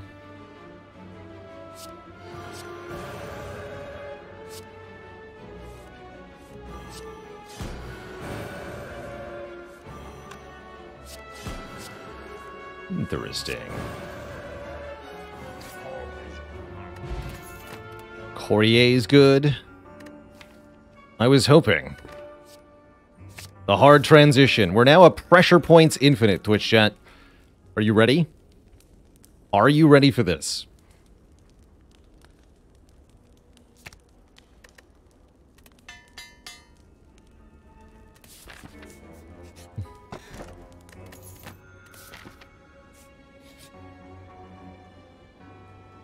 Fight! When life hands you lemons, make a pressure points infinite. That is what you're supposed to do, right?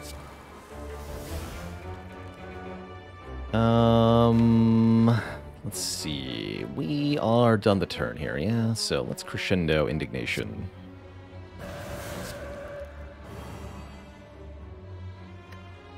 Like water. You're some evil? Not no evil. Don't fear no evil. That's the mistake everyone makes. You're supposed to fear some evil. Some evil's worth fearing.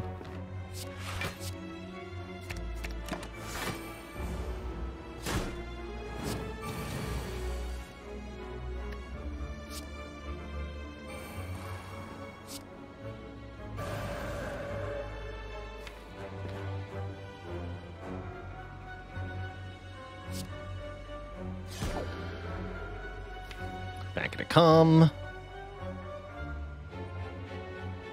And then we empty mind. Manufacture some energy here.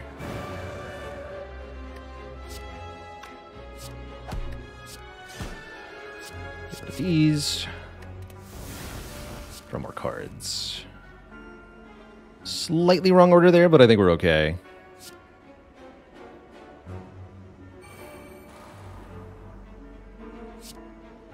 Alright, I will now demonstrate my loop. As best I can, anyway. This enemy's added some nonsense. One of the major complaints I've said about pressure points in the past is that it has a positive energy cost, but thanks to the power of establishment, pressure points is free. And that changes everything.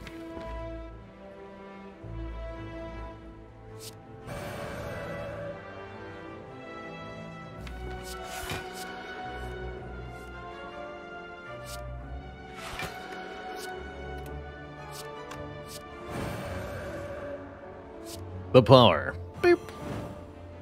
And then double boop. Caw.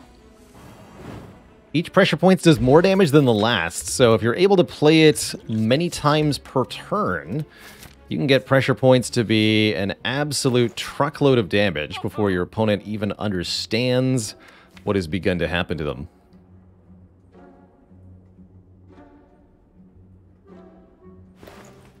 Alright, I think we're here to remove more cards, right? Or buy more copies of Lykewater. I love how we've only seen this. Tori could be...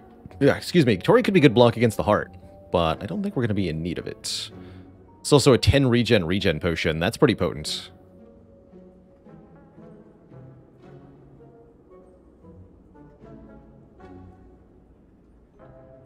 That's very potent indeed.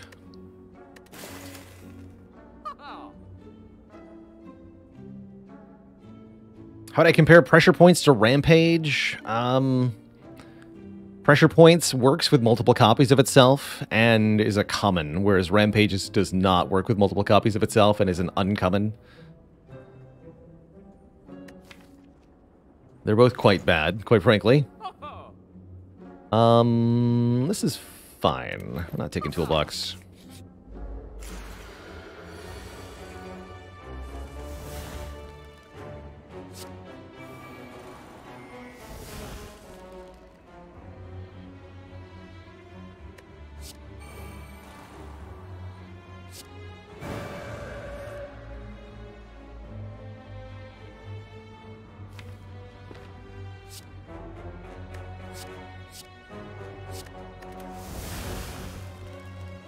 Vigilance empty mind here.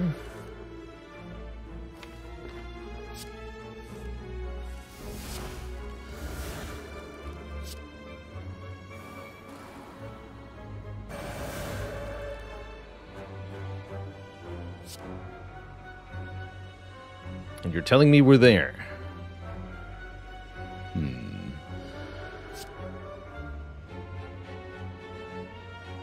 Didn't give me any block.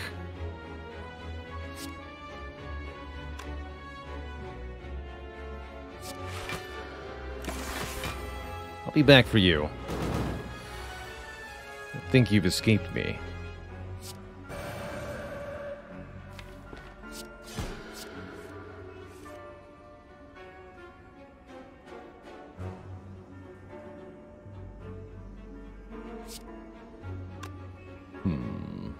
What's the right way to do this?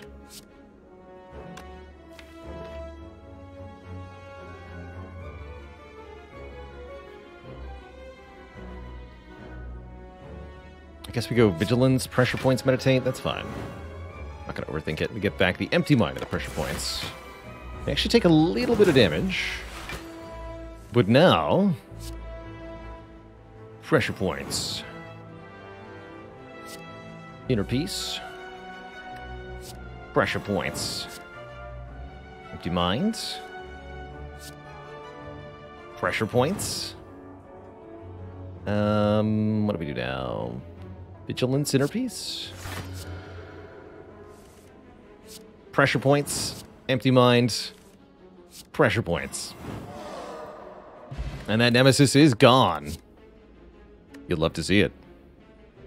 Would Halt not be good for Beat of Death? I believe we have Beat of Death solved with the cards that we currently have. Although not by a lot. And with the loop that I just showed, we're actually not going to need to counter Beat of Death very much. Because we're only going to need a handful of card plays to win. We should be able to do a 3-turn heart fight if we do it correctly as well. I suppose I don't need the Ancient Potion?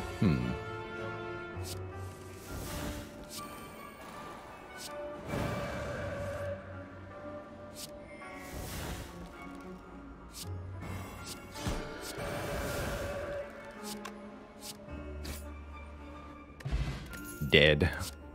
Okay, Regen Potion is a Beat of Death solution. Kind of. Not really, actually. Sanctity could be. We'll use the Ancient Potion.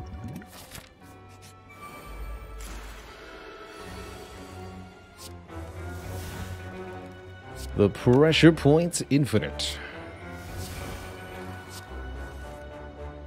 Power only rumored to exist.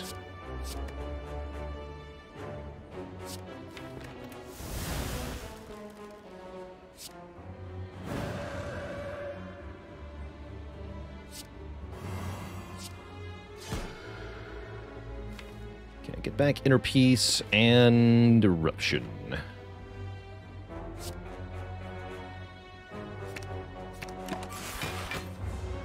Do get 1 wound here. Shouldn't be a problem.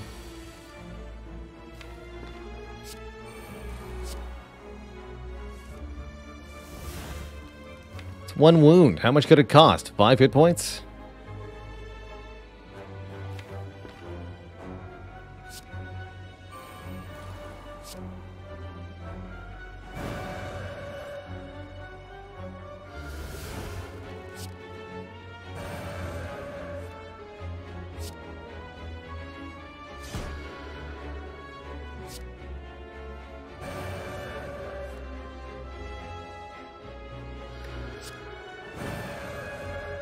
This is fun.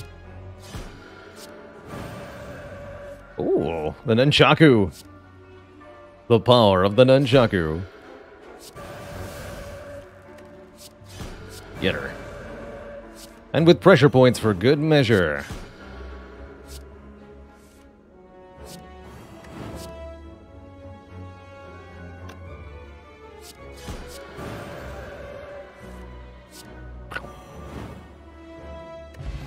Singing Bowl is going to let us skip cards to gain max health. Like this.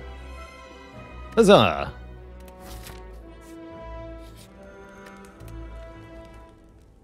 Could upgrade the Purity for more card deletion. I think we want to get the Rushdown to be cheaper.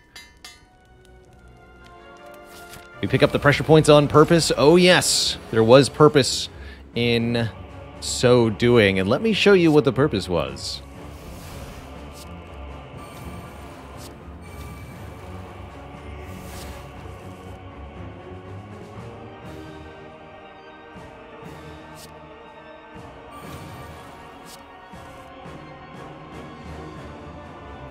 Please allow me to show you the purpose.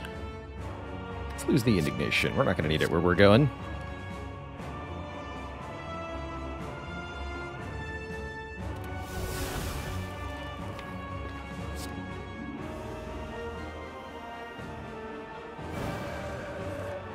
Perfect.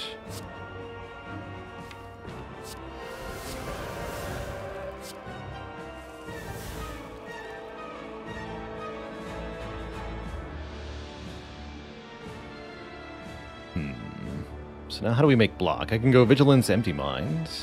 Oh, I can actually manufacture energy this way. I can perfect this fight.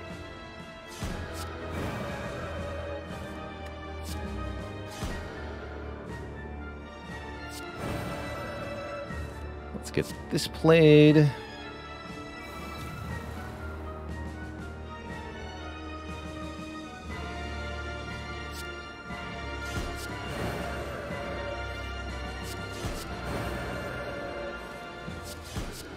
One more energy here.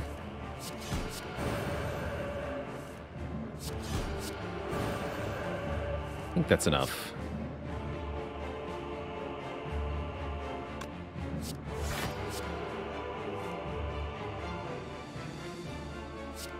We can play the pressure points. Let's see, 8 plus 12 plus 4. We're too short. I'm fine with that. So play the pressure points. Play the inner piece, meditate them both. I think that's the one we want for free, right? The inner piece?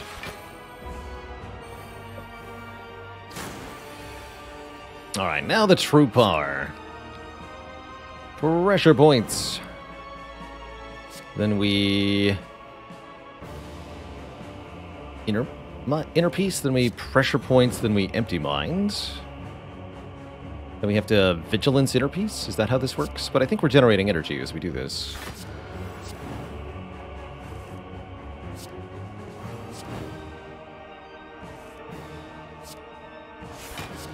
Yeah, this sort of works.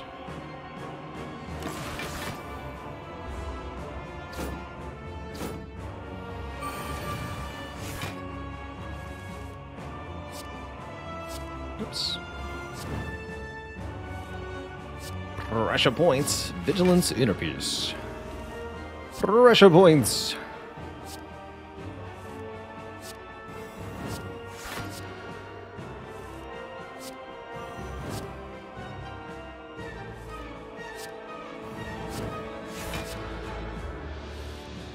Boop. GG. The Awakened One is vanquished, and we're on to Act 4. A pointed statement about the power of this deck. Really cranking up the pressure on our foes here. Back to full health. What's our last upgrade going to be then? Crescendo Plus seems good. Or Purity Plus, maybe. We don't necessarily need the Lake Waters anymore. They've actually done reasonably well. But I am going to upgrade Purity here. Let us delete more cards at once here. Apotheosis is here. Crush Joints is here. Akabeko is here. These are all fun. Does it need the pressure points? No, but the pressure points is fun. That does count for something.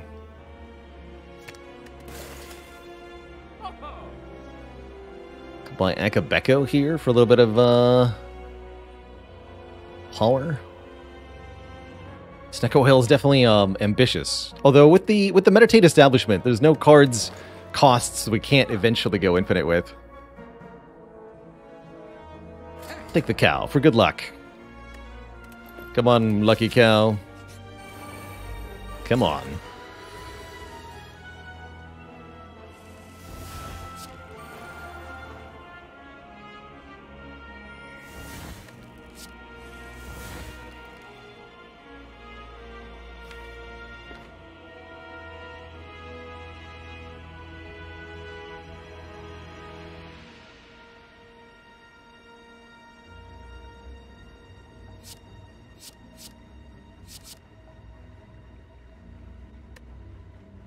Bye-bye.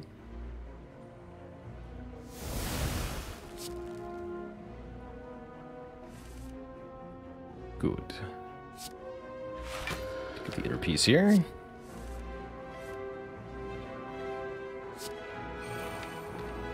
Right, Rushdown's already in play.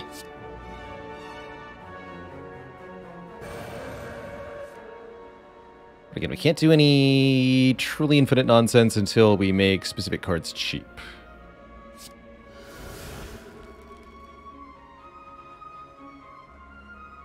I actually don't really have a way to block that isn't Vigilance, amusingly enough.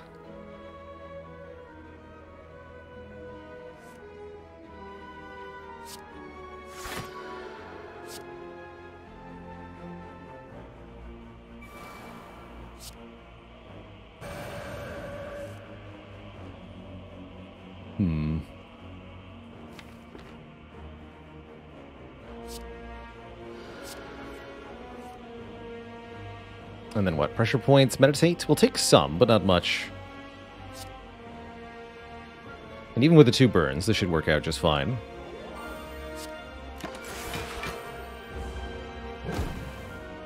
Five.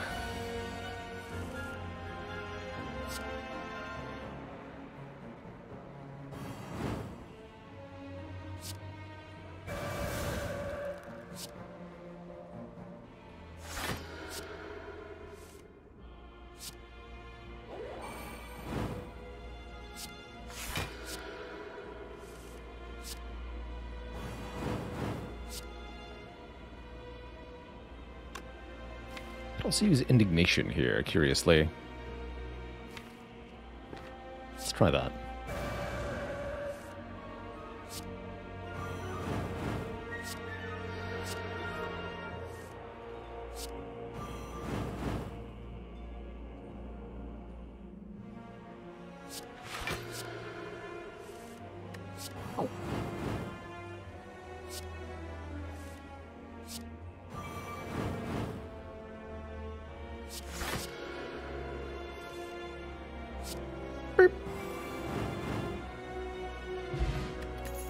Hourglass will do 3 damage per turn to Heart. No biggie. Could take a second pressure points plus. But who needs 2 when 1 is enough? I honestly think the second rushdown might make my life a bit easier here. For this hard fight. So that's what I'm actually going to take, is second rushdown. Alright, Beat of Death is a bit of a problem for us here. Every time we play a card, we'll take 1 damage, but don't forget we heal 10 at the end of turn 1. It's going to help a bit.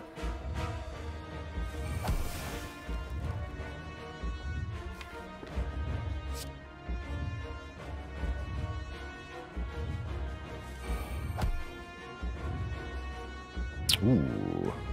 Okay, this would be the time for the Stance Potion then. Stance Potion for Calm to make the inner piece work. Otherwise, our turn actually kind of comes to a crawl here. And that is highly undesirable.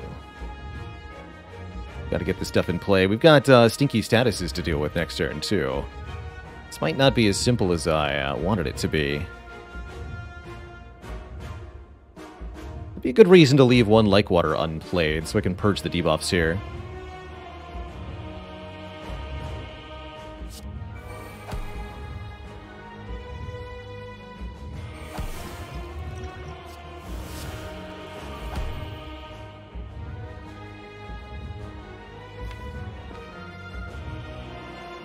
And it'd be a good reason not to use Purity turn 1 either. Although...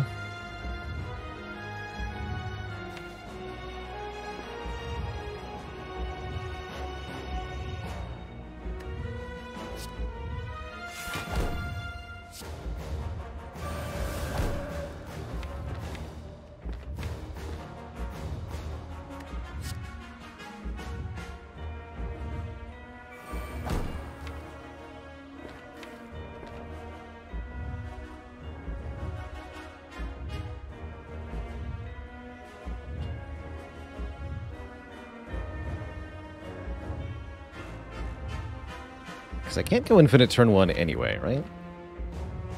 Although I can draw a lot of cards and play pressure points many times, which I should do. I kind of like the current cards in the draw pile as they are, though.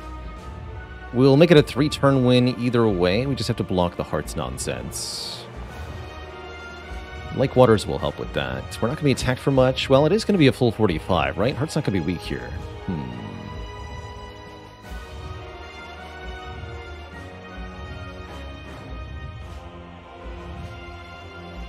Surprisingly tricky, actually.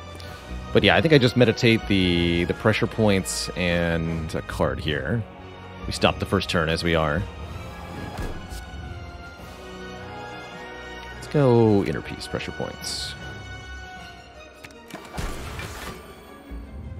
So we heal for a bunch. Heart adds a tons of statuses to the draw pile and debuffs the heck out of us. We have answers to that. We do have answers to that.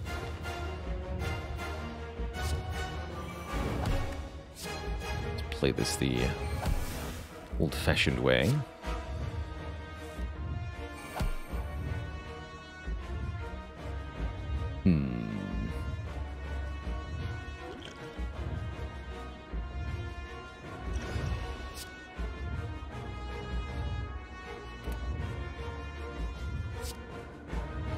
Draw back into that, that's fine.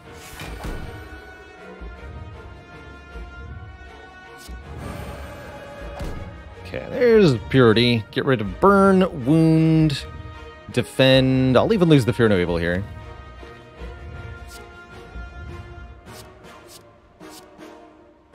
And get rid of the Void just for now.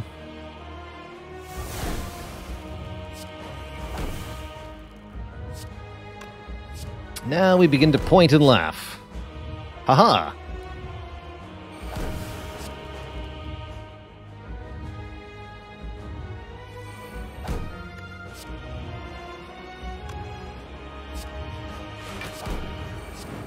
And I can use this zero-cost inner piece to make new energy. Which should be helpful, right?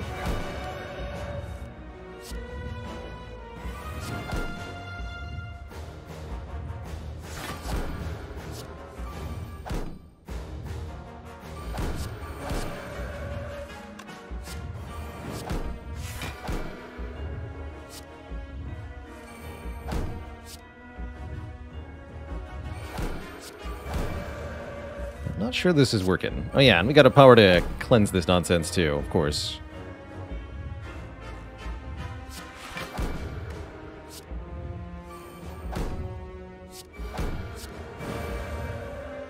Yeah, it seems like it's difficult to actually full block.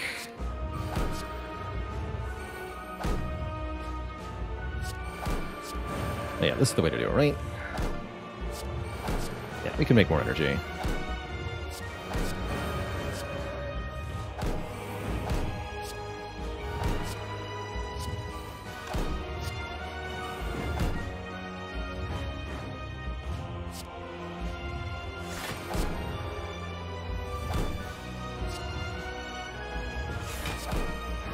We want this to be about 200 as well. I've never actually stacked pressure points to all that high a number. Yet here we are.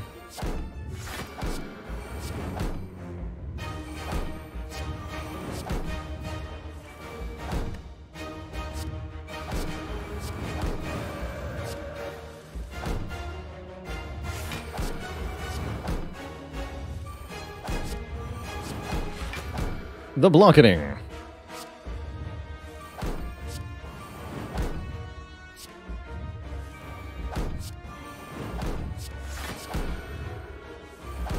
There we go. 209 mark.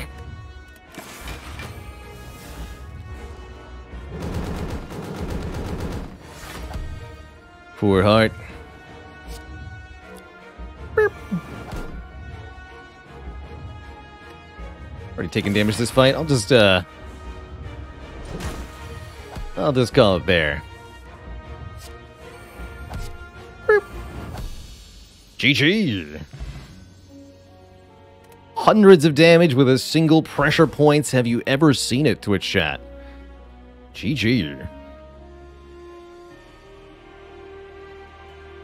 The power. Is that the biggest PP you've ever seen? Definitely bigger than any one I've had before. GG.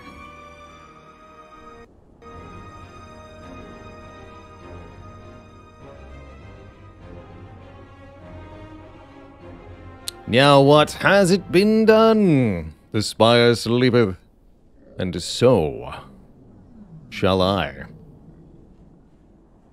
GG. GG. That was a fun time. Definitely a winning formula for the Watcher. Remove lots of your cards. Empty cage plus many shop removes. Old coin got us started. And then many removals happened. It was a good time. Good time. So, I think we got time for one more run today. One ironclad run to round out the show. At least the Spire show. Ascension 8 with the Clad will be our next challenge. Before we jump into that run, though, I'm going to take a quick break, refill the water, stretch the legs. Upon my return, there will be more Spire. Be right back, folks. Don't go nowhere.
Alrighty, folks. We are back, and your patience will be rewarded with the Clad. Well, I was away, Patapatapon. Thanks for 31 months. Getting close to 3 full years.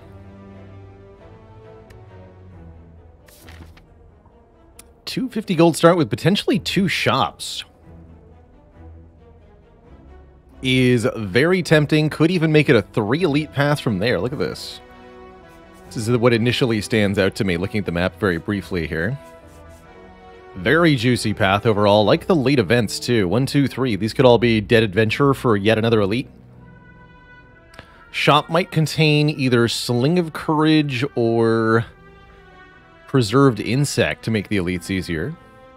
It's also a 4 elite path this way with a shop.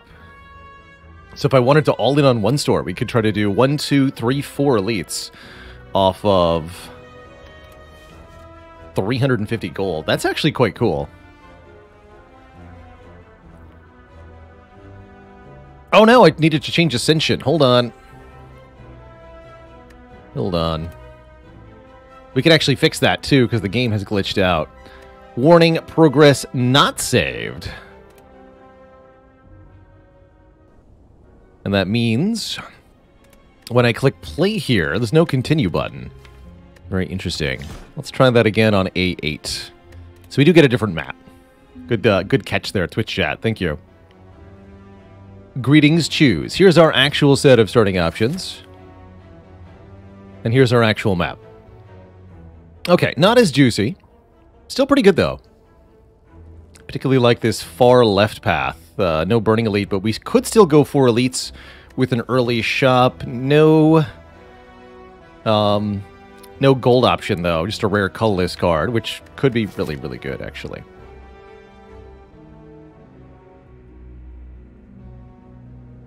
First try.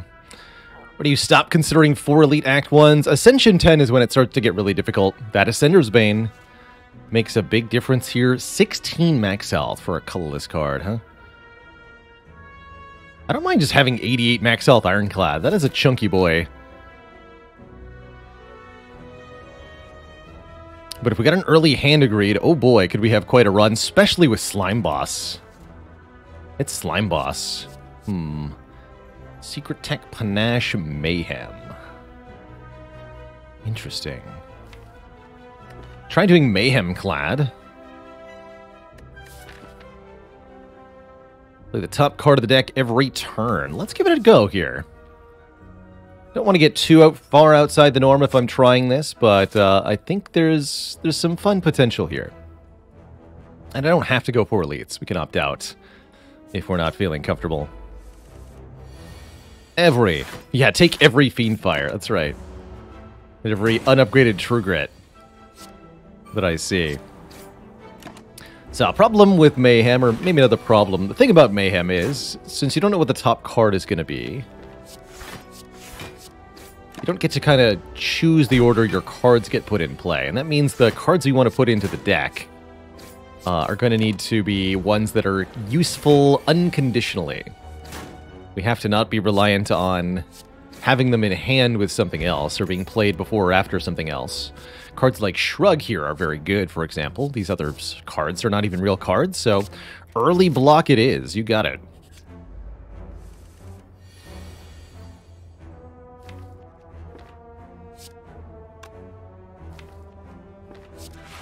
Play the Mayhem. Mayhem upgrades to 1 cost, which will be one of our first upgrades to make it a lot more reasonable to actually put into play.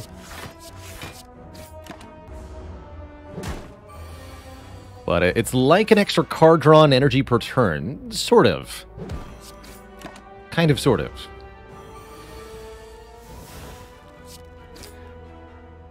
Good job, Mayhem. Ooh, Flame Barrier. That's pretty unconditionally good. Wouldn't want Wild Strike here. You'd think Warcry would be good, because you can stack the top card. Here's the problem, though, with any attempt to set up what Mayhem does. is that at the start of your turn, you draw your 5 cards for your base draw, and then Mayhem plays the top card of the draw pile. So Mayhem isn't playing the card that's on top of your draw pile at the end of your turn. It's playing the card in position 6, which is very hard to set up, and very hard to affect in any meaningful way. Only 14 health? Heck yeah, I'll take 2 random upgrades. Strike, defend. Those aren't Mayhem. No! But this would have been the way to truly set up the Mayhem. Frozen Eye would have let us know exactly what was getting hit at any time. I actually don't hate Heavy Blade here, of all things. Heavy Blade without strength, usually something I'm a bit afraid of. Better with the Mayhem, though.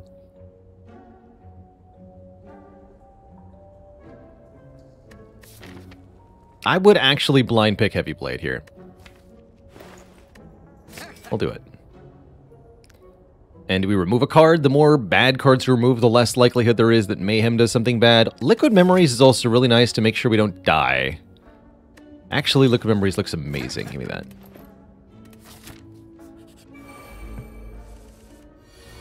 Hey, where's Heavy Blade when you need it? Actually, Flame Barrier is great here, though. Oh, there's Heavy Blade. Hello!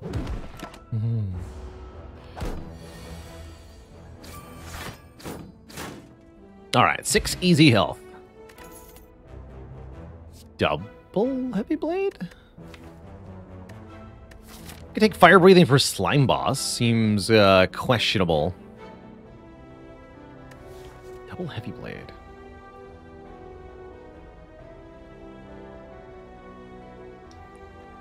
I was already planning on taking Strength Gain if I saw it, so that'd be really committing.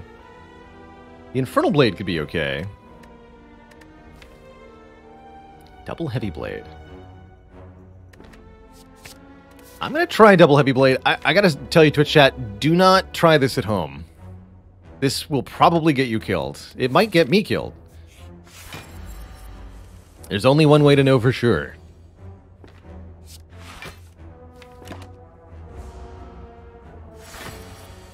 Good. All right, Mayhem versus the Lagavulin. Let's see what happens here.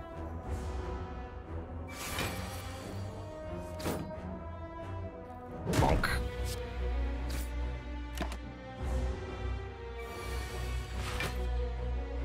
Blanc.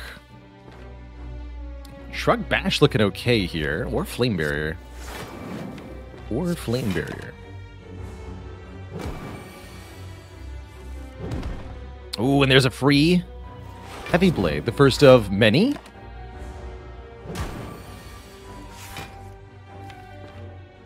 Question mark, question mark, question mark? Oh no, but Lagavulin. That's right. So, here's a piece of trivia for you. Did you know that Heavy Blade is affected by negative strength multiple times? So now our Heavy Blades are 11, not 14. That's actually quite bad. Help! Help, I'm being attacked. We'll block one more time. The free Heavy Blade. Ooh. No Flame Barrier, though, huh? Liquid Memories could shrug into Flame Barrier to full block.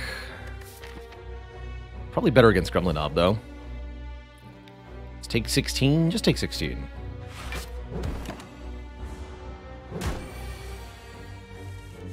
And yes, they'd be even worse if upgraded. They'd actually do less damage when upgraded. That's pretty cool. Get a Letter Opener. 3 skills to deal 5 damage. That's quite nice with the Mayhem. And you know what's also nice with Letter Opener is Battle Trance. 0 cost to draw. I think 1 Battle Trance is almost always worth adding to the deck. Alright, Mayhem. I gotta believe. I gotta believe. Pretty good Blessing of the Forge to guarantee the 3 turns of vulnerable here. Against the Gremlin Knob. Bit more damage this turn, too. It's not like the Heavy Blades benefit from the upgrade at the moment, so yeah, let's use it here.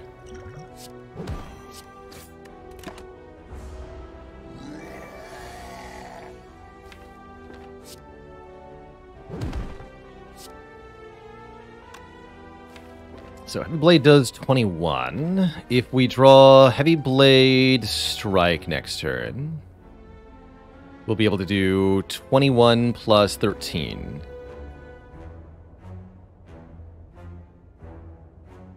Which is 34. So we'll be able to save the potion if I just take this 16.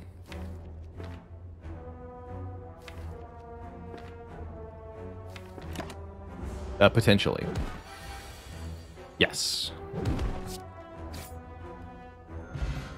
Get a stone calendar. Should we be at... should we make it a turn 7, we'll be able to do 52 damage to all enemies. Don't actually have any exhaust right now, but Feel No Pain could be good. Well, I don't know, actually. This deck isn't going to want to take cards that Feel No Pain would be good with because of the Mayhem. We don't want a Fiend Fire or a Second Wind or an unupgraded Truget or anything like that. So, I don't know, but it's useful against Slime Boss, if nothing else. Okay. Oh, wait, Gurya double Heavy Blade? Oh my gosh, Twitch chat, the payoff. Let's freaking go. The strength. Vajra, anyone? Come on, one time. Feel No Pain's gonna make this nice and easy. And we got a Mayhem. Even though this does 5 all, we got a Mayhem. Them's the rules.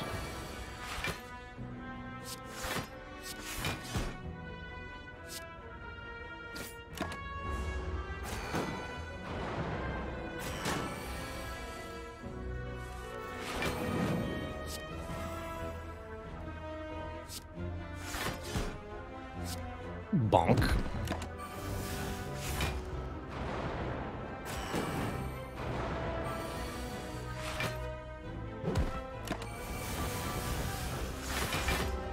Alright, with it down to 2 of them, this should be very, very smooth from here. Nice and easy.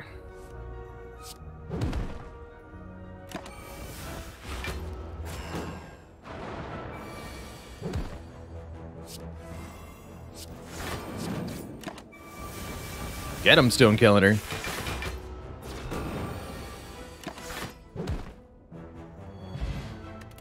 Smiling Mask makes for cheap removals the rest of this run. Could be pretty good. We're up to full potions, and there's another source of strength in Flame. I'm going to take that, because we have 2 Heavy Blades. Seems pretty good. Let's keep going this way. I think Slime Boss is set to get clobbered here. Adding the Odd Mushroom to our accomplishments here would be quite nice, although it might cost us a bit of health to win this fight. 7 on turn 1 here. We get 6 back, though. As long as that's all we take here, this will be fine. Yes, Mayhem against these enemies is super scary. Yes, it is. Good time for the speed pot here. We could block for everything. Otherwise, I'm not so sure. Yeah, let's use it.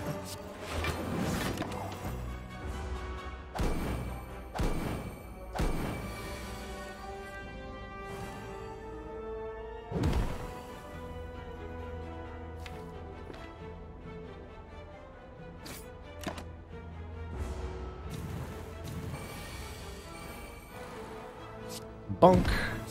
Bonk. There we go. The Odd Mushroom, when vulnerable, will take reduced damage, is essentially what this means. Vulnerable means 1.25x on us instead of 1.5x. But want a Wild Strike or Iron Wave? Not particularly. I think we can hold out for upgraded cards in Act 2 now, since we're thoroughly clobbering everything so far. Mayhem versus the Knob? You better believe it.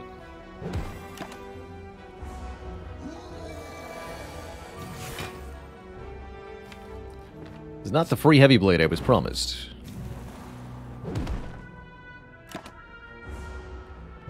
But I understand. 23 plus 9, not a kill. With the Liquid Memories were there. Shame the Thorns Pot would have done it too. So close. Bonk. Calipers might be good here. So return will lose 15 block rather than all of it. Oh. And then we have Calipers Corruption. Feel no pain. Yes. That's a yes from me. Corruption plus Feel No Pain is an easy peasy combo to put together. And once you have both, you're heckin' strong, is what you are. Although not strong enough to swing around Heavy Blade. Next turn looks like Inflame Heavy Blade, huh? 38.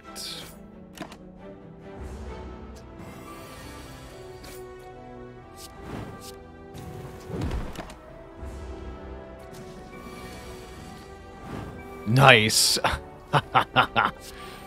Mayhem to the Corruption. Good stuff.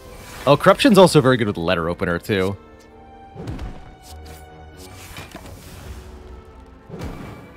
Calipers.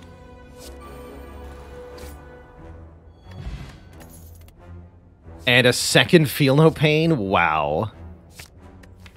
You can't ask for much better than that. We took 4 powers in the last 4 card rewards.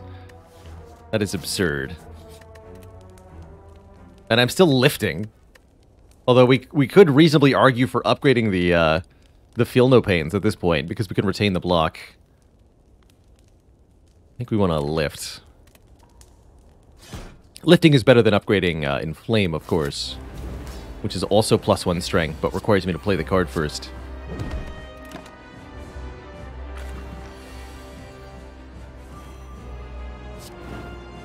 Okay, next turn we could get crushed.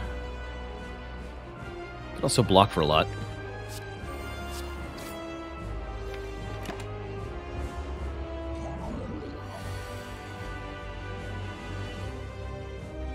We'd have to bring Slime Boss all the way down to 70 to split. That's not going to happen here.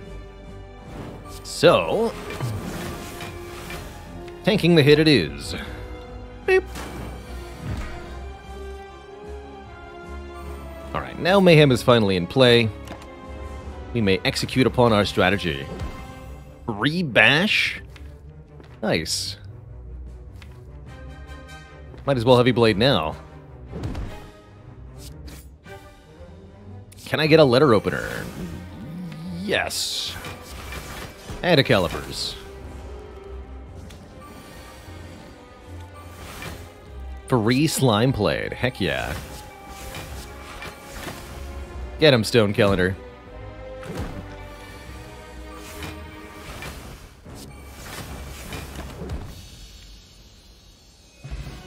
Beautiful. Get a Fairy in a Bottle to preserve our life should we die. Could take a second Corruption. I also like Bludgeon with, just with the Mayhem in general. Feed seems like it's going to be pretty unreliable. But we could maybe land it sometimes. Which he seems exceptionally trolly with the Mayhem.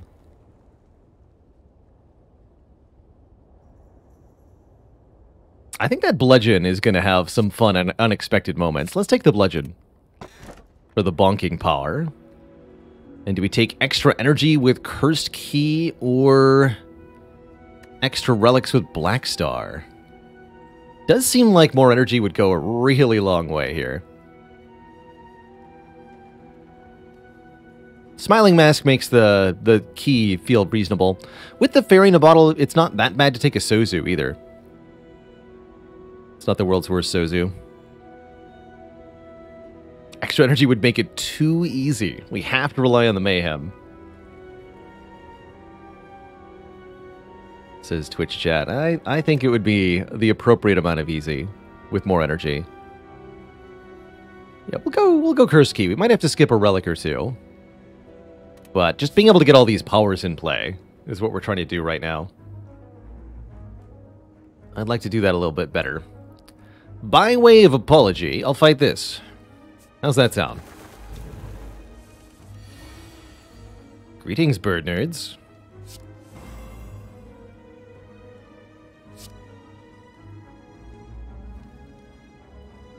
Must play Mayhem.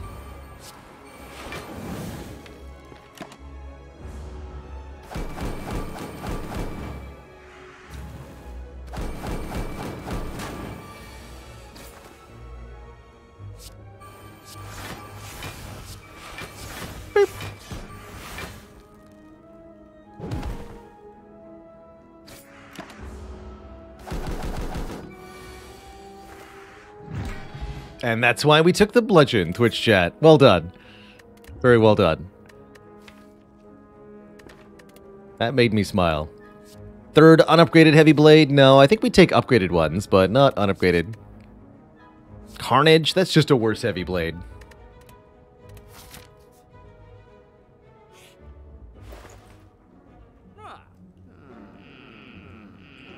$5 gold away from Dead Branch. Wasn't meant to be. Pellets could be here, though.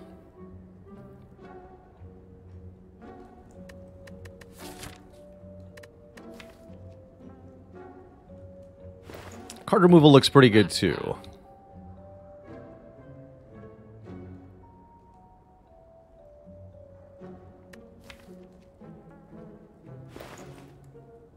Blue candle with curse key is interesting, isn't it? Although, also very, very trolly with Mayhem. I'm going to take the orange pellets here for part of our late game strategy. We've got plenty of powers, after all. And we'll lose one strike. I'm not going to take the unsale battle trance. I don't think we want 2 of them. Although, with the corruption, it's not bad. We want a Dark Embrace, though.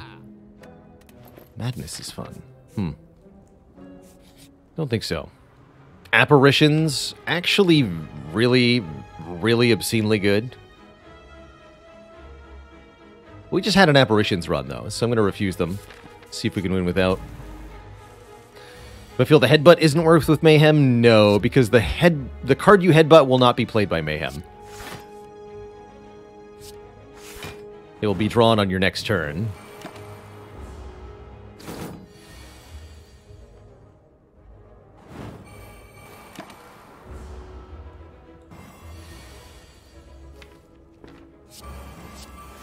So I could actually remove the hex debuff here. I'm not sure if I want to, though. Guess I will. With Bludgeon, which is the same damage as Strike Heavy Blade. It's actually better to play Strike plus Heavy Blade, but it's not as satisfying. So I won't. That's right.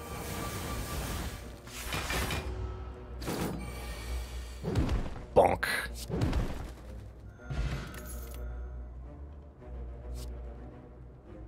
Now, 6 headbutts. There you go. That's the brilliant play I expect out of Twitch chat. Just play 6 headbutts. Easy.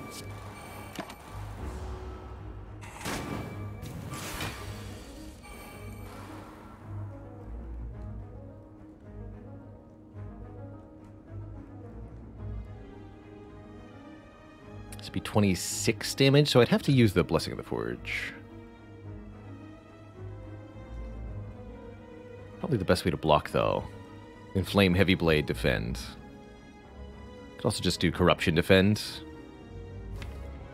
I suppose that'll work. Keep all 3 potions into the Burning Elite. Seems reasonable. Okay.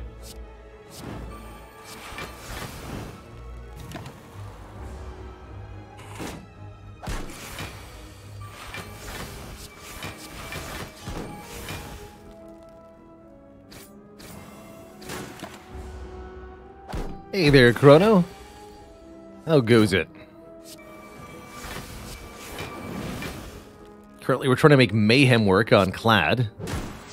To surprising success, actually. It's doing a pretty good job. Squishing the avocado. We did get a potion, but is it better than any of the current potions? Oh my goodness gracious. Limit Break, Whirlwind, and Heavy Blade. All very good with the Mayhem. I think Limit Break's best with Argyria, though.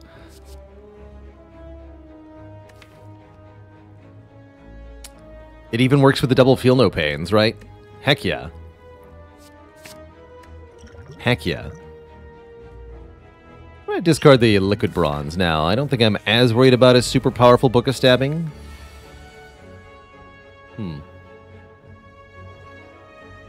But perhaps I should be.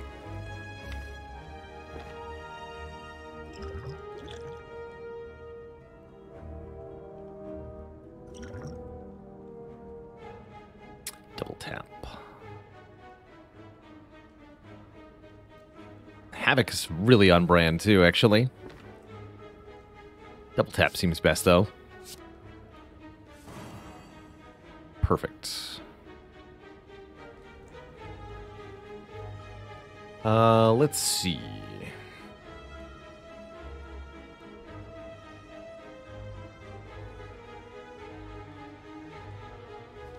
I'm wondering if I also use the upgrade potion here. Would let me play Corruption, Feel No Pain, and Mayhem.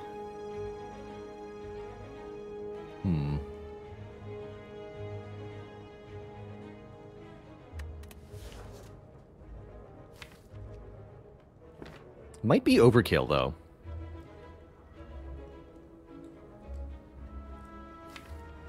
Well, I definitely want to get the Mayhem down. Alright, fine. This. This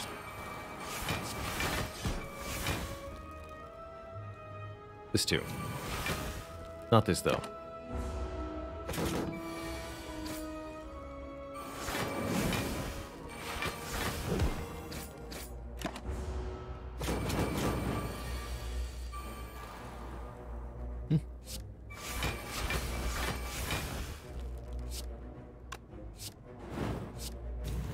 $57.48. Bonk.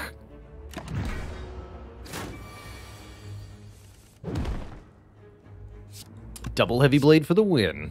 Once we've played all the skills, there's no longer anything but attacks for Mayhem to hit. So, like many Ironclad decks, often hear people espouse the idea, how do I avoid dying to running out of block with Corruption?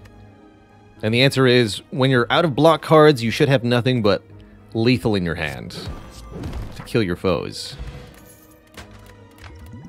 Guaranteed block. Oracle comes here. Whirlwind also really, really good. We don't have an AoE option right now, so let's pick that up. This hits with our strength, with the Guria, and is a fantastic Mayhem target, too.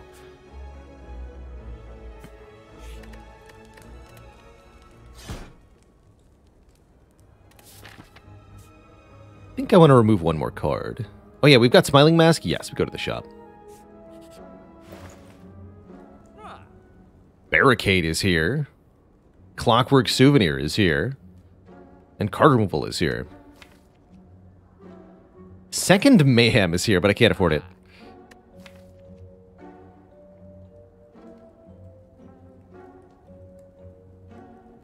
I like Barricade more than Calipers, usually. Hard to compete with Shrug Remove, though. Shrug Remove seems better. We really don't need the Barricade. We can just make 400 block. We won't care that much. Or we can get a Barricade without paying 150 gold for it. That's another option, too. This way? Yes. Don't have to open this chest. I'm not going to open this chest.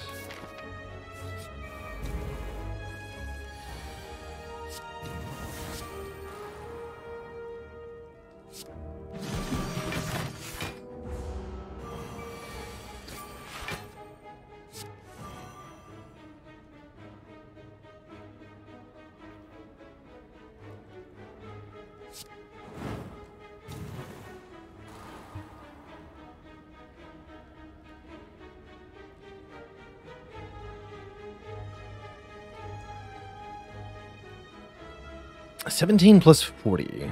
57. It's got 58 effective health. Actually, that's funny. And I can't play them both anyway. Okay.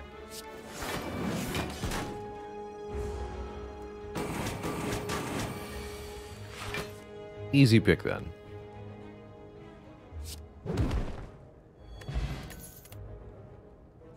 If one flame barrier's good, two must be better.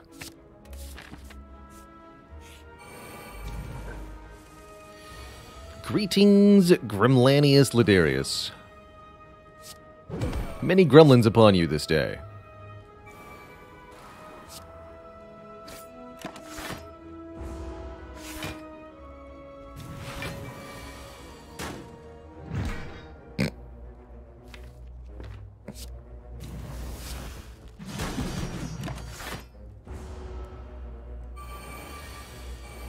I like this deck.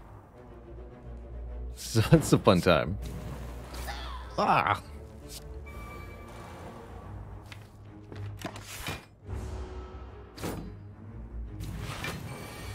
Still not attacking. Perhaps your best move, Gremlin Leader.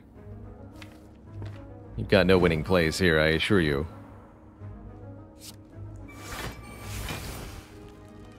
I'll barely get to retain any of this. Not gonna bother.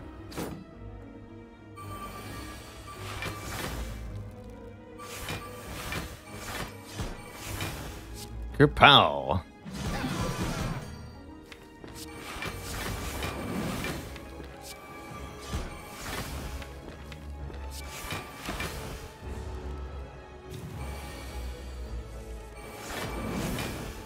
Boop.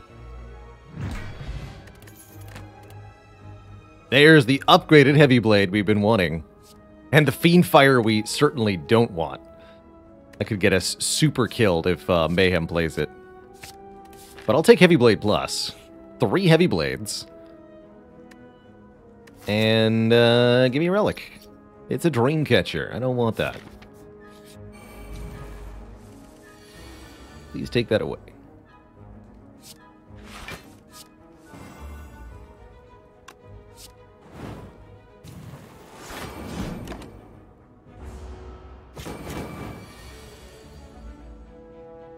Let's go. Corruption, feel no pain, defend limit break. 10 strength means Heavy Blade does 64 damage. The power.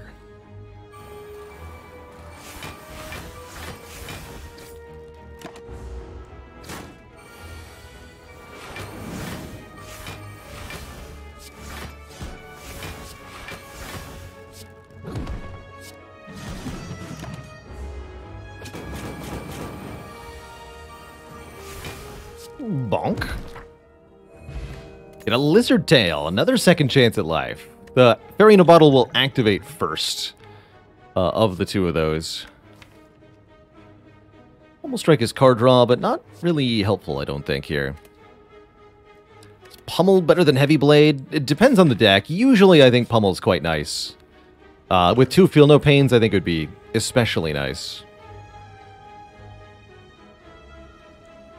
Armaments, not bad. Could take our 4th Heavy Blade. Don't really want Second Wind, but it's actually not too bad. Second Wind could delete key powers. That would be really bad, though. Orange Pellet's Flex is a thing. I'd have to upgrade the Flex, though. I guess I'm okay with that. Sure.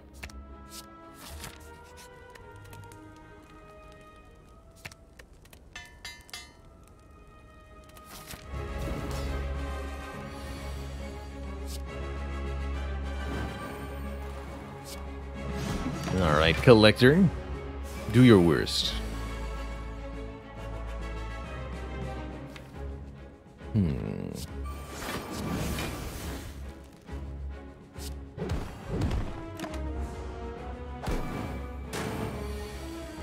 resummons. Very lucky for us. Probably want the draw now, huh? Yeah, we do. No, we didn't. These I'm going to keep, because we're going to need some amount of block later on. And I don't want to lose the 15 per turn from the Calipers right now. I want to get stuff in play here. Alright, here's the turn for Flex. Feel no pain. So, power. Skill. Skill. Power attack. I could play Feel No Pain and Strike, or just the Heavy Blade. Kill one. I'm going to kill one. So I keep all the strength. I could also shrug and limit break right now. I don't want to right now. Okay.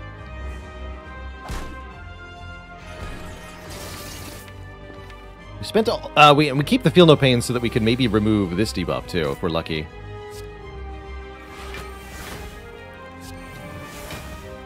$78 damage. Bonk.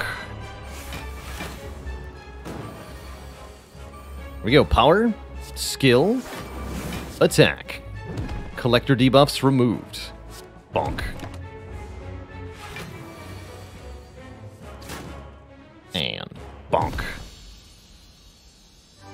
It's one dead collector. GG. We even had Stone Calendar coming in for an extra hard bonk there. Ooh, both Offering and second Limit Break look extra good here. There's that Barricade for free if we want it, too. But I think a second Limit Break is going to skyrocket this deck, especially with 3 strength guaranteed from Guria. That means one Limit Break is minimum 3 strength, and the second one is minimum 6 strength. I think that's heckin' good. I'll take double Limit Break. Transform and upgrade card, not upgrade, just transform 7 cards. That's not that good. I think I'd rather take the Slaver's Collar. More energy during the boss and elite fights, the fights where we need the energy the most.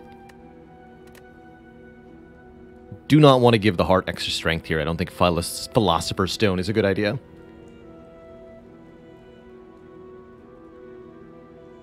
Do we even need more strength? Oh, we want more strength. The more strength we have, the faster that this can start to go. Instead of 7 or 6 turn kills, we can do 3 or 4, or even 1 turn kills, if the strength gain's right. And that's worth everything. Worth every penny. Really good act here. We can hit a shop or 2 in a fire or 2 in addition to 3 elites and 2 stores. Hitting up those removes with Smiling Mask is going to be super worthwhile here. Oh my.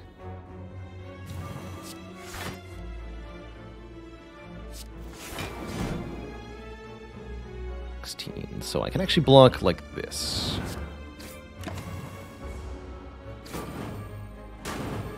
Not that I needed to do that, but I felt motivated to.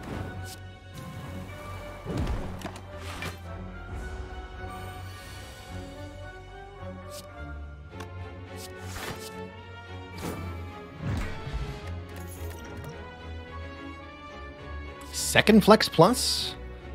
With 2 Limit Breaks and Orange Pellets. I will take 1 more Flex Plus. And I'll consider the Demon Form. I'll think about it. I don't think we need the Demon Form. Although it does fit the theme quite nice. We're here to remove cards.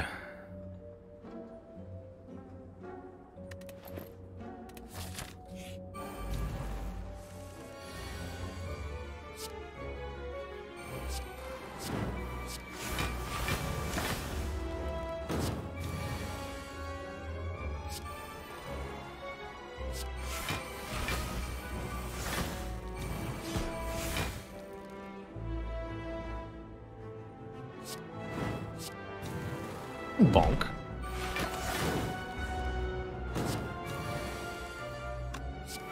This one does 86. These heavy blades are nuts. Simply nuts. Bludgeon, who needs it? Not a heavy blade. Curses, who needs them? It's not a heavy blade either. Could consider taking Madnesses. They're kind of nice with double feel no pains. They can make our attacks free, but we really don't need our attacks to be free if our skills are already free. And I don't think we want to introduce more negative draws into the deck. This is not quite enough of a boon for me to want it. I don't even need weak turn 1. No thanks.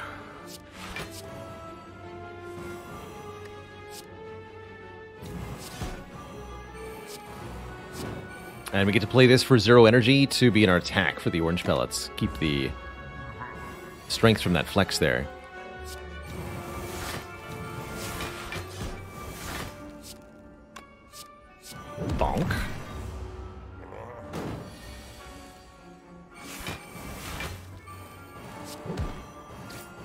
Might as well calipers, I guess. Might as well.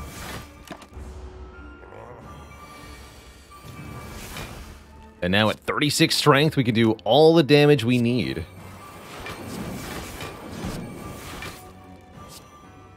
$436. This is good. This is kind of good. Sure. 1 spot weakness plus. Good with the corruption, too. Metallicize could be okay as well. Another power, more ways to gain block. But I'm all about just kind of amplifying the strength gain here. And all sources are welcome at the moment of strength.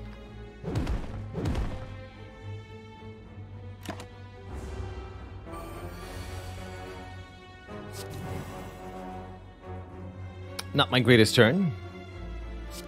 I understand that.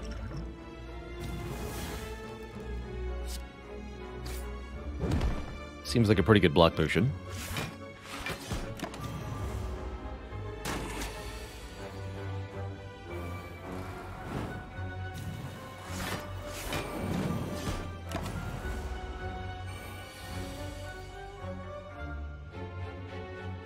It's not enough. Not even with energy potion? Not even with energy potion, I don't believe. Although now...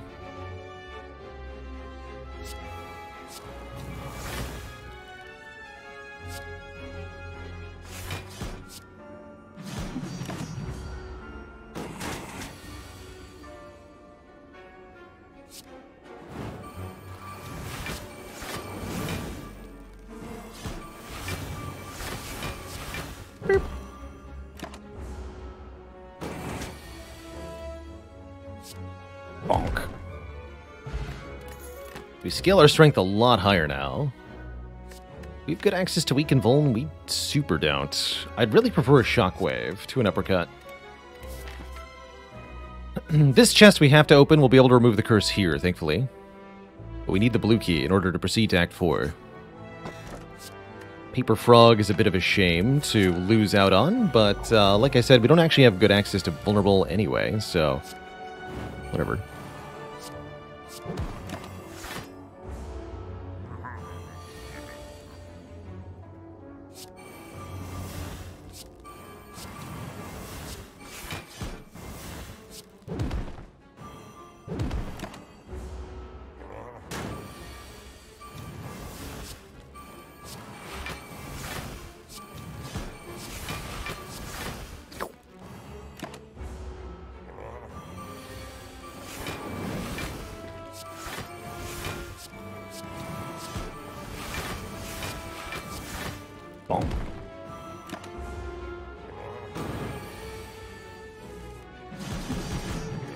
Ooh. Get the whirlwind off the mayhem for the first time there. Bag of Prep will draw us 2 more cards on turn 1. I think Impervious is a very good add because it's 31 block that we get to then keep with Calipers. Life's going pretty well here. I do say so myself.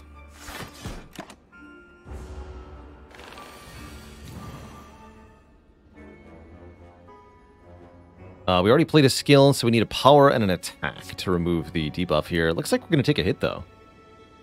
Because I cannot block this turn. Oh, I also can't play both a power and attack, so ouch. Unless I energy potion, which I guess I will.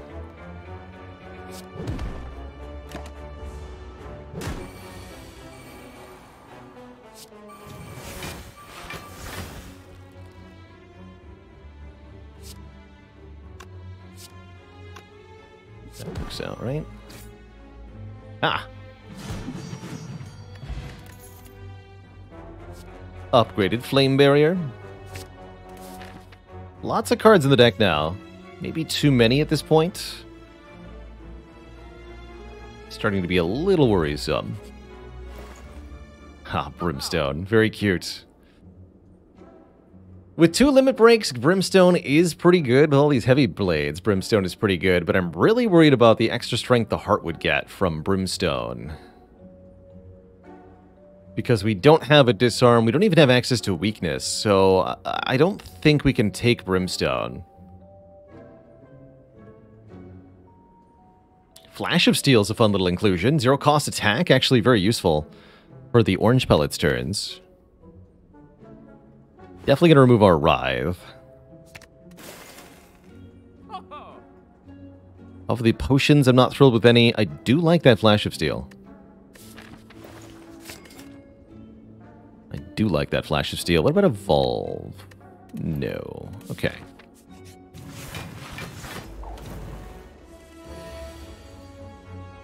New to Evolve. Got it. Just full block? Just full block.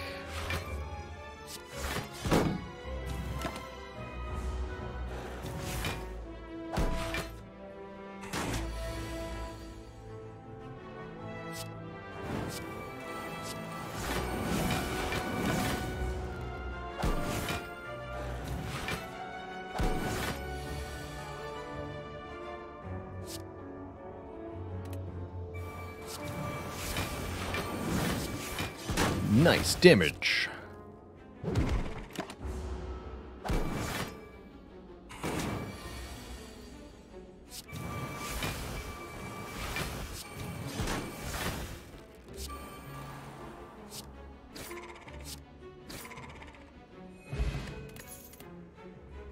One more feel no pain for the road? I mean, with the calipers, it's hard to argue that there's such a thing as too many of them, especially with the time meter here. I'll take one more. Yeah, where's Dark Embrace at, though? You're not a Dark Embrace. But you're another Feel No Pain, so welcome. We have 4 Feel No Pains in this deck now. I like it. Power Potion also looks exceedingly good for Act 4. I'm going to buy that.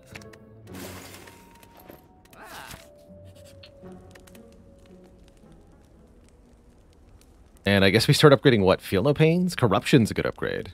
We still have to pay for this.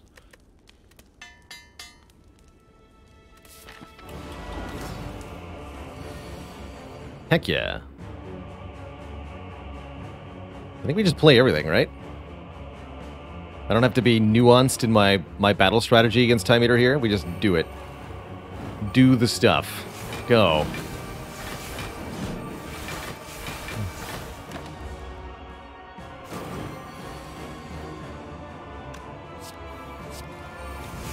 No drawdown for me, thanks.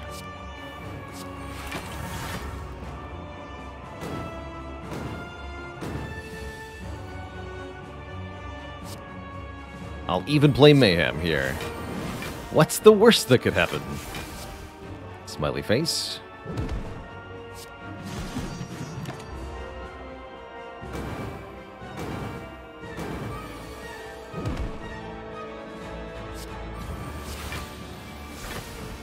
Flex.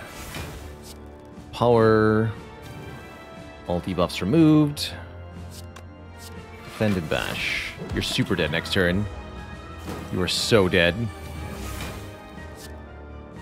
Bonk bonk. Yeah, they were dead. Bonk bonk, bonk bonk, bonk bonk. A deep bonking dread can be felt throughout the room. Is this the noggin of the Spire, the source of all these bonk noises? You ready your stick and slap the heart for the perfect amount of damage to show off your skills. Have I been here before? Hard to tell with all these concussions.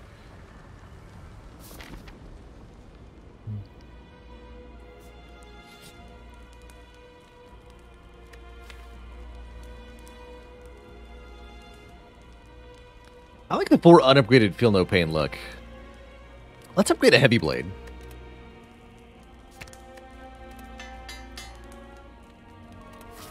Got no money here. Here's where Dark Embrace shows up. No. Apotheosis, though, yes. Helix, though, yes. Blood Potion, whatever. Quite happy with the resources we have at our disposal, especially the Lizard Tail as we go into Act 4.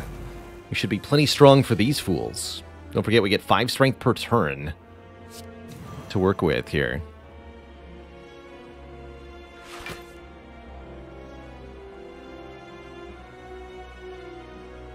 Limit Break, Flame Barrier Strike. Could also go Heavy Blade Strike. That's way more damage.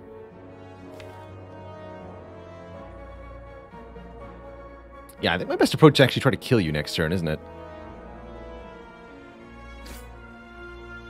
Oh, but I gotta play another skill? Alright, fine.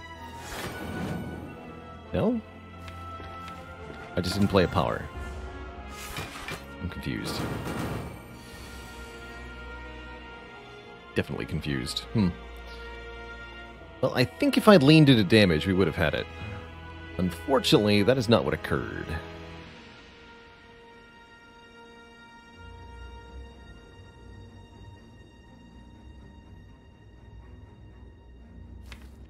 Guess the Clad wasn't the only one concussed there.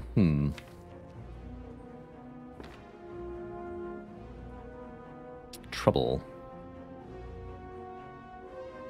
None of the potions help me here.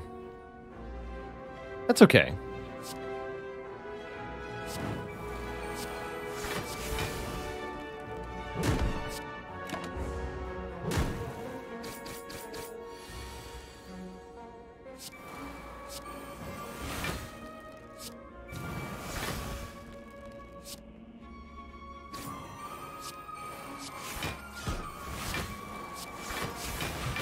We're sorted now, and we should be fine for the hard fight. We got 2 revives.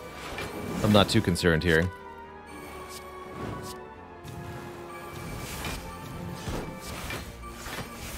Unceasing Top would have been nice. If we can still get it.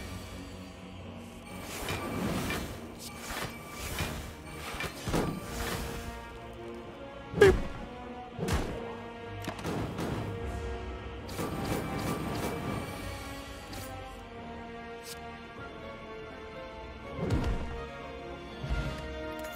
Puzzle's nice. First time we lose health, draw cards.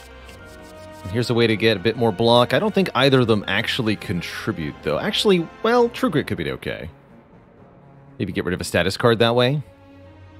Dark Embrace would have been nice. Don't forget, we have a power potion. There's a reason we purchased this, and it could absolutely break our final battle for us. Although I think I'm using it on turn 2 to guarantee a Pellet's activation.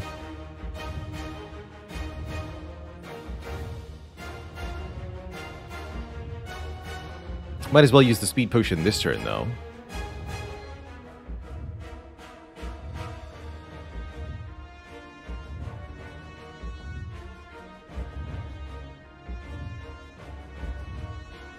Yeah.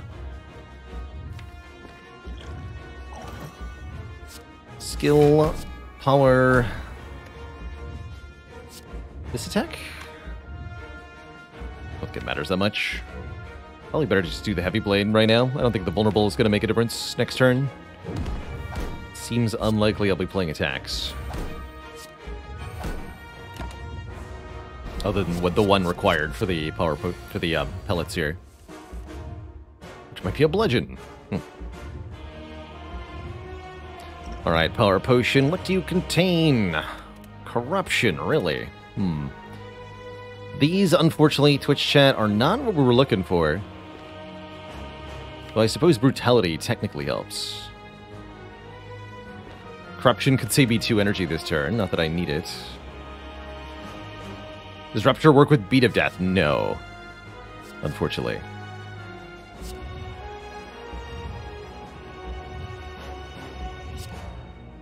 So let's start by playing the Brutality. Seems likely I survive this hit by simply using the Fairy in a Bottle, which I'm very okay with.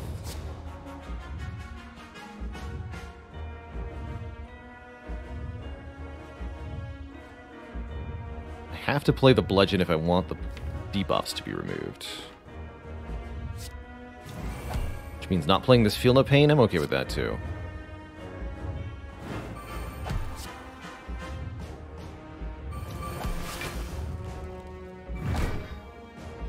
So I could also just block this now, actually. Save our Fairy from dying. Alright. Gotta have a chance of getting your fairy friend out of here alive, right?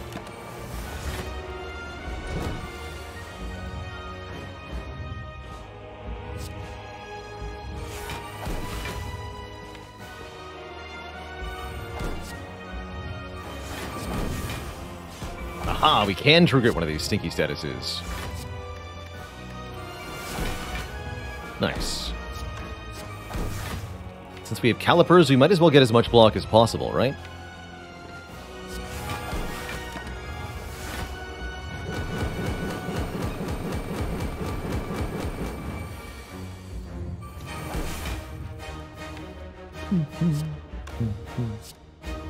No powers to play this turn, or are there? Or not? Alright, that was a bit of an underwhelming turn, but that's okay.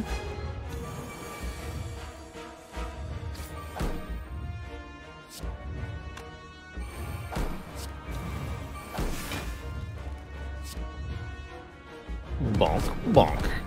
The damage.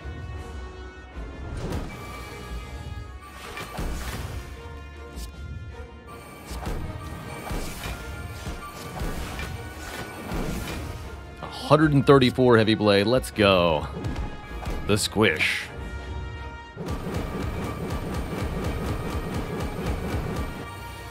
Get him, Mayhem. Mayhem doesn't want to do it? Alright. In that case, I'll use Stone Calendar. GG. GG. 54-54. That was a fun run, Twitch chat. I like these ladder runs. We got Mayhem to actually work.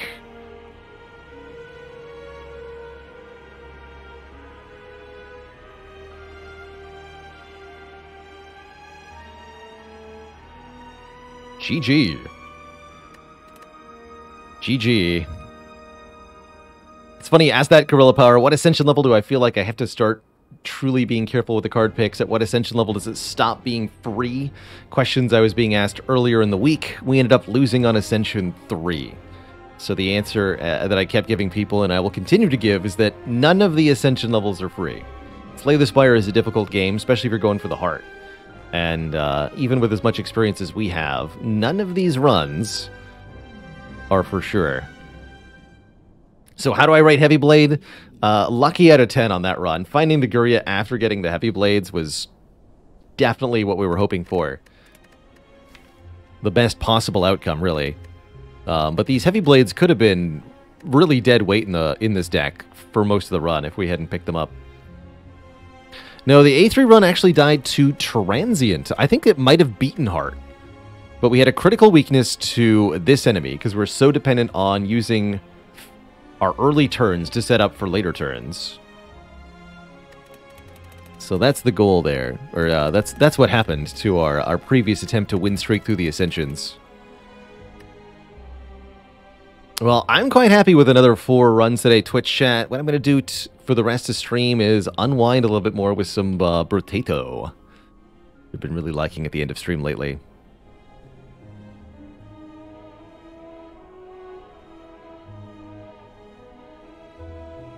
Would this run have worked on A20?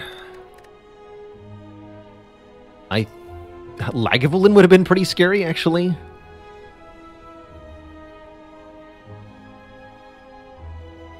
I think it actually might have worked out even on A20.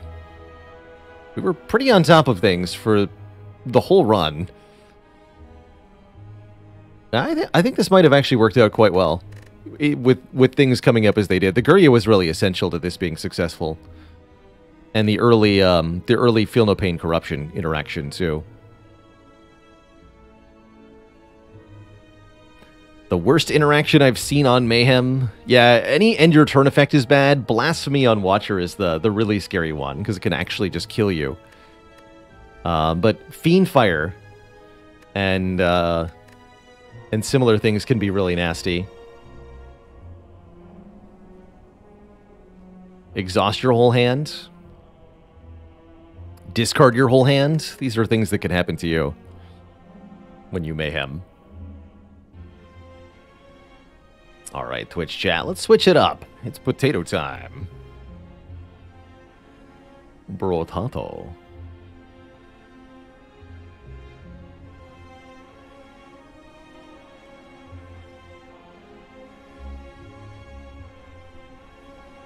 Same run with Spears on loud. Actually, I'm thinking I want to play Lucky today. I'm feeling lucky. So I'm feeling.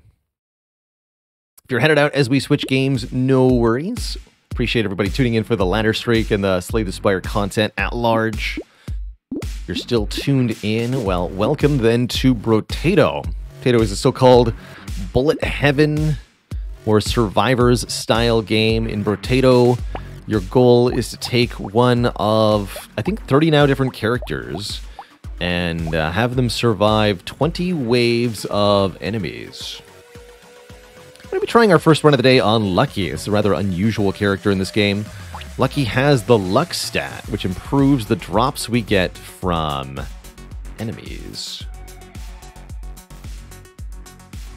Yes, we'll be slaying the Spire in the new year. I haven't exactly settled on what particular challenge I want to do. I know what I don't intend to do, although probably would be quite successful for the channel at large, is try to kill 500 hearts next year. We could do that, but that's not my intention. I feel motivated to try something different. Do I have a favorite potato? You're looking at it. Lucky is my favorite potato because luck is my favorite stat. Problem is, Lucky has a huge penalty to attack speed and a penalty to XP gain. To make up for this, Lucky has a huge chance to deal damage to a random enemy whenever they pick up one material. So you kill one enemy with Lucky, you pick up the material it drops, that kills another enemy, that drops a material, you pick that up, kills another enemy, so on and so forth. Weapons on Lucky are just to get the initial first few kills, and after that you can kind of chain react everything. At least that's the plan. Ooh, and I think slingshots are really good on Lucky.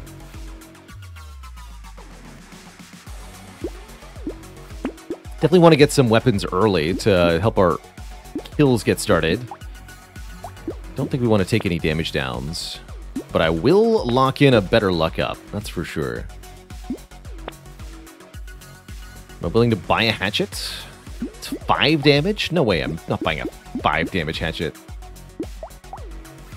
Oh, I see. Hatchets have a very low cooldown. I don't think I parsed that. Noted.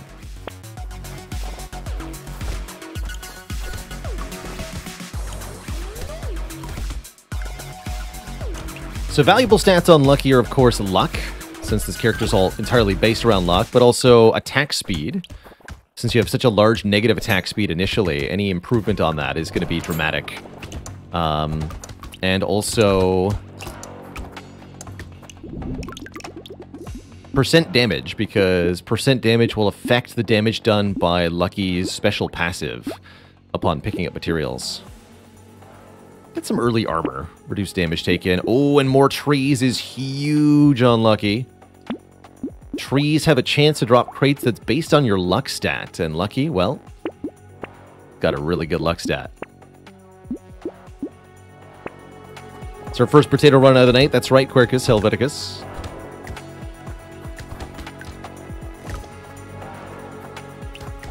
Hoover up the materials. So Lucky can get away with subpar weapons in the early waves, but once you start to fall behind on damage, you really fall behind.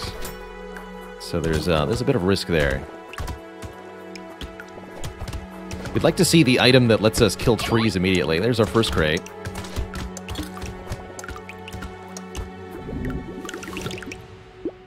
Which is more trees? Oh my goodness. The first tree dropped a tree item. That's providential, Twitch chat. How we roll here?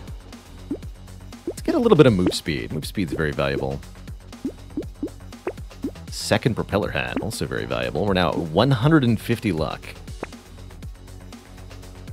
I like it.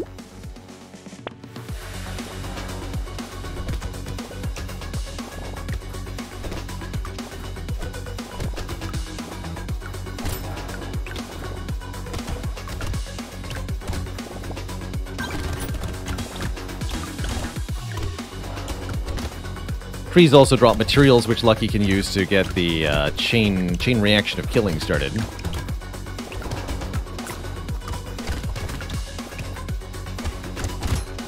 Look at that. 2 trees, 2 crates. Don't die, don't die. Tried to get the 3rd tree. It almost killed me. Emphasis on almost. I think pickup range is huge on Lucky. Ooh, I'll take double frog. Double frog. And harvesting too. Why not? Lock in the snail. It's a good one. I'm gonna need better weapons soon. You can also randomly get crates from items. That's also based from enemies. That's based on your luck stat as well. So even without trees, Lucky's gonna find more crates than usual.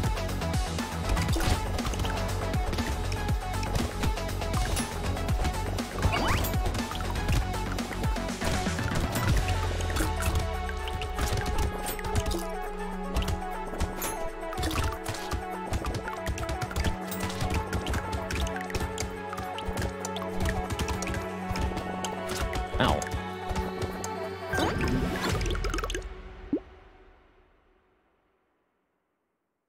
little bit less enemies might be a good idea. Let's take that. Don't want the minus range damage. I do want more move speed. And I do want more attack speed. Let's get that fixed up a bit.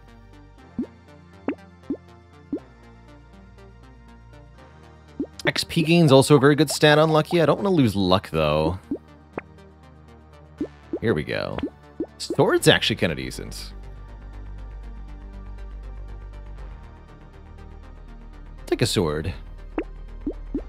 Schmoop seems like good survivability.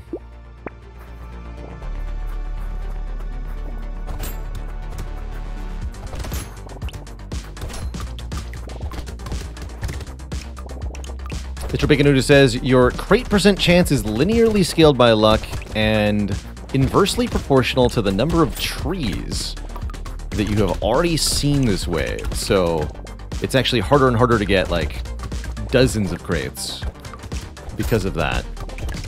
But the first few are relatively easy to find. So a high luck stat plus more trees is going to be consistently 2 or 3 crates each wave, generally. Sometimes only 1, but the longer the waves get, the more crates we're going to start finding. And as we progress, those, I'm not going to lose attack speed. That's actually quite bad. Ooh, 9 dodge. We're at negative 10 dodge, though. All right. Reroll one more time. 9 speed. Ooh, or 10 attack speed. 15 attack speed? I want the move speed. Move speed is like the stat to end all stats. I'm also a certified metal plate enjoyer. I like +2 armor. I don't mind the small damage down. Maybe I should mind it more, but I really don't.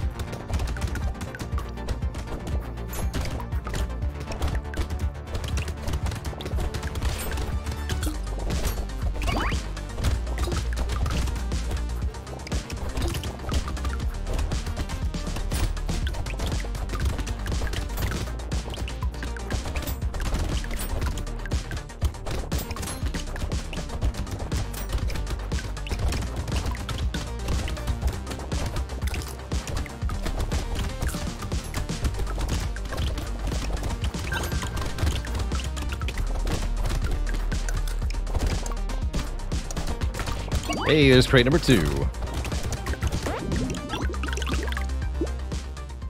Range and attack speed. We definitely want attack speed.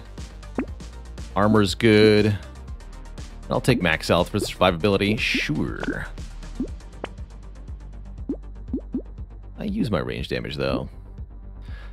Health from consumables is very good on Lucky. Because your luck stat is so high, you're going to find tons of consumable items. And there's more luck and more pickup range. Both things that help this character a lot as well. Let's go. Seems like a really good Lucky run so far. Currently dealing 26 with our passive.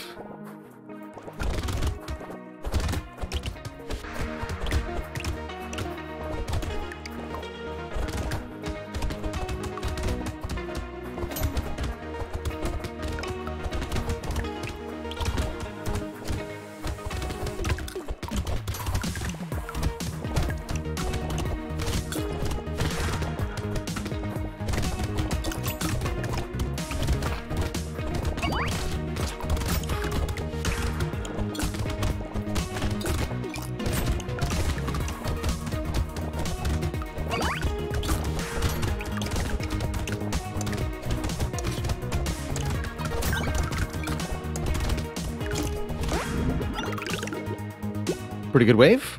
I'll take a free medical turret. Way to heal a bit more. 16 more harvesting. Wave 8. Yeah. And more speed. Let's go. I'm a believer in the laser gun. Scales with our range damage times 5. It's a fun possibility. There's a crossbow here.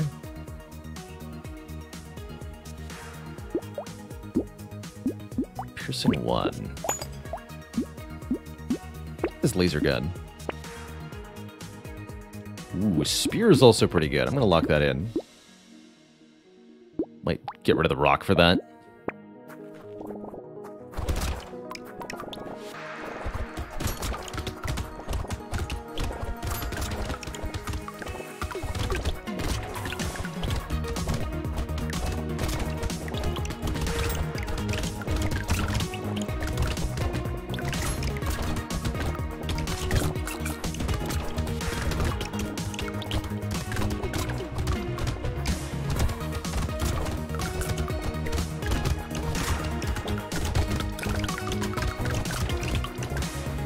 The pickup radius.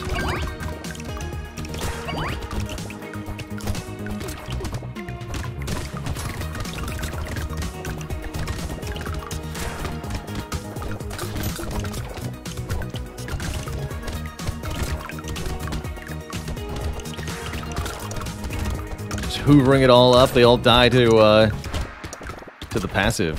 Crazy good wave. More luck. And the Ugly Tooth, which removes speed from enemies. We'd love that. I think I'd also love 60 range stat. That seems like a lot of range. Sure, lose the rock. I'd also want to consider Compass. 5% more move speed. Very reasonable price here. Ooh, alien eyes are going to be good damage. Those don't scale with their attack speed. Take a weird food. Even more health from consumables. And chance to instantly attract materials seems good. With Lucky. So our attack speed's now at negative 30. We're attacking a lot more quickly with these weapons. Good.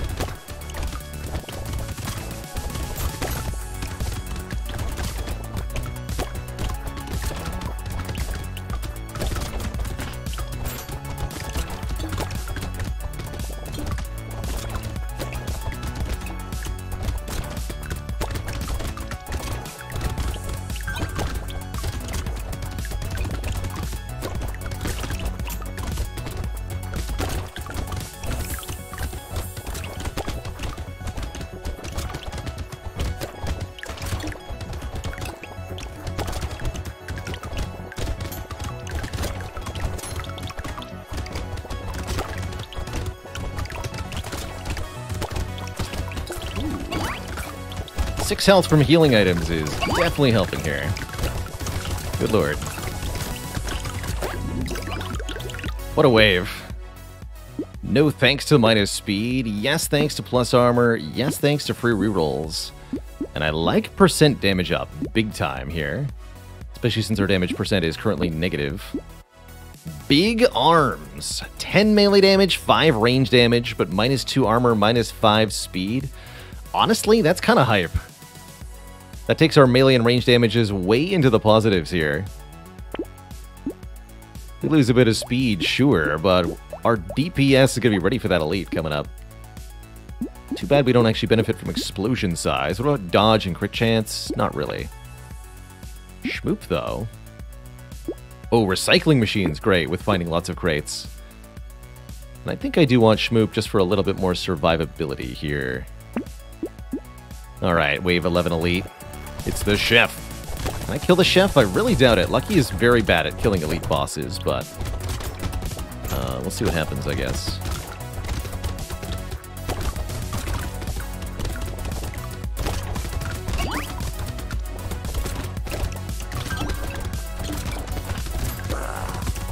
Ooh. Oh no. Actually avoid the hits.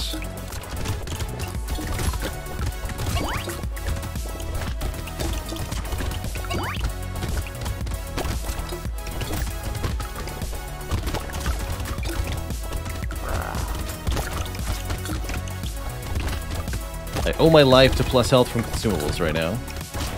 And Lucky's propensity to drop lots of them in general.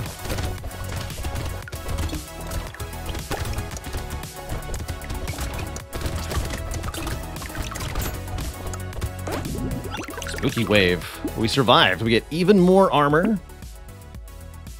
Take a little lifesteal. No, let's lose that. But poisonous tonic's great. Attack speed, crit chance, and range. And give me more attack speed to bring us actually all the way up to neutral attack speed here. -5. Close enough. There's the lumberjack shirt. And a red spear. And a potato. Plus every stat. I'm locking that in. Actually, not every stat, but plus many stats.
More attack speed.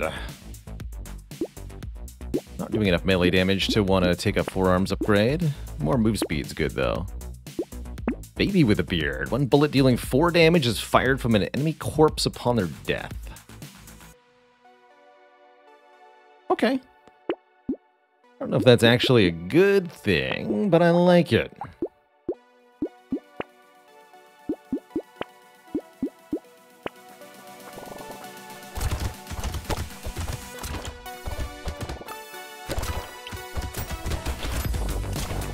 So currently those don't do much damage, but we'll try to fix that. Already got a good reason to want range damage set. Baby with a beard takes it up to the next level.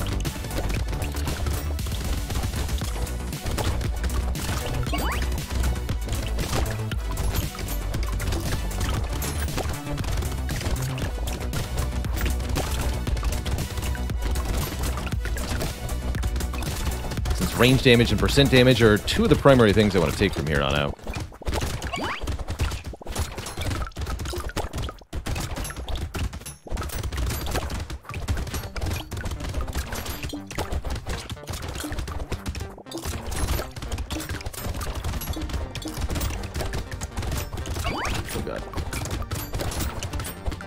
Can't get the guys with the treasure crates, though. Minus speed? No way. That is percent damage, sure. 9 max health looks good.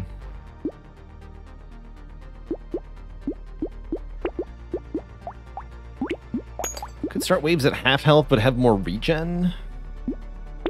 It's not that much regen.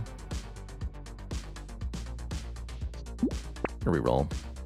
Grind's Magical Leaf. I've never seen this before. 3 max health at the end of a wave. 1 HP regen at the end of the wave. 1 lifesteal at the end of a wave. So this will be 15 max health, 5 regen, 5 lifesteal. That's pretty good. Get in here.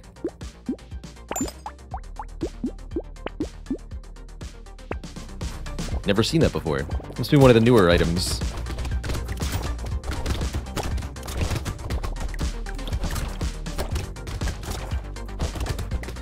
Yeah, 15 max health. I'm sold.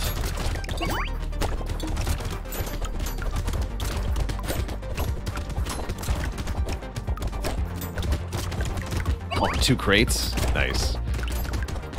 Feels good. Alright, there's a guaranteed another crate. We can actually kill it this time.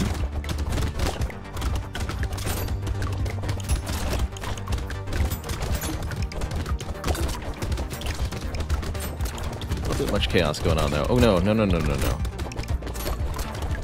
The healing items. Ah!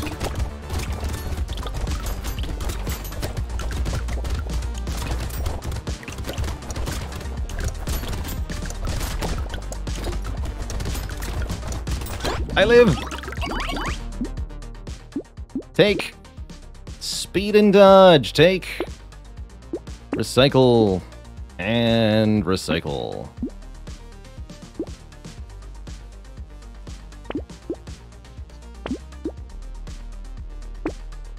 How much health from consumables? 9. So they heal for 12 each. Guess I'll take this for the free reroll. Oh, baby elephant. Let's go. And a second alien eyes also. Let's go.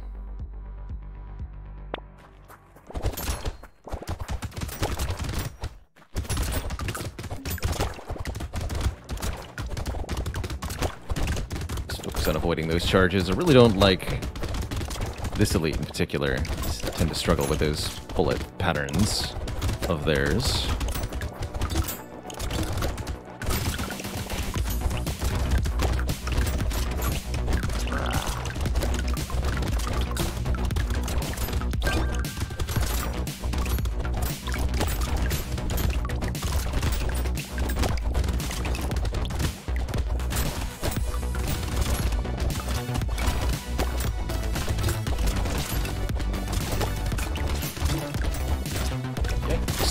From here.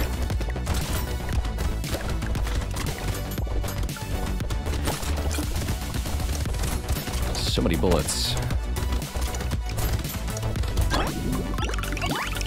Whew. Another baby elephant. Let's go. So I think we're at now 100%. It's plus 20. So we should be at 100% chance. I wonder if we can go over 100.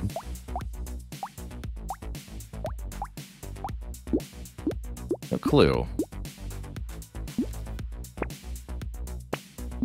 3 armor. Baby elephant. Again. Capped it. There's no cap at these. Wonder how that works.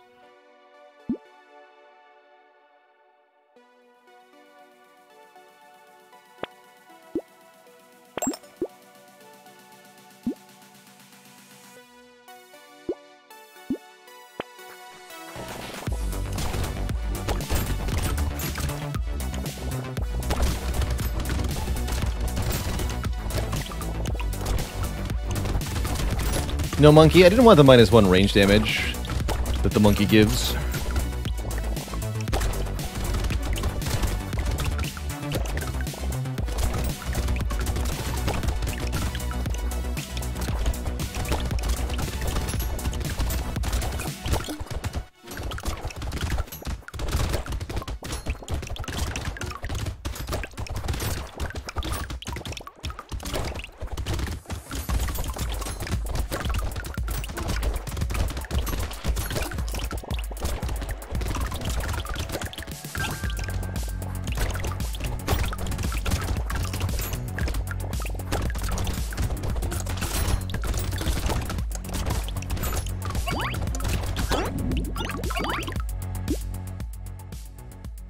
More max health. We're 111 materials. Wow. Max health. And the triangle of power. Wings are good. A second triangle of power? Sure. Well, we get double penalized for... Hey, there's a plus range damage. It's another flat plus damage, too. 48% plus damage. Crown, you're too late. Third triangle of power? I mean, sure. What's the worst that happens?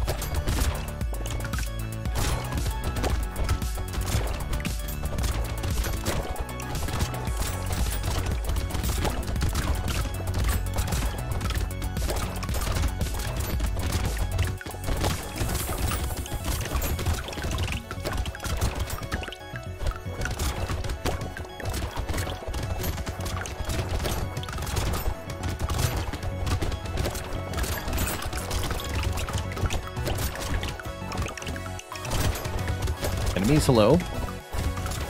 Would you like to show up now?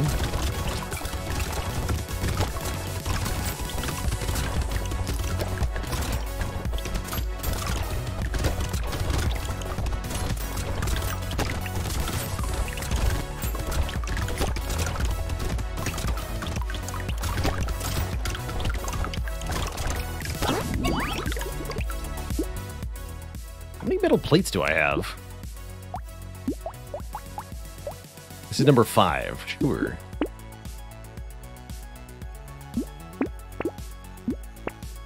Spooter. Spooter gives attack speed for every different weapon you have at a dodge and harvesting penalty. So this is 12 damage, 18 attack speed. I actually really like that. You better believe I'm taking third alien eyes, too.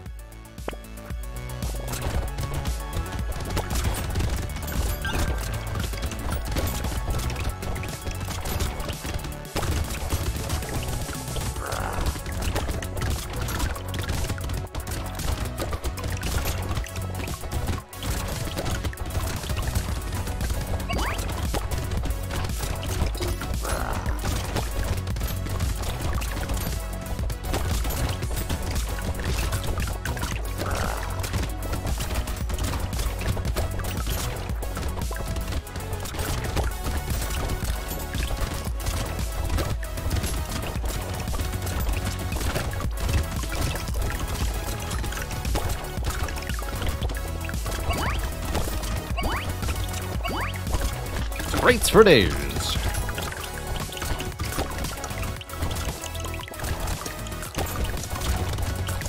This is a beautiful run, Twitch chat. Don't benefit from melee damage, so sure. Oh, late game XP gain. We've got a couple ways to take advantage of this. That should bring us down to... yeah, minus 20 XP gain. That is additive. Torture. Store 4 health per second, cannot heal any other way. I like the heals from pickups, though, so I'm going to recycle you for 200 materials. Sound good? And take one more tree up. There's the 4 range damage stat I want. Heck yeah. Heck yeah.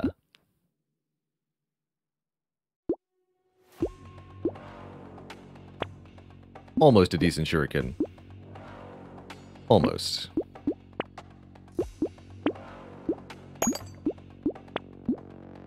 Lock in the pickup radius for the final range. Seems good. So we now have 11 range damage. How much damage is Baby with a Beard dealing? 21 damage. Let's go.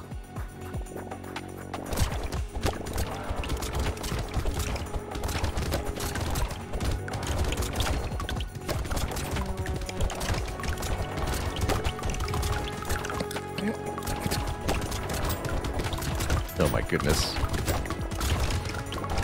This is the penultimate wave, you're telling me? This is child's play.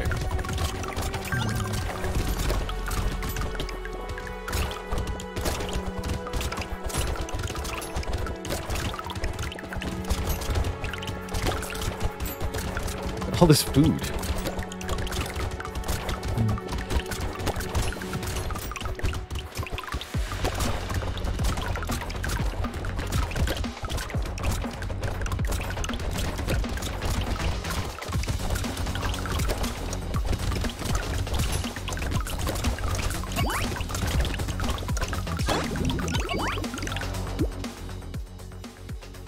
Focus now gives minus attack speed for every different weapon you have. So 30% damage up, but minus 9 damage down. That's kind of cool. Focus and Spider kind of counteract each other, actually.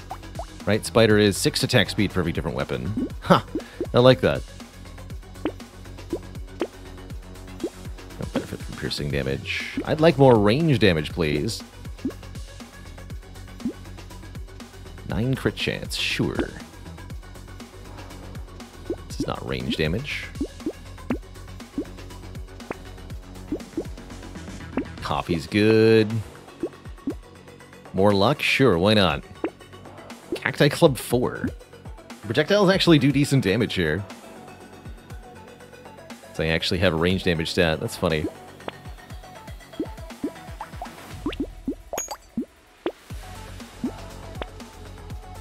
Hunting trophy too late.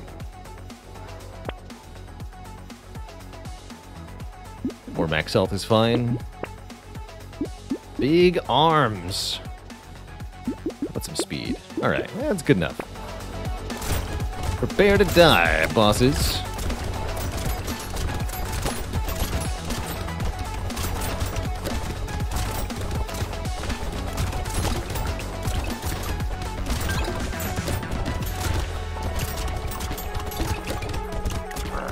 Everything else on the screen seems to have died without even me having to do anything. All these other enemies.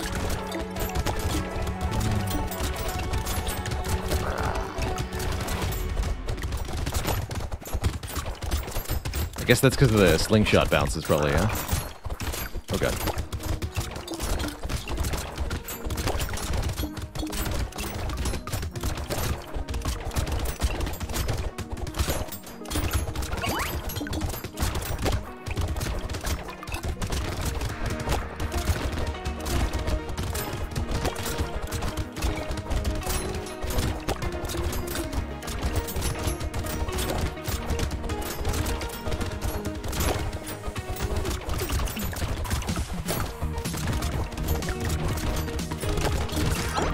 GG, Twitch chat.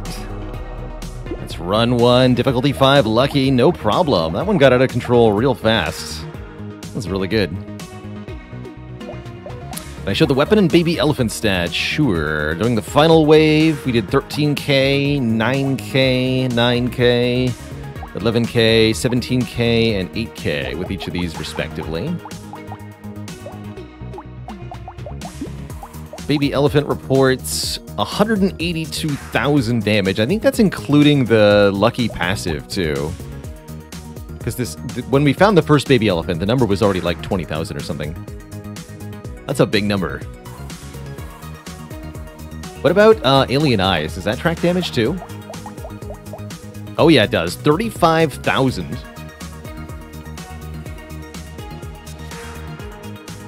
From the alien eyes. What about the baby? 12,500 from the baby with a beard. Cool. All right, let's take another try at the arms dealer. Arms dealer loses all of their guns every wave, but gets a huge discount on weaponry. It's quite difficult to get the arms dealer to feel good, but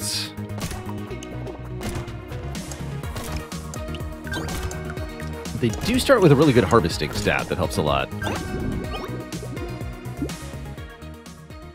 Start with a dangerous bunny, which gives us a free reroll each shop, which this character pretty much needs in order to kill stuff.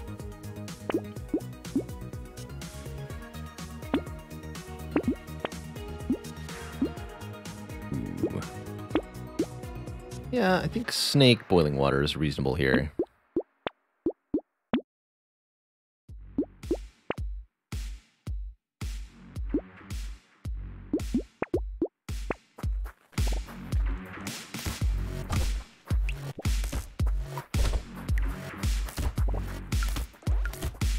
So we got these 4 weapons, but we'll have 4 different ones, or, well, not 4, but we'll have different ones on a future wave.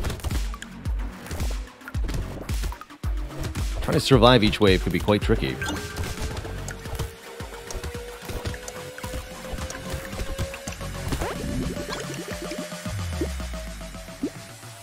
Attack speed up's going to be helpful with everybody, though. More trees. That's got to be good.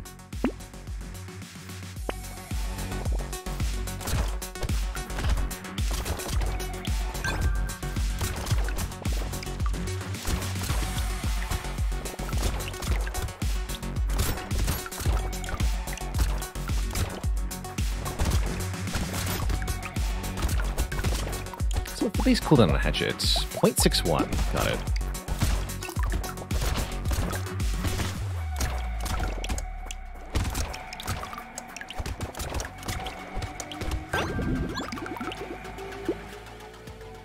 Keep investing in our luck stat here. Harvesting is also a good investment. But let's grab move speed. Always love move speed. Knockbacks Luck's good to have, too, broadly speaking. I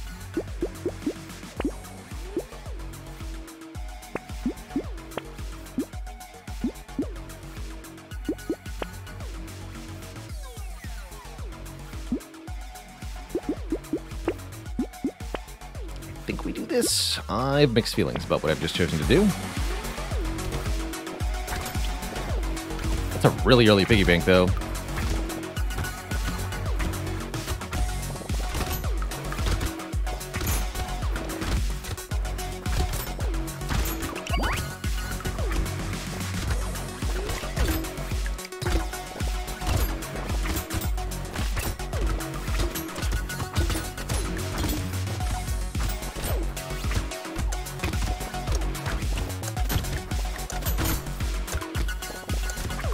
Nice, 2 crits. Not so bad a wave. Chance to heal when picking up material, but minus range damage. Ugh. Harvesting, yes. And let's take max health, yes. Alright, need some weapons.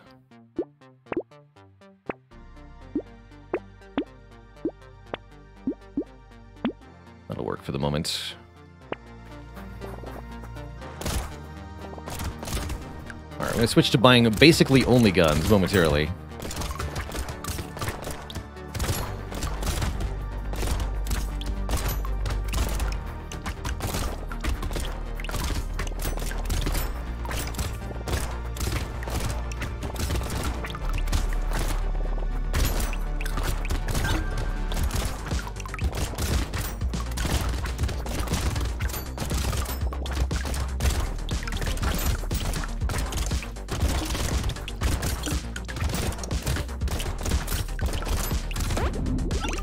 Good wave.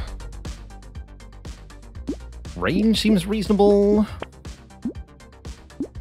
More move speed. Weapons are starting to get actually expensive now. That can be a bit annoying.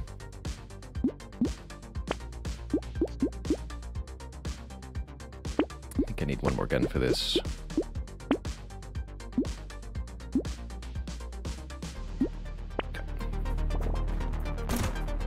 We should be able to mostly hang tight until wave 9. After wave 9, rather. We'll have to spend some of this money. But the goal here is kind of stockpile as much as we can. And let the piggy bank turn it into major mucho money.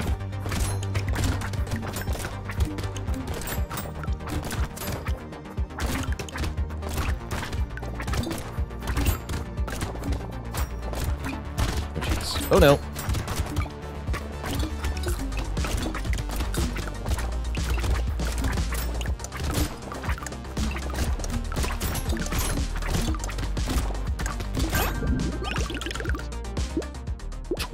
Speed? What? Yes. I won't question it. I'll just take it. Take it in the luck.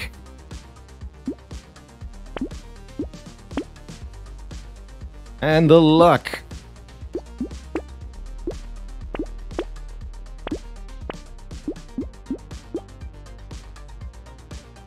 This is wave 7.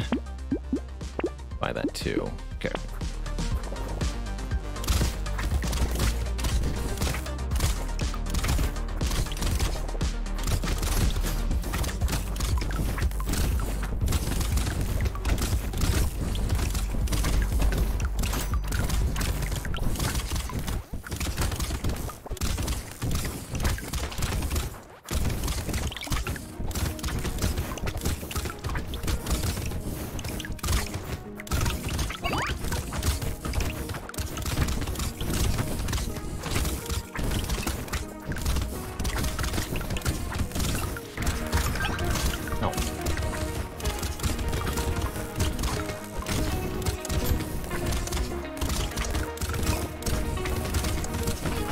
Possible to go too fast? I don't think so.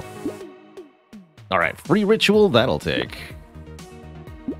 And I think we should take a 12% damage up. Actually, no, let's take 3 elemental damage, since I have Scared Sausage Snake now.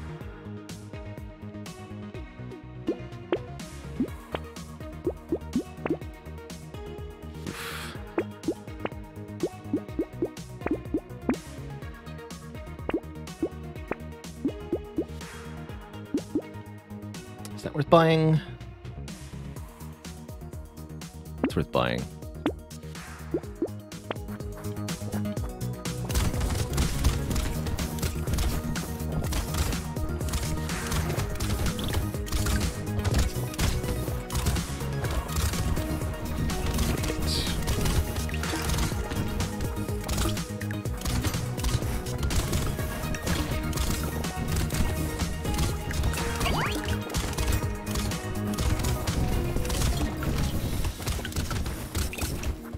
Ah!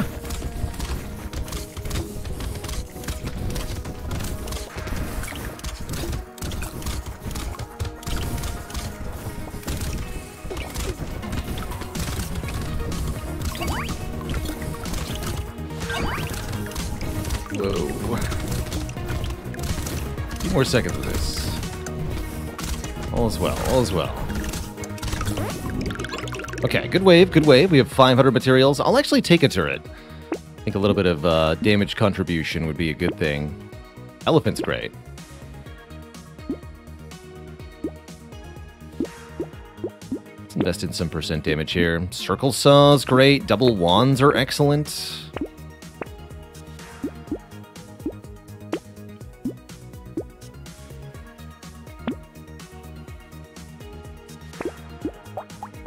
Alright, how much has Piggy Bank made so far? 106. It's going to make us almost 100 right now. Got a free reroll. Oh, this is a perfect wave for the Ghost Axe, actually. Lose the Spear.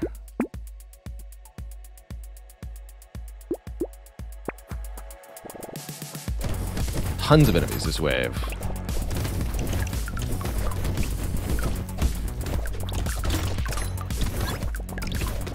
Already got +1 damage.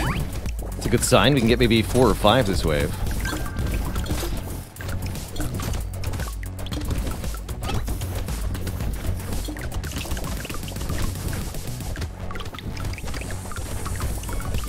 We have to spend most of our money after this wave. We can't afford it anymore.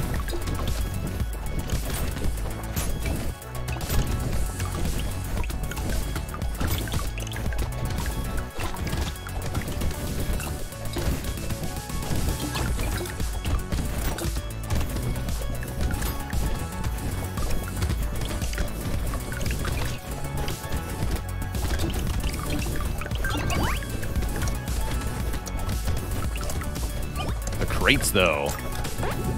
Look at that wave. We have almost 1,000 materials, 3 drops. I'll take max health. I'll definitely take wheat, melee damage, and range damage. We lose elemental damage, but I'll take it anyway. And then we can reverse the trade. Gain elemental and melee damage, lose a little of that harvesting we just gained. Net gain, as far as I see it. How about more melee damage? How about more attack speed? And range damage, sure. I'll take burning activates faster. Don't think I want a ghost flint or a wrench. Crossbow is okay, though. XP gain could be good.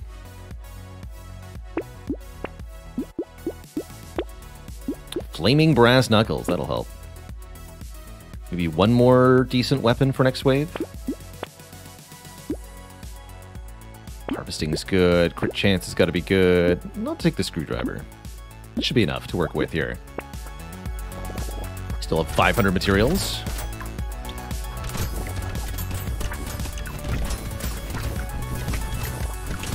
Flaming brass knuckles can kill these big guys.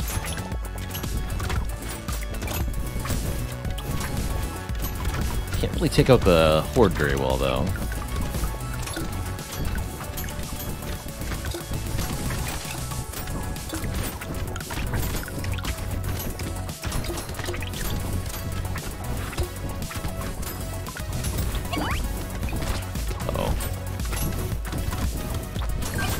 Oh no.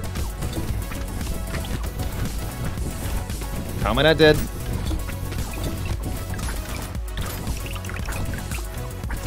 No, I am dead. Alright, fair enough. Couldn't get the survivability together there. We were tanky, but I think I overestimated double crossbow, screwdriver, flaming brass knuckles. We actually couldn't kill anything that wave. That's why we died. And that's really the trouble with the arms dealers. Any one wave where you don't roll weapons that are good enough, you're dead. You're just super dead. Alright, we'll play a random roll. Chunky. Chunky's changed since we last played. More max health modifications. More damage for every max health they have. More health recovered from consumables, too. But can't lifesteal. Gets reduced HP regen. Reduced dodge. And cannot gain speed, period. Interesting. They recently changed the chopper to scale with your max health. That's kind of interesting. I bet a chopper chunky build could be really fun.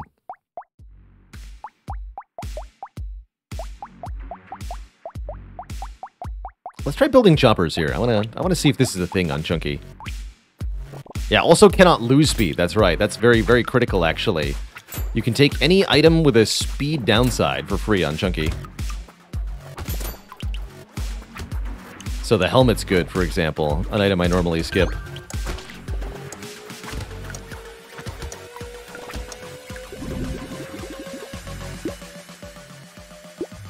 Max health's the stat, right? Let's take it. This is a blade keyword. It means we'll get melee damage and lifesteal. We don't benefit from the lifesteal for more of them.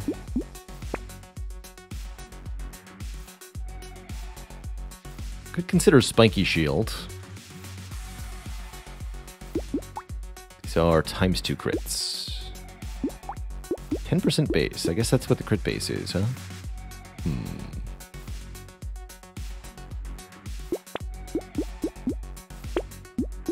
Choppers have a base range of 125. I'd love to improve that.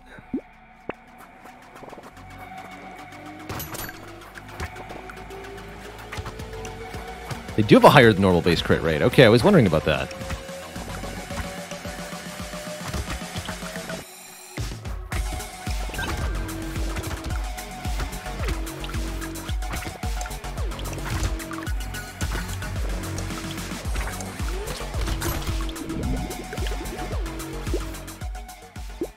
Let's up the attack speed. Cake seems good on this character.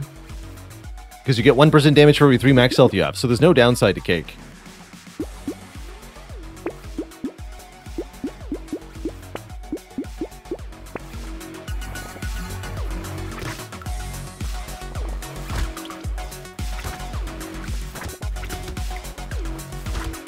Stealth Paper asks, is there any strategy to leaving materials uncollected to double them next wave? No, because the double value you're getting is 1 material that you didn't pick up from last wave, plus 1 normal material drop from the enemy on the current wave. You're not actually making any more money by leaving money unpicked up.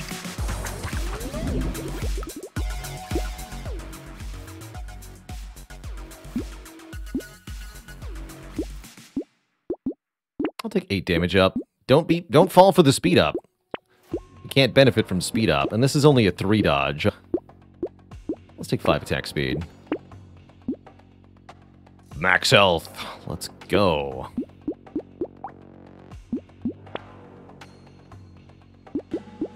Take an early scar, too. Wow, you look terrible today, sir.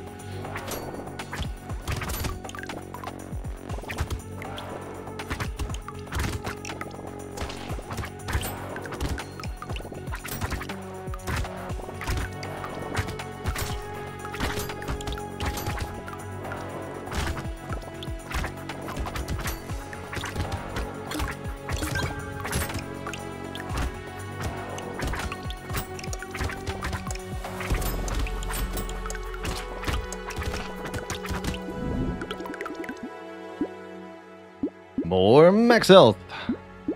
It's our main stat after all, why wouldn't we?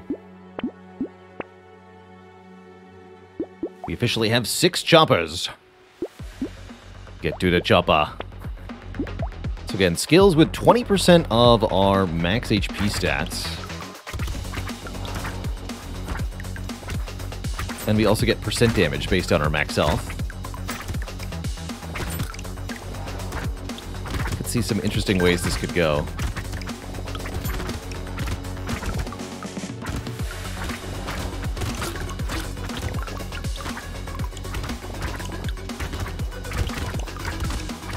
6 choppers also means we get a ton of health from each consumable. How much are we healing off these? 6 health currently, per. Actually, it might be 9? Yeah, 9. And I'll take 6 melee damage. Ooh, and luck. And more luck. I like luck.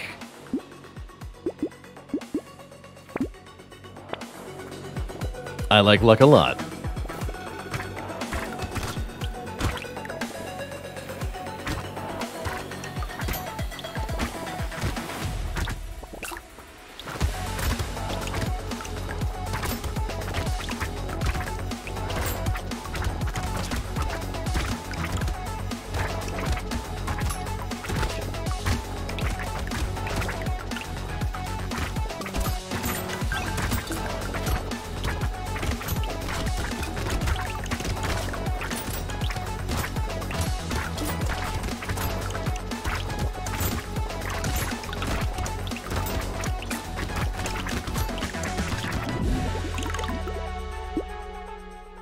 Don't take the speed. Harvesting or... Let's get more range, actually. Said I wanted more range. I meant it. So, higher tier chopper... Proves the crit chance. Interesting. And the base damage slightly. Doesn't improve the scaling, though. Also attacks faster, so that's good enough.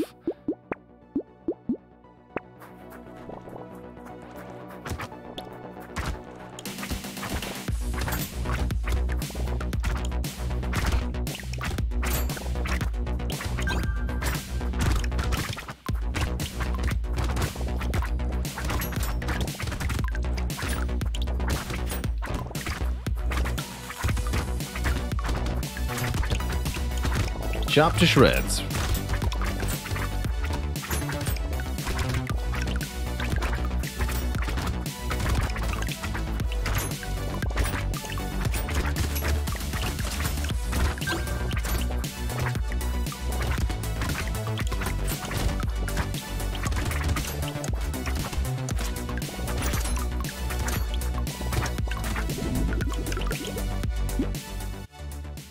Sure, let's invest in some crit chance. Already got decent crit on our weapons. And I'm taking max health here. More max health. And better choppers. Let's go. Does your starting weapon show in the shop more? Any weapon that you currently have equipped is more likely to appear in shops. So having 6 choppers makes me more likely to see choppers. And that does mean that starting out, the weapon that you start with, you're more likely to find more of them in the first few waves, yes.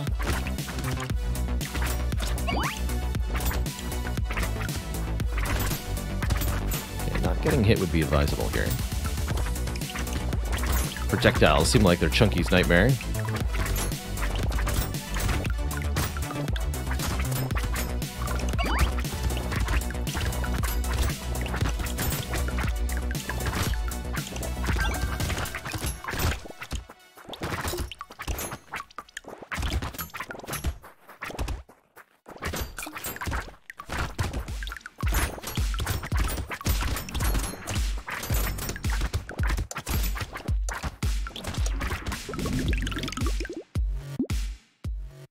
We don't do piercing damage, so pumpkin's no good. We don't do range damage, so scope is no good. 10 harvesting. We're too late. Give me more crit chance. I like the crit chance.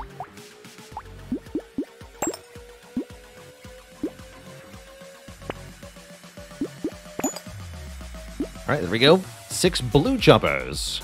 Not taking a glass cannon here. I'll take a black belt for more XP gain, though. Despite the luck loss.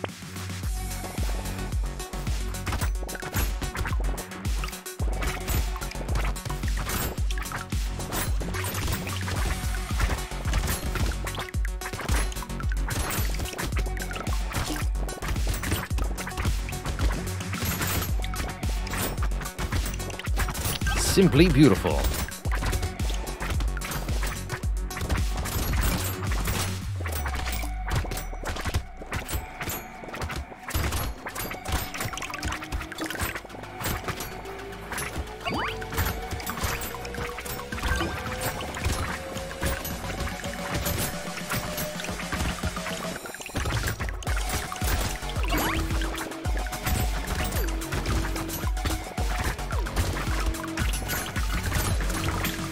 The blender.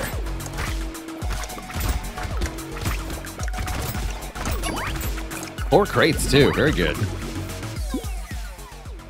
Sure, I'll take a bag. There's no penalty. Burning, we're not doing that. No penalty here either. Though not much benefit either. And a piggy bank. Let's go. Let's go.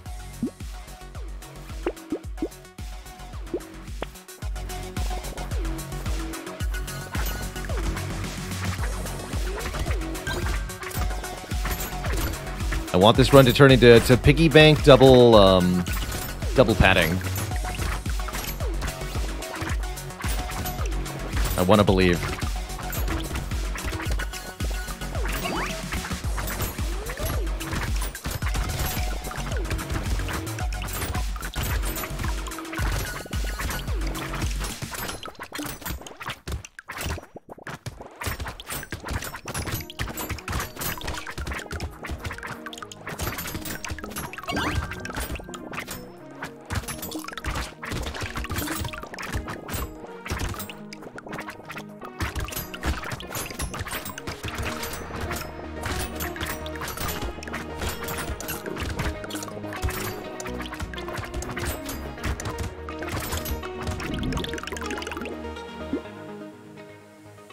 Meh. Sure, no downside here either. And let's give those choppers some more range, because they clearly need it. More range and more damage. And more armor. Oh, alien eyes is ridiculous. The chopper 3 do. Still 1 HP from recoverables. It's 5 more crit damage. 6 more base damage. Or 5 more crit chance, excuse me. Lowest max HP I've won with? Good question. 50?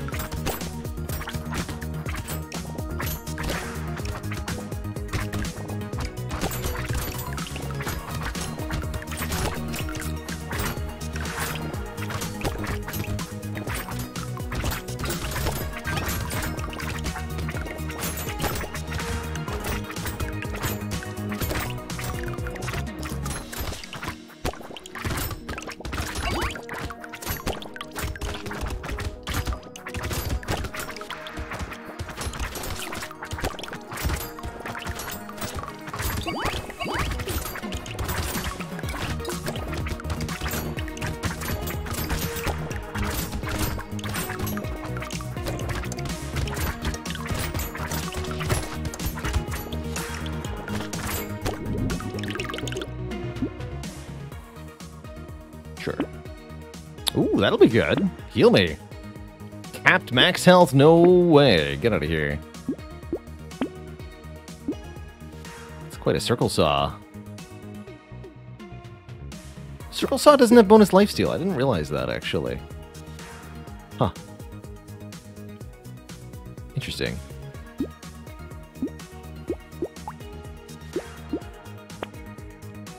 There it is, padding, 3 max health, 1 max health for over 100 materials you have. Get in here, padding. I'll take a scar, too.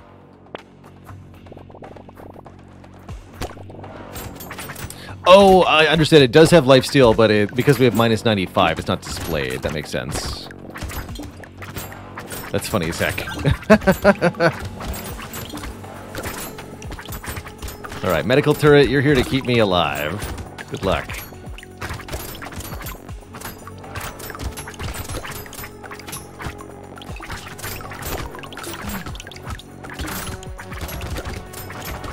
While I go adventuring in search of trees.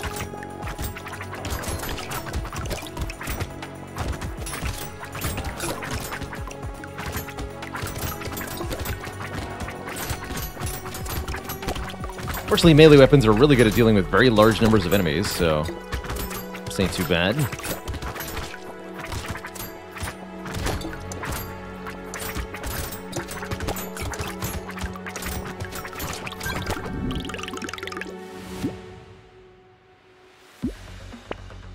$30 more range. Let's get some luck. Take 10 crit chance? No, we take more money. Let the padding do its work. Was there one a while ago that died to the speed loss from double padding? Yes, that was a grave mistake. The best thing, though, with Chunky, there is no speed loss from the padding because we are incapable of having our speed modified.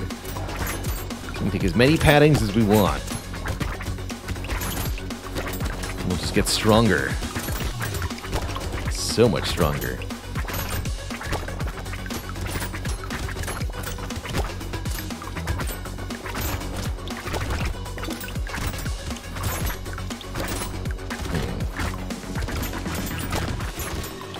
Ow.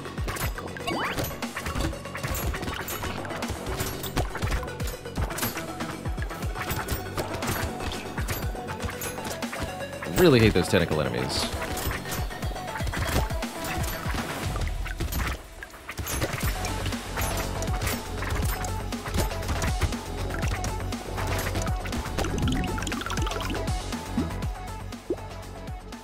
Sure, 2 more melee damage.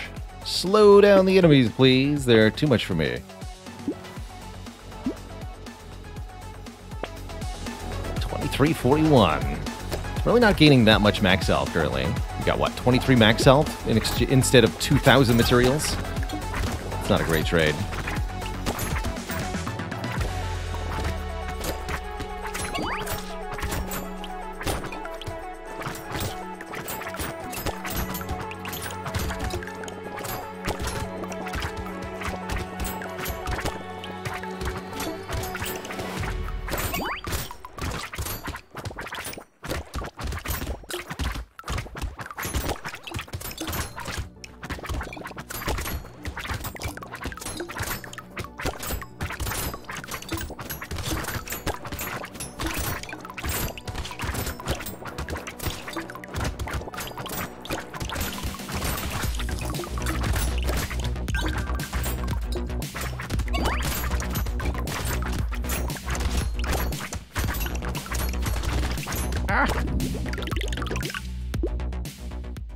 More max health, I'll take it.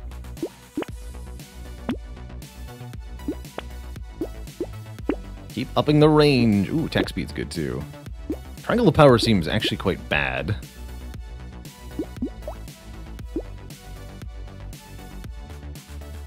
An elite next wave, huh?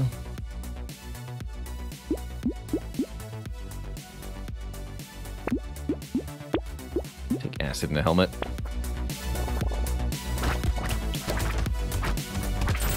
You've got knives. Let me show you my knives. That's not a knife. This is a knife.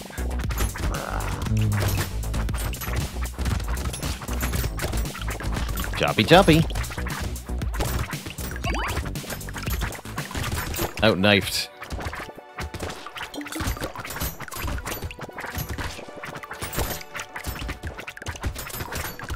What happens when you bring 4 knives to a 6 knives fight.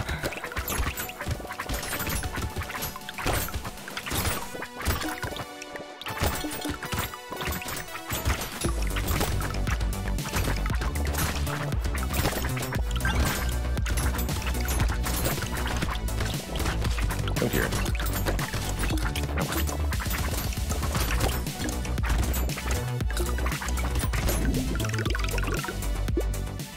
Brotato! We don't get the speed up, but everything else we get. And I'll take some armor. And another eye. Hey, yeah, every 3 seconds they do 156 damage. This is based on our max health, which gets, of course, modified up by the incredible power of padding. We're at 3,700 materials. Piggy bank really going to town now.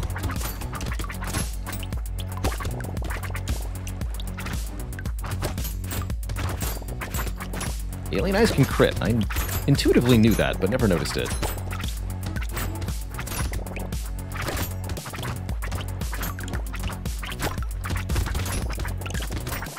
Yeah, I wish Ricochet and Bandana worked on the Alien Eyes. I don't think that's how that works, though.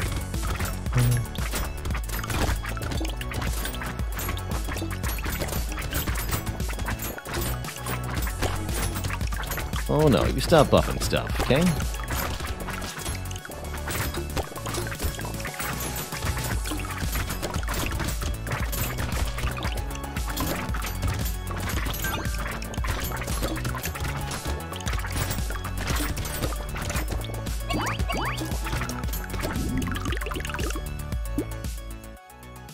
Chance to heal when picking up material. Sure.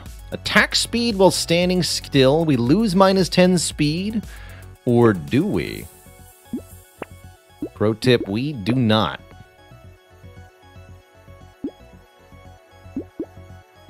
Handcuffs are almost okay now. Take a bit of luck up. 4,000 materials. How about 4,800 materials?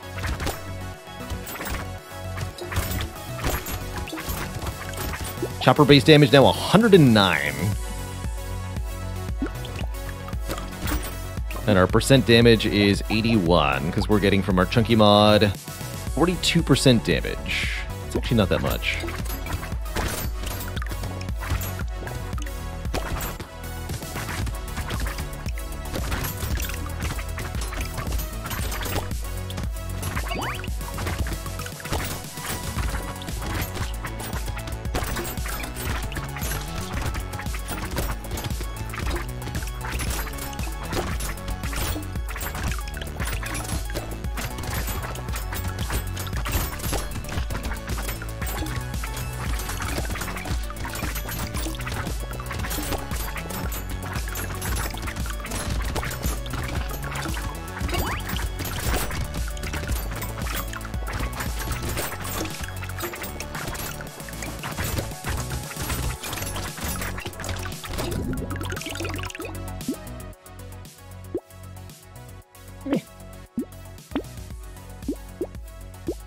More Alien Eyes.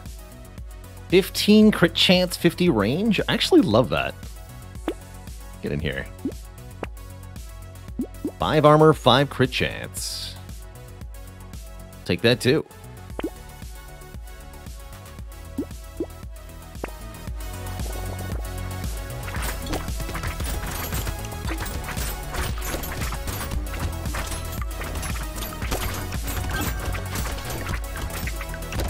Those knives fly. It's a scary fight without move speed, huh?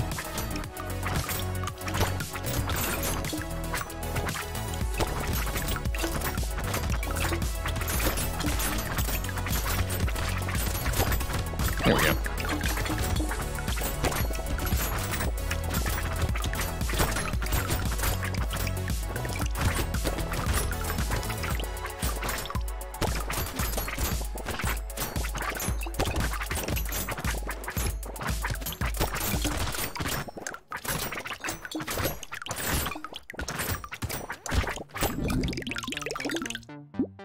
Another exoskeleton. Sure. The penalties on this sort of stats we don't really use on this character. More max health. Don't have explosion damage. SD's couch. 5 max health. 2 HP regen for every -1 speed we have. 0. This is just 5 max health. That's it. That's all it does. 5 max health. That's a sad couch. How about another 1,000 materials instead?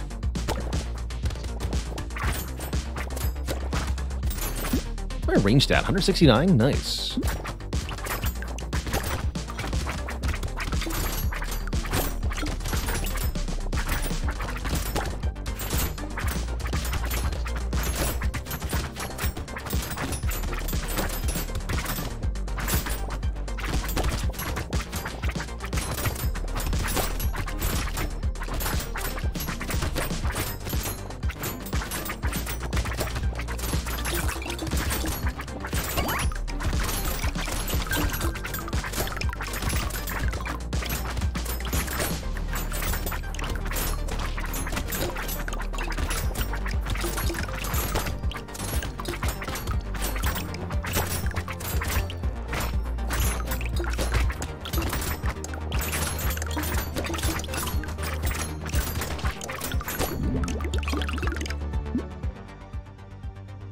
Yeah. A little bit of max health down, but that's never stopped me before.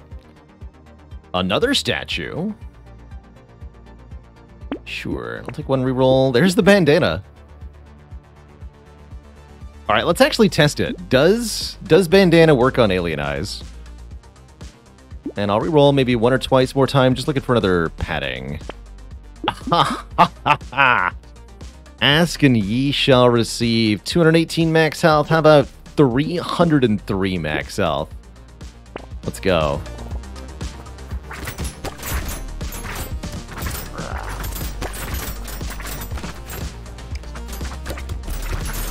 Oh, the pierce does work on the alien eyes. That's cool. Totally works with the piercing. Check that out.